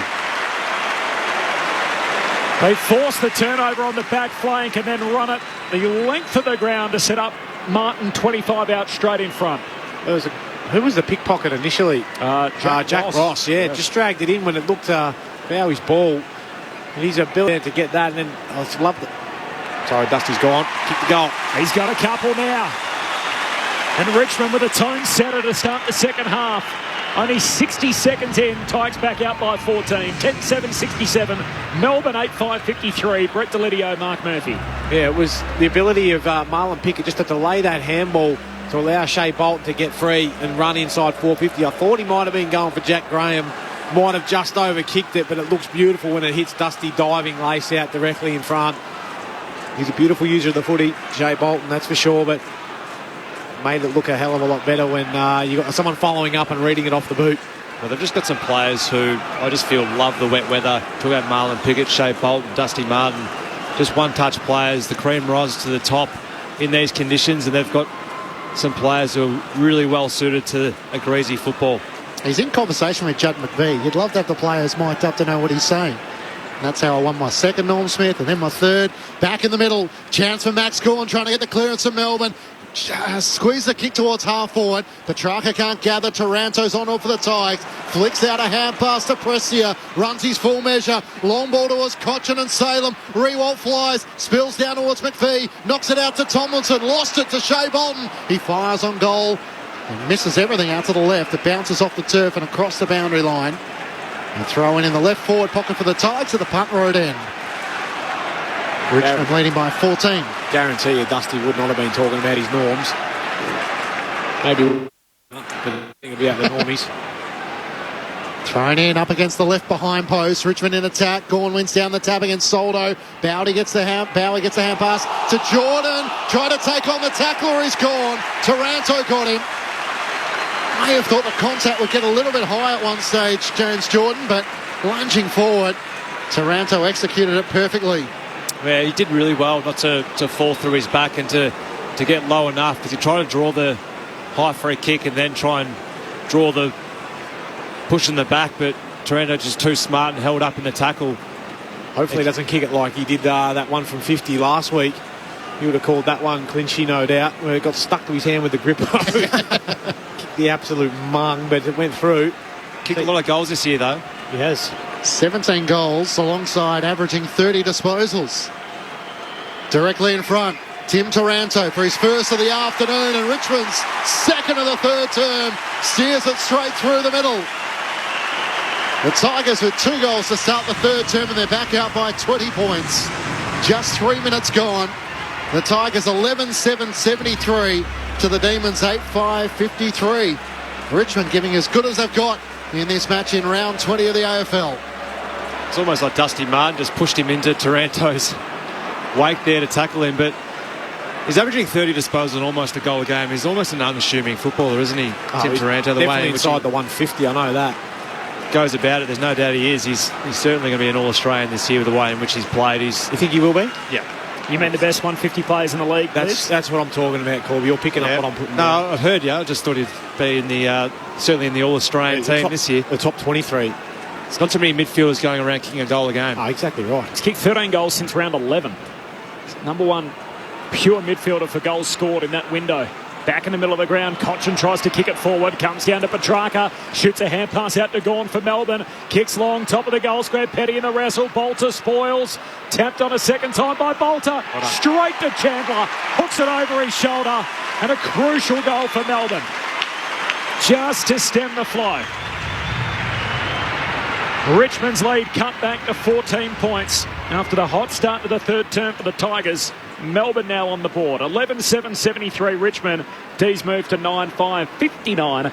Kate Chandler with his first of the day. Jess Webster's on the boundary. Yes, that rain that you mentioned just prior to the start of the quarter, it has eased off. I think it's just a passing shower. I'm not too pleased with the weather gods, to be honest, because it wasn't meant to hit us until later tonight. So hopefully no more rain for the rest of the game, and we can enjoy the contest from down here at ground level. Yeah, hopefully it doesn't get any colder up here in the box. I'm on a voice call. What goal number was it? Just his first. Anyway, Kate Chandler, terrific forward pressure from a small forward. Love that. Bolter just tried to tap it free, but well read by the little fella. Good snap. 19 goals of the season. He's having a good year. Soldo just volleyball, spikes it forward, straight to Baker. Hand pass to Martin. Gets to the edge of the centre square for a great goal. Through it goes. Dusty at his best. Martin with his third. lifting the Tigers into September, if he's got anything to say about it. Richmond answer immediately back. 12-7-79 to Melbourne 9-5-59. And when he's playing like this, he is one of these superstars of the competition. Oh, he certainly is. And Van Soldo just forcing a huge contest in the middle of the ground. And Liam Baker coming off the half-forward line, just attacked the football, one touch. And just a little dish out to Dusty Martin, who you just can't give any space. And I'm not sure why they're not playing anywhere near him in that middle of the ground, because he just does things like that not many people can do. But you're just thankful we can watch players at their best in their prime. And he's probably past his prime, but he's still doing things that not many can do and putting on a bit of a show here to start the second half. Game high 10 score involvements, 3 goals to himself, 15 disposals. Back in the middle of the ground, Soldo wins the head out. Harms grabs the footy. Rolls onto his left boot. Sends the kick down to half forward. At the drop, Grimes bounces straight off his chest. Picked up by Neil Bullen. Heads inside 50. Van Rooyen. Great mark. Hitting up out of the goal square. Marks and that channel at left half forward. He'll kick from 30 out. Yeah, it was. But how good was the kick as well? It was a bullet kick in these conditions by Neil Bullen, just to lower the eyes and get out of traffic. Bang. There's not much Bolter's an extreme athlete. The ability to power off the mark. That kick was just perfect, wasn't it? It's absolutely sheeting rain here at the moment. Yeah. How are you liking that, Jess? It's more than... I'll get the Jess in just a moment. It's more than just a sort of light shower. Jacob Van Rooyen in a must-have for the Demons. Through it goes. They continue to hang around. A third for Van Rooyen. And he kicked 3 against them the last time they met. They all came in the final quarter that night. Richmond's lead cut to 14. Big goal for the D's. And a goal-scoring fest to start this third term. We've had 5 goals in 8 minutes. Richmond 12-7-79. Melbourne 10-5-65. Jess Webster on the boundary. Yes, please disregard anything I said a couple of moments ago about the rain. It has returned heavier than before, but still hoping, fingers crossed, that it does go away. Also, just a quick update from the Richmond bench. It looks like Dan Riol is just getting a little bit of treatment on his calf. Appears to be okay, but it's something I'll keep an eye on. Just love to see these centre square scores, don't you? Just good. Free-flowing. Back in the middle, Soldo and Gawn. Soldo tries to take it out of the ruck, gets a hand pass away to Shea Bolton. Inside 50 towards Martin against Stephen May. May works him underneath the footy and takes the mark. The 2-time All-Australian defender. Able to win on that occasion. Sends it out to Jack Viney. He marks it right half back. Melbourne all of a sudden just need to settle after that goal from Van Rooyen. Viney kicks up the members ring towards Gawn. It skids off the turf. Got the hand pass to Langdon. Created something there down low for Taj Woden. Needs support. Hand pass inboard back to Viney. Second involvement in the chain. Inside 50. Van Rooyen! Almost a huge mark. Just couldn't hang on as he hit the turf. The ball stuck underneath him and the umpire will pull it up. Wow. There's that jump. Right up on the back of Noah Bolter. Just couldn't hang on. He looks an absolute beauty. There's no doubt about that. Van Rooyen, the second year forward, and wins the hit out here. Comes down to Petrarca. He's tackled straight away. I just love the way he throws himself in the contest. Launches at it. 21 goals for the year now for him. Van Rooyen, another hit out here down to Langdon. Hand pass picked off, though. It's Bolton for Richmond. Hand pass to Hopper. He shoved after he kicked, and it'll be a downfield free. Got a late bump. And Jack Riewoldt will take it on the wing. 14-point lead for Richmond. They've got it out to 20 points on a couple of occasions this third term, and Melbourne have picked it back on both occasions. On to McIntosh, away to Shea Bolton, kicks deep. Pickett and Gordon a one-on-one. Ball hits the deck. May grabs it under pressure. Tackle, just got a kick away. To Gorn by hand to Viney. Hand pass to Rivers. On his 22nd birthday, kicks up to halfway. Van Rooyen down there, wants the safety of the boundary line, finds it. And the boundary throw-in on the wing. 14-point lead for Richmond. 10 gone third quarter. In Perth, the West Coast Eagles have kicked 3 of the first 4 goals of the match. They're 3-2-20 to North Melbourne 1 straight 6. Although Nick Larkey's about to have a shot on goal for the Roos. I'll take you there for the second half. Jack Viney hasn't moved, has he? No. Yeah. Doctor and a couple of trainers out to Jack Viney. They have halted play. Not sure why. Keep doing that. There's no stretcher on the field. Yeah. Must be a change. Now he's right. He's going back to the stoppage. So, Richmond fans are not all that thrilled about that. Thrown in, Soldo wins it down against Gawn towards Taranto, spins into Viney, got tackled, lost the footy, Soldo over the top, Langdon locks him up. On the members wing, a ball up with the Tigers leading by 14 points. And the AFL don't have a head of footy, so you can't actually ask anyone about it. Who do you ask? But it is a growing trend, isn't it? Oh. Win the World game, you'd have to go to the side and wait as play restarts. No chance for Harms to break clear as Soldo has another tackle. You're out of the game, aren't you, if you go off the boundary without going through the gates? Yeah. 14-point lead here for Richmond is gone. Wins the hit out. Prestia wants the boundary line, finds it. Says chuck that in. So the two subs, Matthew Coulthard and Joel Smith, neither of them used. Smith sub again for Melbourne. He was good last week when he came on, Smith. Had an immediate impact. He's actually been the sub now in 4 straight games. And the boundary throw in. Gawn pushes out Soldo illegally. A free kick for Ivan Soldo. 27-year-old Premiership ruckman from back in 2019. Played in one of the 3. He just kicks a high bomb down to half forward. Shea Bolton's pretty comfortable in the air. Can't complete the mark here. Through to Tomlinson. Hand pass to Langdon. Handball along the boundary line. Shea Bolton, almost like a basketballer, trying to dribble it back into play. Ran out of room. And a boundary throw-in. It's like he's playing in the schoolyard. Sometimes Shea Bolton just playing a few tricks here and there. Underground handballs. Just has a bit of fun out there. Mark Murphy, Brett Delidio, Matt Clinch, Corbin Minimas and Jess Webster with you for Sunday afternoon footy. Gawn taps it towards the boundary line, looking for Jordan. And Taranto see it out of play. Jess Webster, Jack Viney's come to the bench. Bit of a chat with the doctor. Yeah, he just had his shoulder checked out after that earlier incident, but looks like he's been given the all clear to return, but still on the front bench at the moment. Thanks, Jess. Leading possession getter with 18. Taranto from the stoppage, kicks Richmond inside, 50 once more, Marlon Pickett-Cutmar, spilled down to the front, Jack Revolt fires a hand pass forward, but straight to Lever, the Melbourne defender through the middle of the MCG, down low for Harms, he gathers, hand pass to Brayshaw, to the runner Neil Bullen, through the middle of the MCG, out in front of Melcham, he tries to gather against Broad lays the tackle, has to hand pass over his shoulder, straight to Young of the Tigers, tries to sidestep Melcham, gets the hand pass away to Broad, high kick around the southern wing, underneath it Tomlinson and Miller, spills down to McVie, he's tackled, well laid by Baker, they turn to the umpire, it's stuck underneath them, he'll pull it up. On the southern wing, Richmond leading by 14 points, 13 minutes gone, third term. Underneath the Shane Warne stand, southern side of the ground. Soldo pumps it straight down. Cochin gets the clearance. Kicks down to half forward. May pushes off. Rewalt wins the footy. Hand pass to Tomlinson. Running out of room. Short kick. Doesn't hit his target. Hits Shea Bolton, who takes the mark. Bolton dabs it short to Graham. Takes the sprawling mark. High half forward for Richmond. He's still about 55 metres out.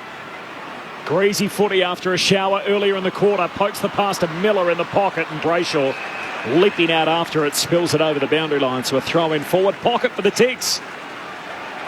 Richmond by 14 points, as many minutes gone in the third term, 12-7 to 10-5. Cosy Pickett with the 6 disposals, just touched it once in the second corner. From the throw in, spills down to Cochin, fires on goal and misses to the left-hand side. Tigers leading by 15 points, all their main contributors getting involved. Hurried kick out, finds Lever. So May and Lever, the two key backs, link up. Short kick to Neil Bullen, defensive side of the wing. Wants to move it on for Melbourne. Standing and waiting, Petty. Doing well, Rioli. Broke it up, but straight down to Langdon. Surge kick forward out on the full. And Richmond to win it back. Just need a better composure there. Yeah. Langdon, he tried to just whack it on the bird and then saw he had a Melbourne teammate just free and just should have just hit the drop punt. That was his first instinct, wasn't it? Just to hang it forward. Yeah, first instinct was just to throw it on the boot rather than just be composed with the footy. Here's Tyler Young, sends it long towards Jack Rewalt. Can't take the mark, and Rivers and May see it out of play. Nick Larkey missed that shot on goal, so the Roos 1-1-7, trailing the West Coast Eagles 4-6-26, approaching quarter time there. Earlier today it was St Kilda winners by 29 points over the Hawks, who mounted a spirited charge in the third quarter. Saints up to 5th spot on the AFL ladder. From the throw-in, Soldo wins down the tap towards Taranto. Unable to take it, Harms spills down the way of Jordan. He's locked up by Taranto. The umpire will ball it up in front of the members' stand. Tigers by 15 points. Up it goes. Soldo and gone. Soldo towards the boundary line. Hopper. Headbutts out to Bolton. He threw it to himself. Trying to evade Langdon. The umpire says you can't do that. Hands the footy to Ed Langdon. Jess Webster on the boundary. Melbourne has activated its sub. Joel Smith is coming into the game. Looks like Adam Tomlinson is the one being subbed out. Oh, interesting. It's an interesting call. Thanks, Jess. Langdon goes short to Rivers. There he goes and sits in the second row as Jess outlined as Rivers pokes the pass out wide, and here's Van Rooyen. Marks in front of the Demons race, right half forward. He'll kick from about 40 out. They obviously feel they want to go a bit more leg speed because I think Tomlinson's been really good on Rewalt today. Hasn't really looked like it, Jack. So they're just trying to inject some more leg speed into the team and have Smith. Oh, hang on. Max Gawn's been put down top of the goal square, and that's a silly move. Noah Bolter is getting some feedback from the Demons, and Jacob Van Rooyen is going to be marched to the top of the goal square. This will be 4. Drives it up into the second deck, and a huge let-off for the D's. They keep themselves in the game. 17 gone, third term. Richmond's lead cut to 9. 12-8-80. Melbourne 11-5-71. Again, the same old habits from the Tigers. The undisciplined act cost them 50, cost them a goal. I didn't see that one. Murph, did you see what happened? He just flattened him, did he, or bump him from behind? I think he might have just tugged on big Maxi Gawn and just brought him to ground. There's just no need to do it because I think they were trying to work in and try and get a bit of separation and get some space to lead back to the football and just pulled down on the ground. Okay. Bolter just checked his run and bumped him and over he went. I'm sure there's a hell of a lot in it, but yeah, I would have thought if you're 120 kilos, you could probably stand up a bit more than that. It's a big goal for the Demons. Van Rooyen with his 4th. It's back to 9 points. Back in the middle of the ground. Hopper gets the clearance to Dan Rioli. Dodging and weaving. Chips for Rewalt down low. Can't hang on. Sock it away by Viney. Into the middle of the ground for Brayshaw. Hand pass to Jordan. Looks up towards a vacant half-forward line. Chandler found an extra gear. He runs away from Vlostone. Just keeps it in play. Swings onto his left. Back to his right. Pokes the kick into the pocket. It was good work. Petty marks. Just bought enough time for an option to present. And Harrison Petty hard against the boundary in the right forward pocket. He's got some good leg speed, doesn't he? Chandler just put some probably 5 or 6 yards on Vloston in no time there, but just had the poise and the class to turn back on the right foot there. And it's find Petty who found some space inside 50. So it was 5 goals in the opening 7 minutes, and then Melbourne answered 10 minutes later through Van Rooyen. Here's a chance to make it a 3-point game. Petty's just going to put it to the top of the goal square rather than having the shot. Bolter and Miller spoiled each other in the end. It spills down to Taranto. A clearing kick. Set a bit of a challenge for Baker. He flies against Bowie. Kept it alive and then steps out of play. Using all his experience to realise there was enough pressure to force a throw in. Left forward pocket for the Demons. 40 metres out from goal. Richmond leading by 9 points. Interesting stage of the game. So for all Richmond's dominance, just a 9-point advantage. Boundary throw it again. Forward 50 for Melbourne. McIntosh jumping on top of it. Van Rooyen has been excellent. Scrapping with him. Ball comes out to the Tigers. Prestia to Hopper. Hand pass out in front of Taranto. Feeds it further forward to Baker. He's tackled by Bowie. Helped over the line. And the boundary throw in 60 metres out from Melbourne's goal. So Jacob Van Rooyen kicked 3 last time these two teams met. All in the last quarter in what was a match-winning performance. The Demons were actually 12 points down, time on in the third quarter. Kicked the last 7 goals of the game on that Anzac Day Eve. And that was a career high at that point, so he's now beaten that with 4 today. But Jacob Van Rooyen, he's still got a quarter to play from the boundary throw in. Hunter taken high. Can send Melbourne inside 50 again. Oh. Petty! Into the back of Nathan Broad and rips it down from the sky. How to make it as a forward. I was just watching a bit of his forward craft before that inside 50 kick, and he's really darting around and just refusing to be locked down. So just great awareness to put the ball in front of him and on top of Broad's head. Just didn't allow him just to come back and contest the football. He lost Bolter quickly, didn't he? Yeah, just turned him inside out. He's having a career day up front. Harrison Petty to make it 4 for himself. Yes, his compass is pointing true north. He turns to the Melbourne fans and says, let me hear a little more of that. And he's got the superstar feel down as the big key forwards.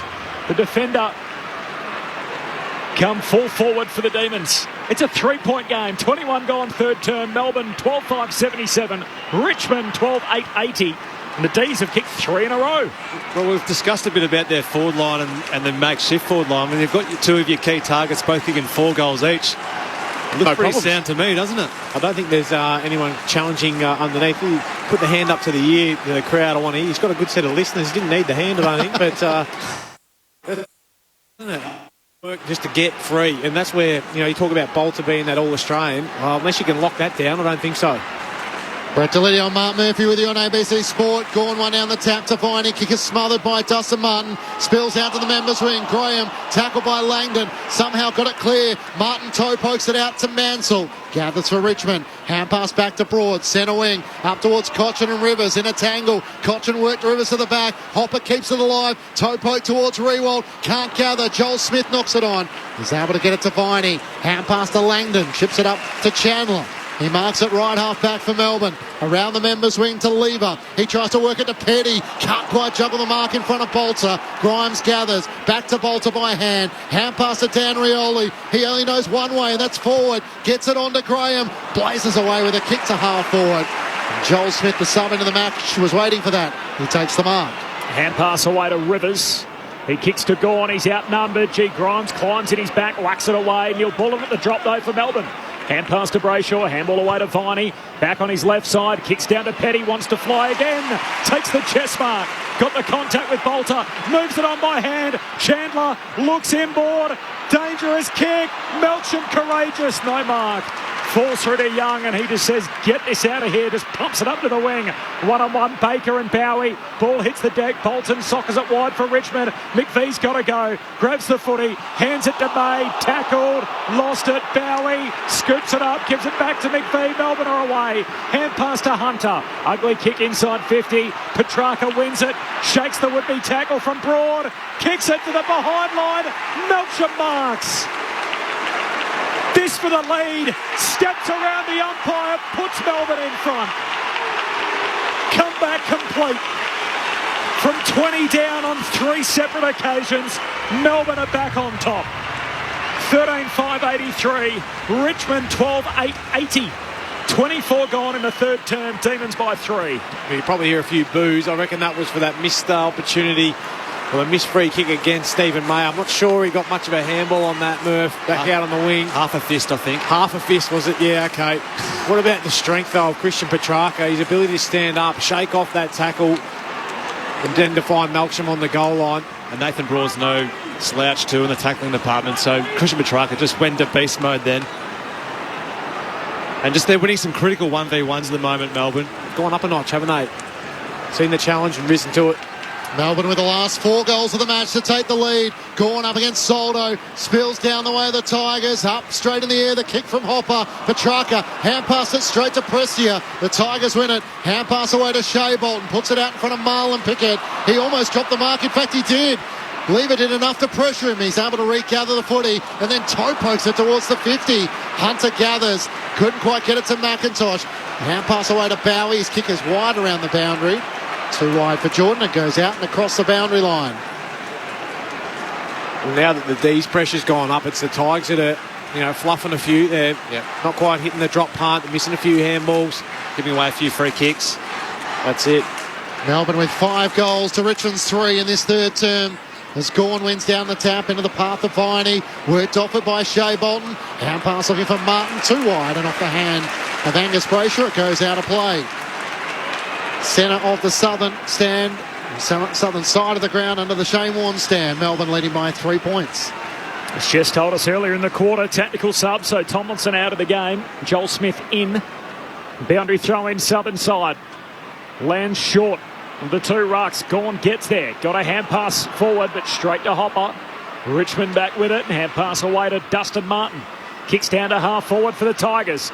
Pickett flies over the front. Lever reads it best. Marks at half back.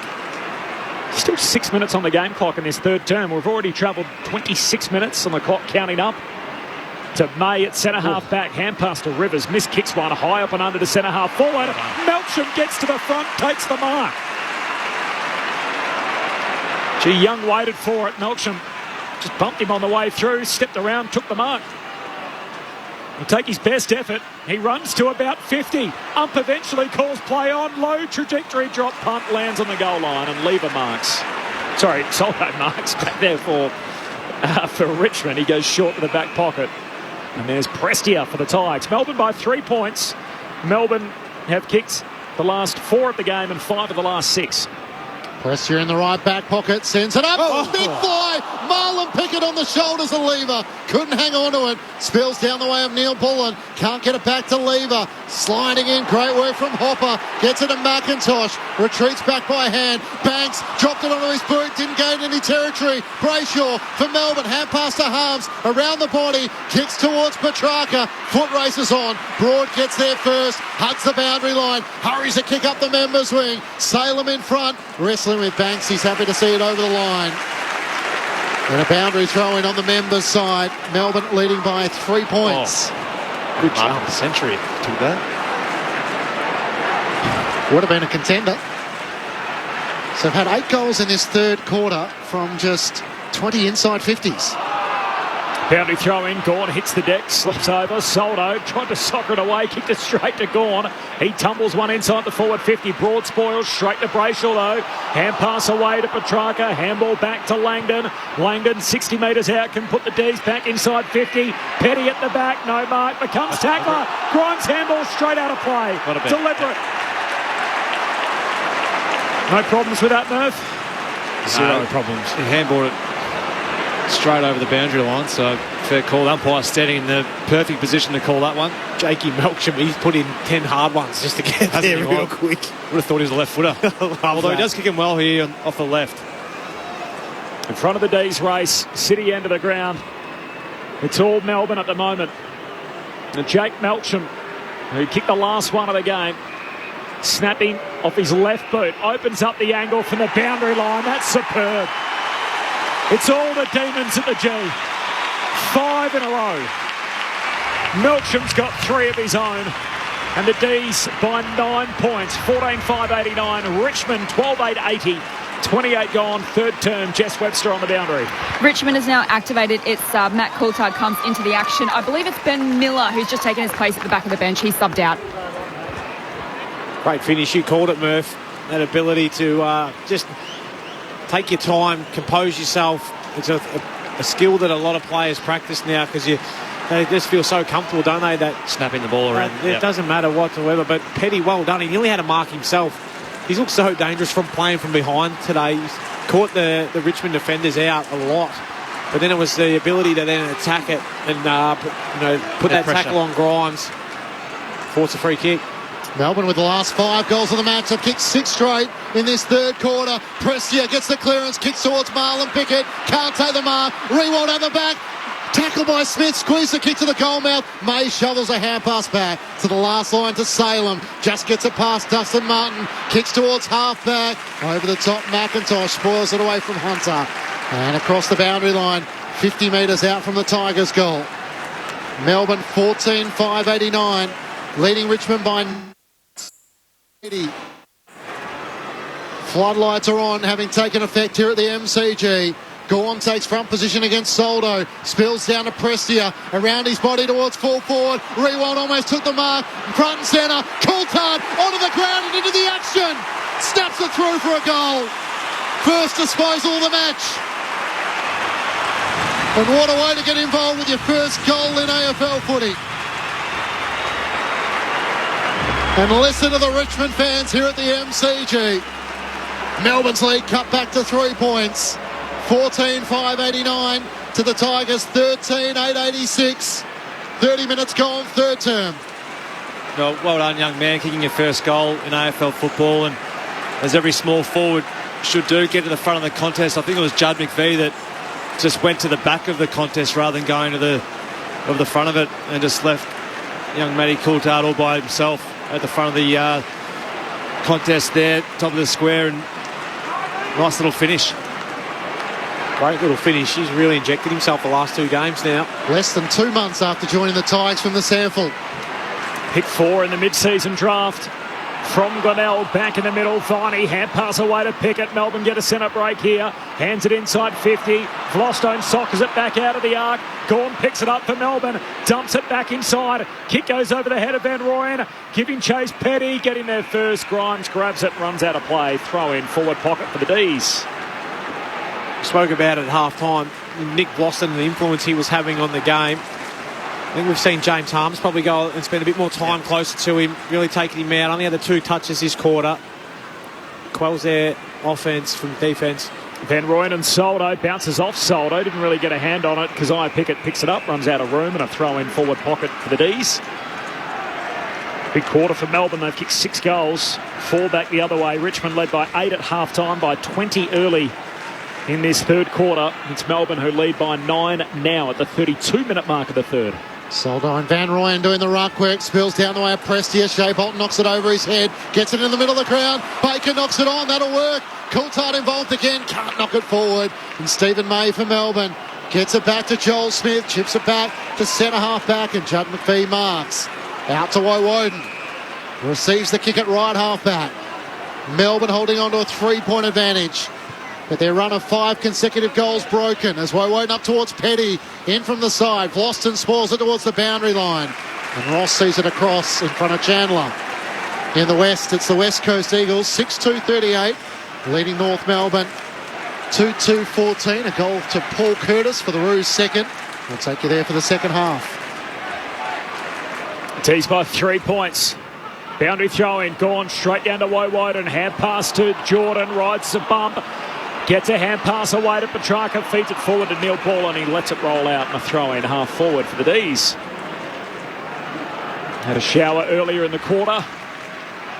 Floodlights taking over here as we tick towards 3-quarter time. Still some pretty menacing grey clouds hanging about. Boundary throwing. Gone. Spills it, trying to grab it from the boundary throwing. Regathers, gives it to Petrarca. Hot hand pass to Viney. Handball back through to Gawn. The big fella bends down, picks it up, jams it on the boot, high up and under. But Harms competes in the air, still a live footy. Cochin and Viney in a tangle. Mansell runs down Viney, forces a neutral ball scenario. A ball up, centre half forward here for the Demons. Melbourne by 3, 34 gone, third term. Still 2 minutes on the game clock. Tossed up in the air. Soldo knocks it forward straight to Salem and Melbourne. Kicks inside 50. Out in front of Neil Bullen. Gathers in the right forward pocket. Screws it back. Petty against 3. And Vlostone in from the side takes the mark for the Tigers. Van Rooyen with 4. Petty with 4. Vlostone works it out to the right back pocket where Banks marks. The young Tiger towards Coulthard. Can't take the mark with Bowie getting back and across the boundary line. On the full. Was. With better eyes than I was looking at the boundary umpire and was deemed it was out on the full. And Jake Bowie to take the free kick. Melbourne by 3 points. Bowie sends it as long as he can in the direction of Max Gawn. Can't take the mark. Spoiled down towards Neil Bullen. Tackled by Dan Rioli. Good support from Mansell. Locks it up 25 metres out from Melbourne's goal at the city end. Approaching 3-quarter time. A long quarter. 34 minutes gone. Can Melbourne jag another one here? One down by Van Rooyen. Petrarca can't handle it. Young jams it on the boot. Hunter can't quite mark, and in the end shoves McIntosh out of play. Throw in half forward for the Demons. 6-goal term already. They'll turn for home in front, the Demons. They can navigate this last 70 seconds. They've lost only 2 games when leading at 3-quarter time all year. From the boundary throw-in, Gawn wins it down to Brayshaw. Hand pass to Viney. Handball out wide to Petrarca. Off his right boot. Looks for home from 50 out to the goal square, and Ross whacks it through. A rush behind. 35 gone, third quarter. Melbourne by 4 points. The Demons with 6 goals to 4 in this third term. As Dan Rioli looks to bring Richmond back into play. Runs into the right back pocket. Cozzy Pickett charging at him. Sends him as long as it can. Marlon Pickett, the target, it cleared him. And Shea Bolton at the back, marked on his chest. Quickly looks to move it towards half forward. Pickett's push forward. That's Marlin. Can't take the mark with one arm. Spills to Harms. Brushes off the tackle. Hand pass to May. Chips it back to Bowie. He marks it left half back for the Demons. Paul Curtis clinching kick 2 in a row for North Melbourne, so back to a 17-point lead for West Coast. 7 minutes into the second term as Bowie goes down the wing and Van Rooyen takes the mark. He also missed one from the goal square, which I'm sure you'll see highlights of throughout the day. Paul Curtis, but making up for it with a couple on the bounce. Van Rooyen goes long inside 50. Soldo punches it away for the Tigers. Live footy, centre half forward for the D's. Salem overruns it. Clever paddle, Neil Bullen off his knees. Hand pass out to Harms. His handball picked off.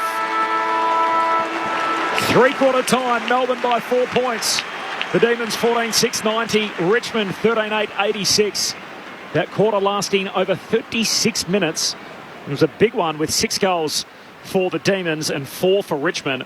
The Tigers led by 20 points on 2 separate occasions in the quarter before Melbourne had a 5-goal surge in which they led by as many as 9 points. It's back to a 4-point game as we turn for home. Their goal kickers, they've got 6 of them. 4 for Van Rooyen, 4 for Harrison Petty, 3 for Melksham. So there's the lion's share. They have 11 between them. And then 1 each for Petrarca, Neil Bullen and Chandler. Meanwhile, for Richmond, 3 goals for Dustin Martin, 2 goals for Liam Baker, and then 1 each for Prestia, Rewalt, Taranto, Rioli, Soldo, Coulthard, Bolton and McIntosh. Tigers led by 11 points at quarter time. They got out by 20 points at the 26-minute mark of the second quarter before leading by 8 points at halftime. And Melbourne with 6 goals to 4 in that third term to lead by 4 points at three-quarter time. Earlier today, it was the Saints winners by 29 points over Hawthorn, 19-8-122 to the Hawks, 14-9-93. Sees the Saints jump to 5th spot on the AFL ladder with their 11th win of the season, with Dan Butler booting 4 and Luke Bruce 6 for the Hawks in a losing cause. Meanwhile, in the West, it's the Eagles 6-3-39 leading North Melbourne 3-3-21. That's in the second quarter there, where the Eagles holding the advantage. Still a quarter to play here at the MCG. Great to have your company on Sunday afternoon footy on Grandstand AFL on ABC Radio, ABC Sport Digital, and now streaming on the ABC Listen app. Hi, this is Craig Rucastle. I'd love you to join me to continue the war on waste. I'll be doing some investigating to find out where our waste is coming from. Half a ton of food. Chuck it out. And sharing some practical tips on the little, big and somewhere in the middle things that you can do to reduce your waste and protect our planet. Are you up for the challenge? Join me for Season 3 of The War on Waste. 8:30 Tuesday nights on ABC TV and streaming on ABC iView. Grandstand AFL. Now streaming every match on the ABC Listen app. Look for the AFL button. Soldo just volleyball, spikes it forward, straight to Baker. Hand pass to Martin, gets to the edge of the centre square for a great goal. Through it goes. Dusty at his best. Martin with his third. And the boundary throwing, Hunter taken high. Can send Melbourne inside 50 again. Oh. Petty! Into the back of Nathan Broad and rips it down from the sky. He's having a career day up front. Harrison Petty to make it 4 for himself. Yes! His compass is pointing true north. Bowie scoops it up, gives it back to McPhee. Melbourne are away. Hand pass to Hunter. Ugly kick inside 50. Petrarca wins it. Shakes the would-be tackle from Broad. Kicks it to the behind line. Melksham marks. This for the lead. Steps around the umpire. Puts Melbourne in front. Gorham takes front position against Soldo. Spills down to Prestia. Around his body towards full forward. Rewalt almost took the mark. Front and centre. Coulthard onto the ground and into the action. Snaps it through for a goal. First disposal of the match. The 2023 AFL season. On radio, ABC Sport Digital, and now streaming on the ABC Listen app. A third quarter which went for 36 minutes as we had 10 goals and the Demons lead by 4 points at three-quarter time. 14-6-90 to the Tigers, 13-8-86 in a match which feels like it's going down to the wire here at the MCG. Matt Clinch and Corbin Minimas calling all the action. Jess Webster down on the boundary. The thoughts of Mark Murphy and Brett Delidio on ABC Sport. Well, it looked like Richmond were going to run away with the game there at the start of the third quarter. They just looked like their pressure was just too much for Melbourne, but to Melbourne's credit, they were just all over them after that point in time. Their clearance work was fantastic. They had They've got 13 more inside 50s at the moment, Melbourne, so they just keep on pummeling the ball inside 50. And we've spoken a little bit about their makeshift forward line, about trying to work out who's going to be their best mix going forward. And you've got Van Ruin at the moment, he's kicked 4, and Harrison Petty kicking 4. Jake Melsham's almost, he's kicked 3, but just been, he's a competitor, isn't he? He just keeps on finding a way to force the ball to ground. He's quite clever with the way in which he knocks the ball onto teammates in space as well. But they looked like they were really unorganised in the second quarter, Melbourne. It looks like they've had a bit of a reassess of where they were at and where they need to position themselves when the ball was coming from stoppages around the game. And they've structured up a lot better in that third quarter. So full credit to Melbourne to fight back. Richmond were 20 points up there at the start of that third quarter. So you expect Richmond to keep on coming. It's only 4 points the difference at the moment. So Richmond, obviously, with their finals chances hanging in the balance, if they lose this game, it might be too difficult from here on in. And Melbourne need to try and win this game to try and secure a top 4 spot and try and finish in a top 2 position to give themselves a home final. Yeah, I reckon for the Tigers to win this game, they need to inject Dustin in and around the footy. I felt like he played a lot of that third quarter deep forward. You know, he's had 17 touches, 10 score involvements, 3 goals too. He's looked dangerous up forward, which you can see why they want to leave him down there. But then for the Ds, I'd love to see Cozzy Pickett get injected into that centre bounce. Yeah, he's only had the 7 disposals. Only had the 7 disposals. I reckon he's had 1 touch since quarter time. Yeah, I reckon you're probably right too, Clinchy. He's been well quelled, but away from this game, I just want to talk about the Colonel. He pulled a hammy halfway through that, and he got made look silly out there in that 3/4 time sprint. He smoked me last week, but he got a bit cocky, I think, and then he's come out there and been hammered by the bloke who's running against him. Brett Deledio wasn't impressed by the way in which the Colonel... Oh, you should have seen him. He stopped halfway. Right into the 3/4 time entertainment. Melbourne leading by 4 points. A thrilling final term to come on ABC Sport. Gawn up against Soldo. Gawn wins down the tap to Viney. Hand pass to Rivers, ran into a dead end. Tackled, got the hand pass to Bowie. They find a way forward with a hand pass to Viney. Chips it out to the southern side. Brayshaw marks. Between wing and half forward, trying to work it back to Viney. Just got it over the top of Pressia. He looked to have played on. He now gets back behind his mark. Swings onto the left. Long inside 50. Petty leads out. Can't take the mark. Spills to Petrarca. Hand pass to Pickett. Around the body, it's offline. Bounces end over end out of play in the left forward pocket. Melbourne in attack, leading by 4 points. At the punt road end of the MCG. We saw Jack Viney start the house on fire last week in the fourth quarter. He's done something similar today, just to work around the clearances and then getting the ball forward. From the stoppage, boundary throw in. Soldo leaps up, wins it down, and then soccers it 40 metres out of there. Salem takes the intercept mark. Hands up over Shea Bolton. 52 metres out. Salem kicks for Kazai Pickett. He's caught at the back and standing in front is Hopper. Takes the intercept mark for Richmond. They need to try and hang on to the football a little bit longer than and wait for Max Gawn to make position up the ground and be an option inside 50. Hopper heads to the wing. There's Gawn. Takes the intercept mark for Melbourne. Because you can't be everywhere, can you? He's his best. He's in the game now. He's going to chip it short. Back to Salem. Says it's all okay distance-wise. The lefty will try again. Looking for Petrarca over his head. Melksham can't pick it up clean. Petrarca does. Second attempt. Snaps it back goalward. Oh, misses. Out to the right and behind. He's kicked 3 of them today. Petrarca just the 1 goal. What's that? A 5-point advantage for Melbourne. 2 minutes into the final term. As the Tigers bring the ball back into play through Dan Rioli. Short to the back pocket for Dylan Grimes. The 32-year-old in game 226. Still has a year to run on his contract. Sends it up towards Big Shea Bolton. Massive fly. Can't hang on to it. Spills to the back and Noah bolters onto it. Kicks it straight to Rivers. Can't find Rebold and half forward. Melbourne in the middle of the ground and Chandler marks. Both Marlon Pickett and Shea Bolton are threatening today. Neither can hang on to it though. The searching kick out to the wing finds Ed Langdon. Marks centre of the southern wing. Langdon thought about going long to Neil Bullen. Checks his kick. Finds Lever. Just forward of the wing, southern side. Loads up, long kick inside 50. Petty forced to spoil. Finds a safety at the boundary line. That's a good result. So a boundary throw in forward pocket for the Ds. We got a definitive answer on Ben Brown today, given what Petty's given them up front. Yep. I think that, unfortunately for Ben, premiership forward, that might be it.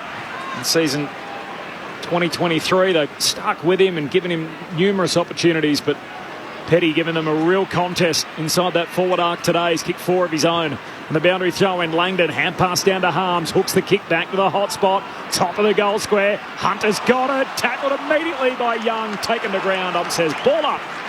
Left forward pocket, punt road end, where Melbourne are attacking. They lead it by 5 points, 3 minutes into the last. Did well to stay low on the tackle there, Young, because Hunter is notorious at getting those high frees.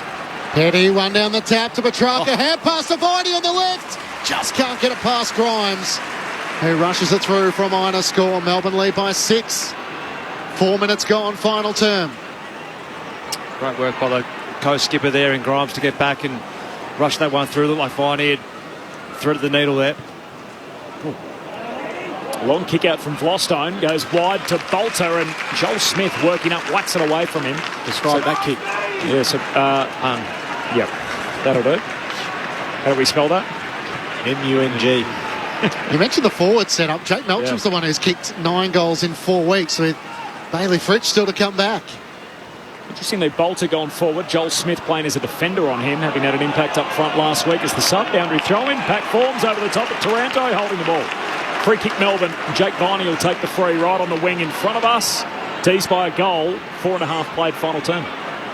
Start of the season, Noah Bolter as a forward as Viney dances around Taranto on the mark. Left boot inside 50. Harms up, can't take the mark. Clears him and Nick Vlostone takes the mark. 20 metres out from his defensive goal, straight through the middle, looking for Graham. He marks in front of Bowie. Had Dan Rioli running past. He opts to kick. It's out wide for Coulthard. Gathers in front of Langdon. Hand pass back to Dan Rioli. Can't get him. Ross slides in. He's tackled. Brought down by Rivers. They turn to the umpire. He'll ball it up. Centre of the southern stand wing. Melbourne leading by 6 points. Good to see the Reverend Neil Danaher in the house, cheering on his Demons. Meanwhile, over in Perth, 6 to go before half-time. The Eagles led 6 goals to 1. They now lead at 6 goals to 5. So just a 6-point game there as well. Taranto from the stoppage, kicks in the middle of the ground. Off the hands of Bolter, spills through to Bolton. Picks it up. Bowie's got him. Good tackle. Hand pass to Hopper, tackled front on. Says it's all okay. Says holding the ball. Hopper ducked his head, lost his prior opportunity as a result, and the tackler rewarded. Good call. Neil Bullen goes wide with an ugly kick, slides off the boot and out of play, and a boundary throw-in right on halfway. Now, if you choose to duck rather than avoid the tackle or get the ball in the boot, fair enough. Good call by the umpire. Melbourne by 6, 6 gone, final term. Richmond led the game by 20 points on 3 separate occasions. Either side of half-time from the boundary throw-in, down to Taranto again. Drives the Tigers forward. His kick is wide, one bounce out of play. And the throw-in half forward for Richmond, about 50 out from their goal at the city end. Also the sub's been made in Perth, so Elliot Yeo's into the game. 1.5 in for Rep Bazzo. Jack Siebel, the sub for North Melbourne, having announced his retirement during the week. Melbourne leading by 6 points. Chance for the Demons to jump to 3rd on the AFL ladder. If Richmond prevail, they'll be inside the 8. Soldo wins down the tap against Gawn towards Dustin Martin. Hand pass to Graham. Quick hand pass back to Soldo. Post it to McIntosh. He marks 25 metres out, pretty much directly in front. Kicked a goal in the first quarter. It was a great pass. Textbook, wasn't it? Not the most likely source with a big ruckman. That was textbook kick. No, yeah, that's what I was talking about. That thing spun anyway, but a drop punt. The big fella, look at that. Oh, yes, chaos ball inside forward 50. Camden McIntosh, the winger. Lockie Hunter can't believe it. He's thrown his head back in disgust. Came up big in the last quarter against the Hawks. Camden McIntosh looking to draw scores level at the 8-minute mark of the final term. Directly in front, McIntosh comes in, and the Tigers are up for the fight. McIntosh with his second, and we're locked at 92 apiece. 14-8-92. 8 minutes gone. Final term on ABC Sport. The Tigers with the first goal of the final term. Brett Delidio and Mark Murphy. He's an interesting player, isn't he, Camden McIntosh? He's always working really hard back to support his teammates. But then when there's opportunities like that, he likes just to sneak forward a bit and just try and catch his offside winger off guard. And that's exactly what he did there. Rather than sit corridor and be sort of a chain possession player in terms of being that second or third option from stoppage, why not get forward and challenge your opposite winger? And you just never know your luck, and on that occasion it fell in his lap. Big moment to start the final term. Scores level again with 8 minutes into this. We are 8 minutes into this final term, and back in the middle of the ground, Viney tackled by Taranto. Ball up. Umpire chucks it in the air a second time. Rucks miss it completely. Shea Bolton drives it out of the middle. Kicks it deep. Noah Bolter down there. Smith trying to spoil. Bolter picks it up on the behind line. Melbourne trying to help him through. Bolter shakes the tackle, kicks the goal. Noah Bolter would not go over that behind line. Shook two tacklers, snaps it through for the go-ahead score. The question is it 6 or 1 point? The goal umpire says 6. The Arc will have a look.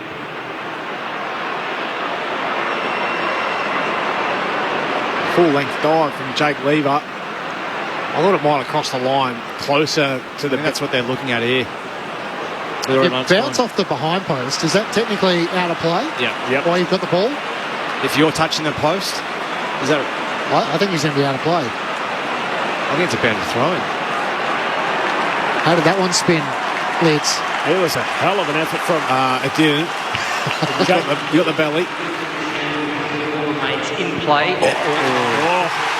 Ball remains in play at all times. This will be a goal. So Noah Bolter swung forward.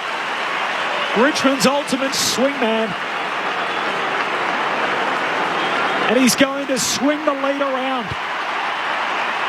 Richmond are in front. Tigers with another goal kicker. Umpires waving 2 flags. Richmond by a goal at the 10-minute mark of the final term. 15-8-98 to 14-8-92. It's very rare to see a review like that, but it just probably shows you that there should be a camera between the goal and the point post too. Have a look at this. Does Joel Smith push him into the behind post? Yeah, well, he definitely hits behind post. Well, is that the rule? I think the ball has to hit the post. Right. Not the... Yeah, okay. He bounces off it in the end and snaps an incredible goal, but... Yeah, well, he's touching the post, isn't he, with the ball, so... I actually don't know what the rule is. Oh, I don't either. But interesting to... Corbin, do you have a rule book? Jess Webster on the boundary. We have an unfortunate injury on the umpires bench, unfortunately. One of the boundary umpires has just come along to the bench. He's done his left ankle and is in the hands of the medical staff at the moment. We'll not be able to help us out with clarification. Back in the middle, Soldo and Corn. Corn got poked in the eye. Chance still for Melbourne to get the clearance. Brought down as Jordan as Taranto lays the tackle. It's a lead change, by the way, Clinchy. Number 5 in the game on the back of that Noah Bolter goal. Tigers with 2 goals to none in this final term from the stoppage. Sliding in, Hopper gets it to Taranto. He's locked up by Petrarca. Umpire circles, holding the ball. Hot whistle. Very hot. A few Richmond fans are wondering where the ones have been at the other end. Petrarca inside 50. Penny on the lead. He's got it in front of Lostone. Move over Charlie Curto. There's a new full forward in town. I'm not sure about that, Clinchy, but he's been terrific today, Harrison Petty. That was against Grimes too, so Grimes is no slouch on the lead. He just makes up yards very quickly. He's a real power athlete, Grimes, so he's putting yards on him, and then just the sticky hands in some slippery conditions. He's been terrific today, Harrison Petty, and go back and kick his 5th. 2 in the first, 1 in the second, 1 in the third. Slightly right of centre on a 45-degree angle. Kicking from around 35 metres out. Harrison Petty for goal number 5. The unlikely full forward. Melbourne answer back. Scores level at 98 apiece. 15-8-98 at the 13-minute mark of the final term. Wow, every time they've needed a lift from their centre bounce or from a stoppage area, Maxi's been able to get his hand on it, but then the mids around him have lifted as well. A big tackle, probably a little bit high on the whistle, if you ask me, from the umpire, but great kick inside 50. How good's this bloke been up front with the ability to jump, catch, read the play ball, even when it's coming over the back? Not sure about the move over Charlie Curnow. He's only got 62 goals to go in terms of getting in front of the Coleman, but, you know, it could be done. Just another challenger, Liz. That's all I was saying. Just another challenger. His forward craft has been pretty spot on, hasn't it? Been fantastic. A few tricks down there. Kick 5 a game, you're going to get close at some stage. He won't back down. 5 goals for Harrison Petty. 13 gone. Final term. Scores level. Gawn grabs it out of the ruck. Tumbles a kick to centre half forward. Pickett knocks it on. Melksham grabs the footy. Tackled straight away. Wanted a stoppage and gets it. And by Daniel Johannesson comes running in and says, I'll have it. He chucks it up for Soldo and Gawn. Gawn grabs it, tries to kick it forward. Prestia steals it from him. Pickett throws his weight around through traffic. Mansell swings a hand pass forward, but Gawn picks it off on the 50. Brayshaw gives it to Rivers. Kicks deep. Melksham marks just inside the boundary line. Left forward pocket. Goes sliding into the advertising hoardings. He'll get up to take his kick. He's got great forward nous. Jackie Melksham just understands where the space is and just reads the ball really well in the air. Melksham to snap across the body.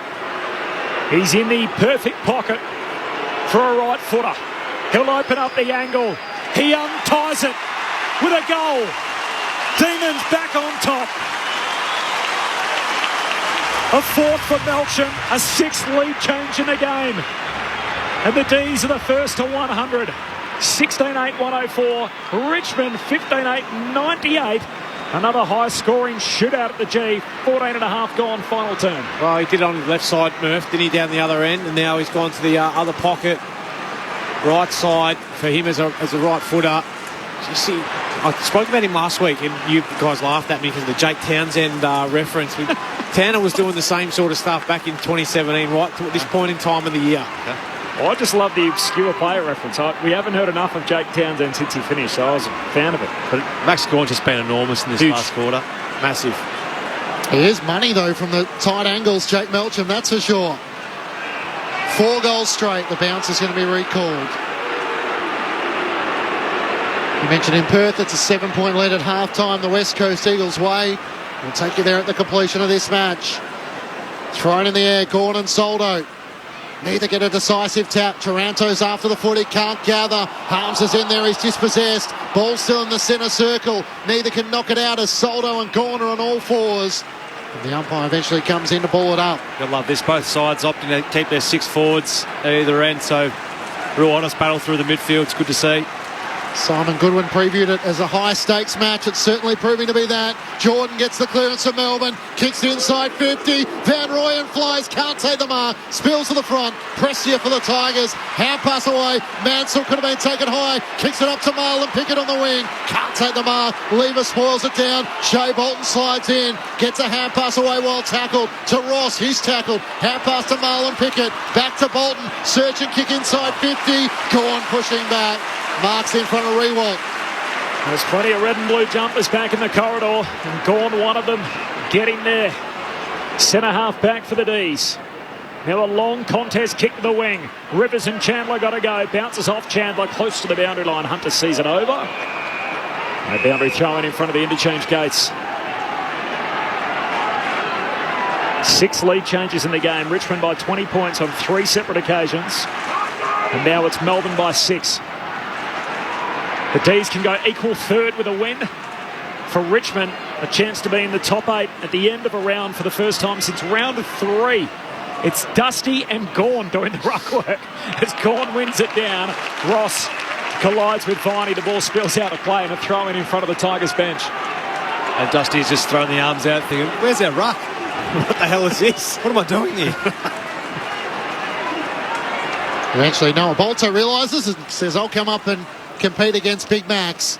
Thrown in through the hands of Bolter. Brayshaw for Melbourne. Hand pass to Gawn. Couldn't control it. Knocks it out to Viney. Tackled by Cochin. It's desperation stakes now. And both sides not taking a backward step. Viney and Cochin charging in at 1,000,000 miles an hour. 2 goals apiece in this final term. Melbourne by 6 points. Gawn knocks it forward. Trying to extract it. Bolter can't do so. Spills to Brayshaw. Off balance. Kicks towards Van Rooyen. Outnumbered 2-on-1. Broad spoils it out of play. With support from Dan Rioli. Left forward pocket for the Demons. 45 metres out from goal. 18 minutes gone. Final term. Melbourne by 6 points.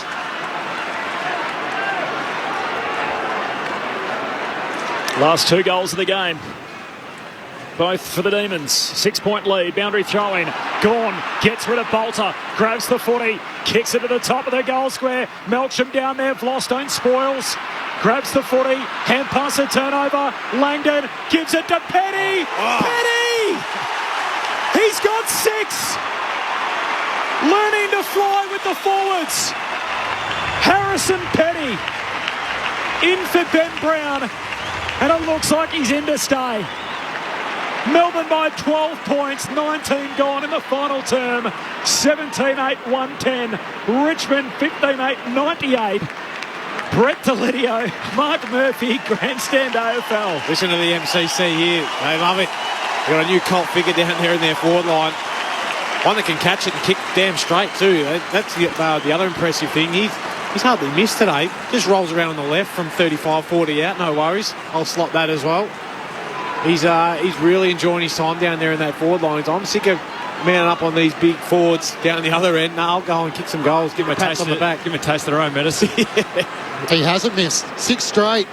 Back in the middle, Gawn takes it out of the rough ends. Bolter kicks towards half forward. In front, Vlostein had it spoiled away by Pickett. Cosy Pickett back onto it. Hand pass to Neil Bullen. Kicks it inside 50. Bounces in front of Melcham. Can't gather. A chance for Young. Left it for Broad. Gets the hand pass away to Banks. Clearing kick out towards half-back. Baker in front. Kept his footing. McVie slipped over. McVie back onto him. Baker end over end. Straight over the boundary. Umpire says throw it in.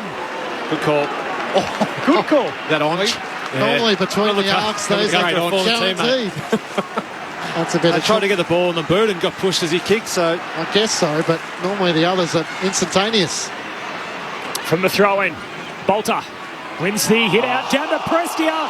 Pushed off one. Gawn went and got him. Massive. So big. Come here to the little man and just drilled him into the ground. I think he was disappointed in Leeds not giving him 3 votes last week. He's come out here and put a display on. Demons with the last 3 after falling behind in this final term. They lead by 12. And Gawn goes wide to Petrarca. We've just ticked into time on in the last. Another humdinger and a hell of a round of footy. Kicks to the top of the goal square. They all miss it. Pickett can't trap it. Becomes tackler on Broad. Goal square. Umpire says holding the ball. Free kick Pickett.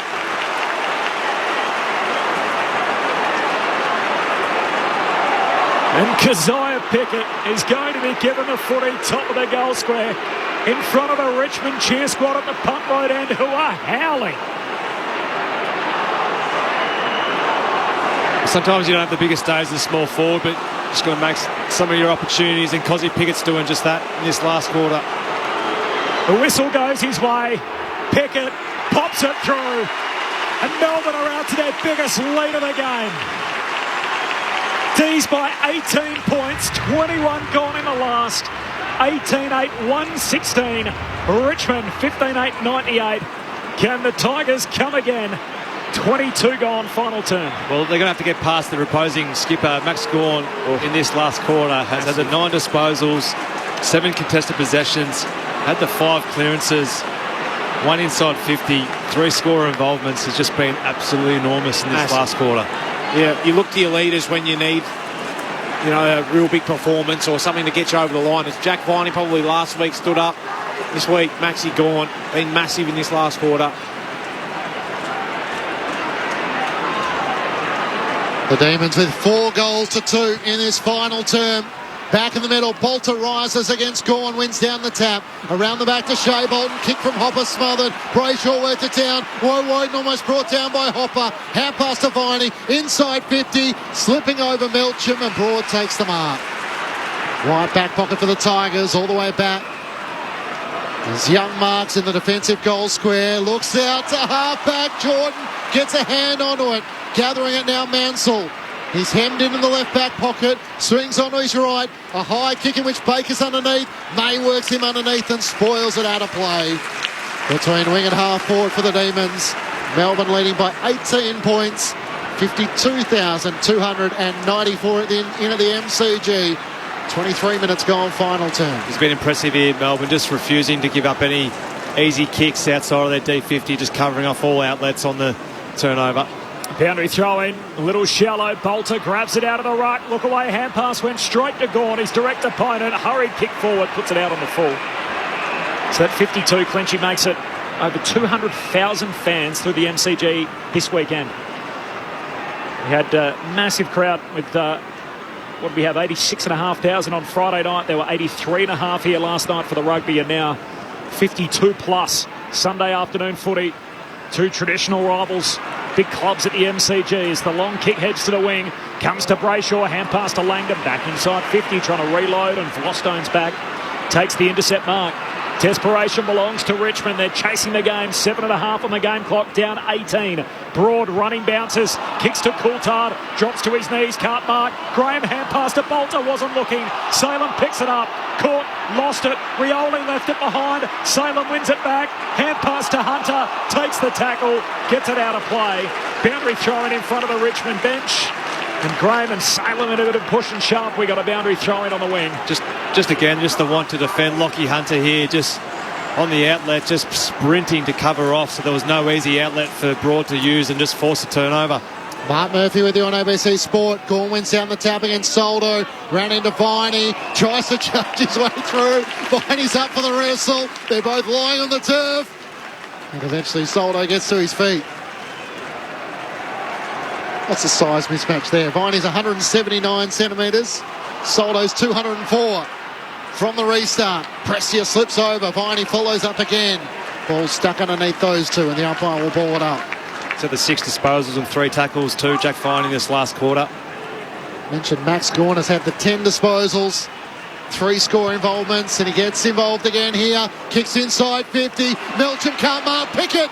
Cozzy swooping in front, can't finish.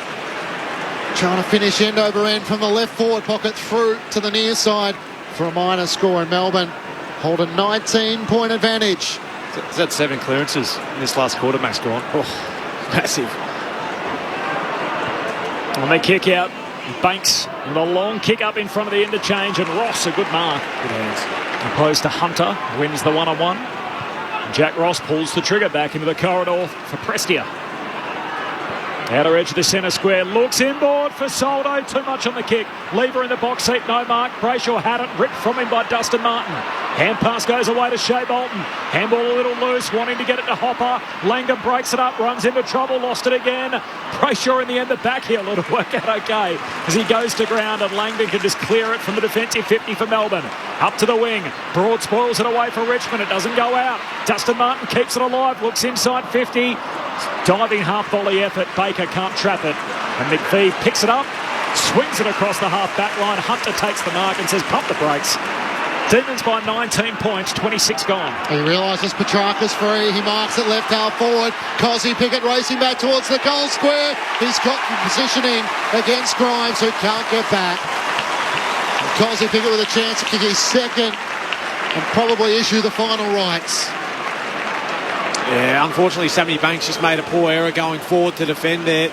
Gave up the easy overlap, which then caused Dylan Grimes to be caught out. The easy kick over the top allows an easy shot on goal. It's going to go around his body from 15 metres out. Pickett swings onto the right, and that's 5 goals to 2 in the final term. As Cozzy Pickett's able to put through his second. And the Demons lead by 25 points at the 26-minute mark of the final term. 19-9, 123 to the Tigers, 15-8, 98. The Tigers brought their best challenges throughout the opening 3 quarters, but Melbourne with an emphatic response. No, they've been terrific, Melbourne. Just the way in which they fought back from early on in that 3rd quarter, where it looked like Richmond were not going to run away with it, but they were 20 points up and playing some pretty handy football at the time, and their leaders have really stood tall since, led by their skipper, obviously, Max Gawn, and Jack Viney, another one. Petrarca's had a good day. Brayshaw's been terrific. Hunter. Restart back in the middle of the ground. Soldo hooks it down to Taranto. Surge kick forward for the Tigers, but Salem outmarks Bolton. Centre half back for Melbourne. Kicks to the wing for Neil Bullen. So 3 big weeks here at the MCG. They've had wins against Brisbane, Adelaide, and now Richmond. The points they've scored, Melbourne, in those games, 105, 97, and now 123 and counting. They still look at times like their mid-forward sort of connection isn't totally solved, and yet they found a bit of an answer today. Harrison Petty with 6 goals, 4 for Melksham, 4 for Van Rooyen. And against two teams contending to make the 8 and the other a fellow top 14. Brayshaw goes back to Hunter, kicks inside 50, spills off hands to Hopper. Handball to Taranto, to Banks. He flares it out wide for Young, kicks down the wing. Oh, Joel Smith. More like Sean Smith as he gets up on Bolter, takes the intercept mark for Melbourne. Just another feather in their cap too. To do it against Richmond, who've got a really solid backline in Grimes and Broad, Vlosten. So they're not doing it against a team that doesn't have the capabilities down back. So it's been a really good day for Melbourne. Hunter kicks up towards half forward, Petrarca. I thought he had it long enough, not in the eyes of the umpires. Broad came late, a little drag down, and it goes out of play. Christian's certainly not happy. He's letting the umpire know what he thinks. They throw it in 55 metres out from Melbourne's goal. Gawn shoves off Soldo, taps it down. Little kick forward by Graham, only as far as Hunter. Gets it forward to Gawn for Melbourne. Hand pass to Viney, sends it long towards Petty. Can't get there, in from the side. Broad spoils it down. Grimes' hand pass to Dan Rioli. Gets it away to Banks. Right back pocket for the Tigers. Bangs it up the members' wing. Bolter got rid of his opponent, Smith. Brought it down to Marlon Pickett. Swings onto his left, back to his right. Had to get the hand pass away. Has to go again with a tackle on Hunter. Melbourne outnumber them. Joel Smith picks it up, but hand passes it straight to Taranto. But was taken high. And Melbourne will get the free kick just as Richmond were kicking back into the middle of the MCG.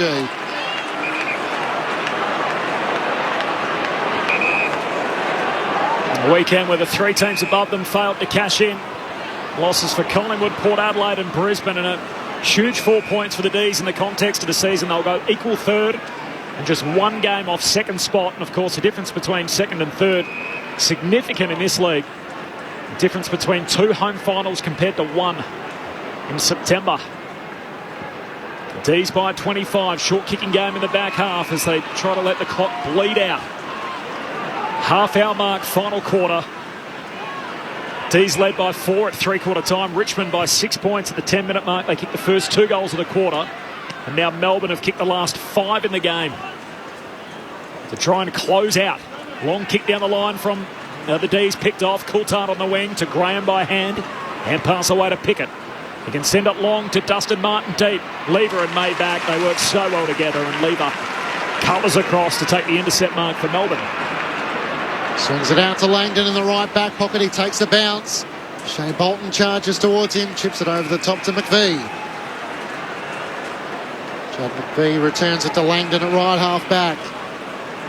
So Tigers have the Western Bulldogs next Friday night at Docklands, setting up a big match with ramifications once more. Richmond have to win the majority. St Kilda and North Melbourne in the weeks to follow.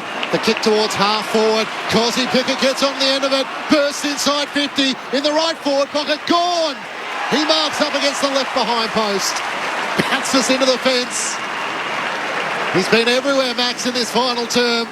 And he puts his hands on his hips to take a couple of deep breaths. Well, it's the one thing he hasn't done today, that's kick a goal. But just the work rate there, just to get hard forward against Soldo and really cap off perhaps another 3 Brownlow votes. Can he make it talk like Jake Melksham? Hard in the left forward pocket. Only about 15 metres out. Gawn steps out, snaps across goal. Through for a minor score to the right-hand side. Melbourne by 26 points for the 31-minute mark of the final term, and the rain is falling once more. The Richmond fans that are still here sort of signalled a perfect opportunity to depart. A lot of them heading to the aisles as the shower comes through. Broad goes long into the centre square. Petrarca wins it back. Hand pass away to Neil Bullen. Shoots a handball inside 50. Hopper covers across. Gets a hand pass away straight to Hunter. He's tackled. They'll have a ball up. West Coast North next stop. 2 teams on a 16-game losing skid. West Coast by 7 at half-time. Second half action next on ABC Radio with Soldo down to Dusty. Hand pass to Graham. Quick kick forward. Hopper. Hand pass away to Rioli. Got to get a move on. Almost mowed down by Chandler. Into the middle of the ground. It's knocked away and McVie picks it up for the Demons. Kicks out wide. Hunter's on it. Takes the mark. 60 from home. Looks inside 50. Petrarca marks. He's 2 steps inside the 50. He's going to lay it back to Hunter. The umpire slips over. Which is always vaguely humorous. A shot for Hunter in the left forward pocket. Sometimes just the little things, just the ability to work hard defensively there when the game's well and truly done there. Melbourne all to a man, we're all working really hard, force a turnover and then get an opportunity to score another goal. Could easily just let that go to the other end of the ground and just in good habits at the moment, Melbourne. Had to come from behind in the final term. Lockie Hunter, left-footed drop punt is pure. They've kicked the last 6 in the game and close out like good teams do.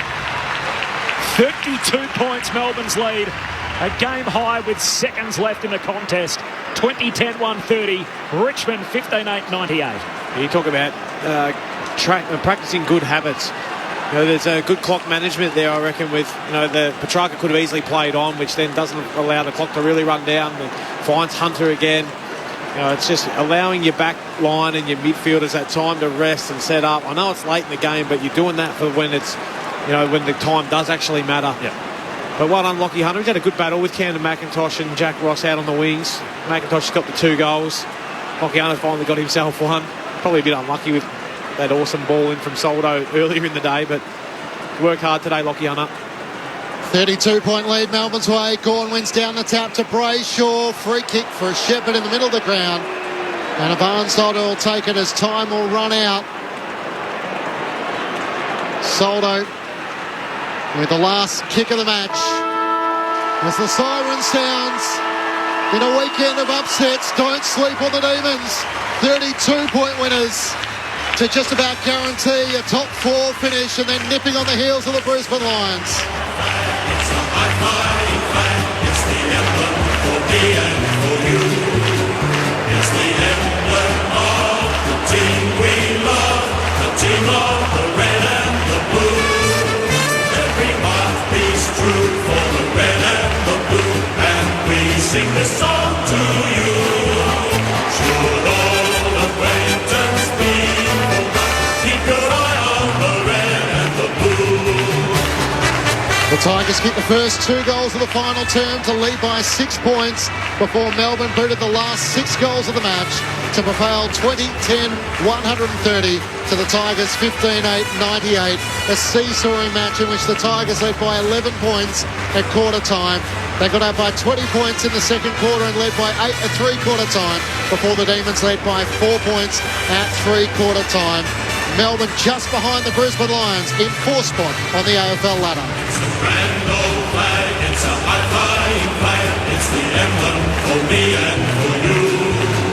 It's the emblem of the team we love, the team of the red and the blue.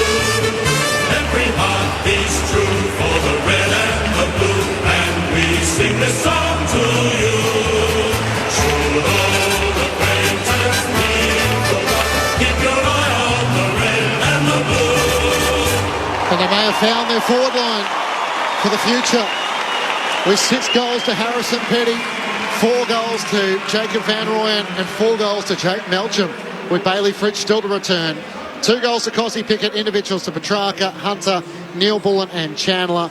Meanwhile for the Tigers, 3 goals to Dustin Martin, 2 to Camden McIntosh, individuals to Prestia, Rewalt, Taranto, Dan Rioli, Soldo, Bolter, Coulthard, Shea Bolton. So 10 individual goal kickers for the Tigers in a 32-point victory for the Demons. We'll head to Perth, where the West Coast Eagles lead North Melbourne by 7 points.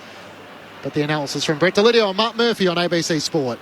Yeah, big win today by Impressive, Melbourne. wasn't it? Yeah, they not that they had their backs against the wall, but Richmond were playing some really good football start of that third quarter, and from then on in, after probably the 10-minute mark of that third, Melbourne just put the foot down and just did everything right. They were winning critical 1v1 contests. They were set up really well ahead of the football compared to what they were doing early on in the game. I thought they just lacked a little bit of leadership up forward in terms of structuring up really well.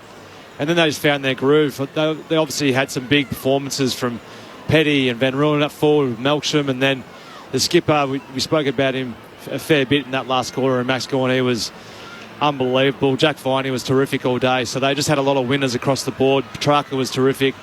So a really comprehensive win by Melbourne today, in which Richmond were really fighting to keep their season alive. So they keep that top 2 opportunities well and truly alive, which is so important in finals time, to be able to have that home final, give yourself a double opportunity at your own home deck. So you don't want to go across to Adelaide Oval or up to the Gabba to play Brisbane. So well done to Melbourne. Richmond fought on gallantly, but they just probably didn't have enough contributors like Melbourne did on the day. Yeah, you're right. I think Melbourne deserve all the credit today in terms of being able to match it with Richmond when they were really humming, in the middle parts of that game, find a way to then come back and level the scores up.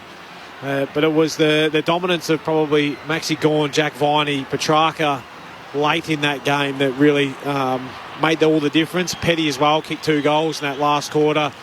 They found one with him up there. I know, as I spoke about during the call, his ability to, learn that forward craft while he was injured and then come back into this side. I think that's the way we're going to look for him to go forward and the D's to go forward from here on in. But the Tigers were far from disgraced. Like, their ability to, behind the footy, I was super impressed with Vlosten, and look at Tyler Young in his first year of footy, mature age, but hasn't played a whole heap.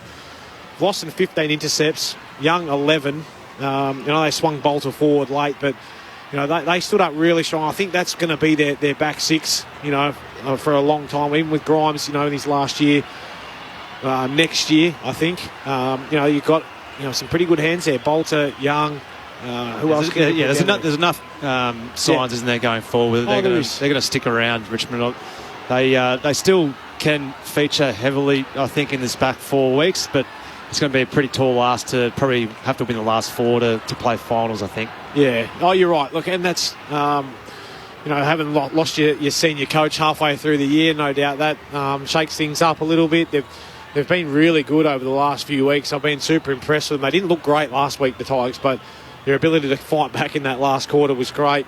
Unfortunately, they had that done to them today. Their ability, to not be able to stop, and that's the beauty of the 6-6-6 rule. Momentum's a great thing in the game at the moment. You can get on a roll, and Melbourne certainly did that today, led by their skipper and their boys up front, which is something that they've really struggled with over the last probably couple of years, I would say. They're just a game now off second spot, and of course, you finish top 2, you got a home qualifying final and 2 finals as opposed to 1 during the final series. They don't play a top 8 team on the run home, Melbourne, so if you listen to these 4 games, they played North Melbourne, Carlton, Hawthorn, Sydney. Was the Blues now in the top 8? Apologies, you count them as part of that list.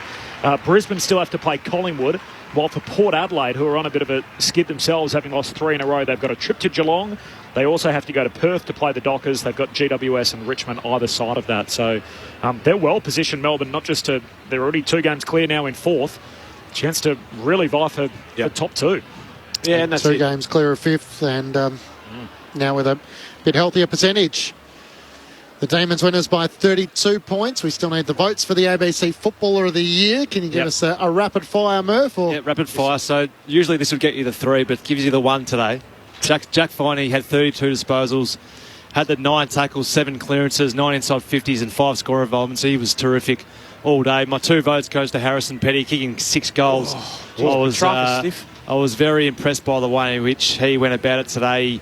He took the marks when they came in long and deep. He was great on the lead, and then he was great just around ground. He kicked a beautiful goal on his left foot, just in general play. I thought he was outstanding, but the 3 votes goes to the skipper, Max Gawn. I thought he was just enormous all day, but the last quarter, he had the 12 disposals, had the 7 clearances, and yes, Petrarca was stiff, but there was 3 blokes who were better. Harrison Petty, the revelation with 6, gets the 2 votes. Just the one other thing on Melbourne's run home, there's also a guy named Clayton Oliver coming back. Oh, that helps. So, Bailey he goes all right. Knows how to find it. Let's join the Demons with Jess Webster. Yes, a very large contingent of family and friends in the room, many of them actually joining in the song as well. It's a very, very big song here in the Melbourne Rooms, a really important win for the footy club today. Let's have a listen to the song.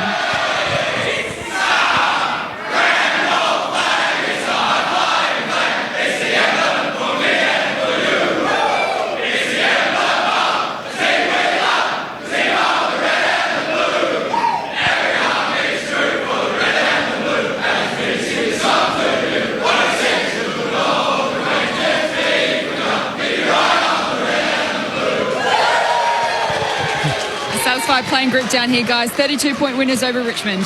Thanks, Jess. We'll get an interview and we'll bring it to you at the conclusion of the West Coast and North Melbourne game.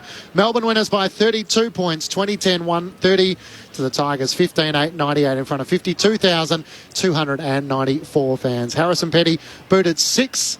We're now going to take you across to Perth, where the West Coast Eagles 7,850 lead North Melbourne 6,440. To Clint Weldon, Mitch Turner, Shane Woden, Bo McDonald and Jenny Wallace. On behalf of the team, enjoy the rest of your night on ABC Sport.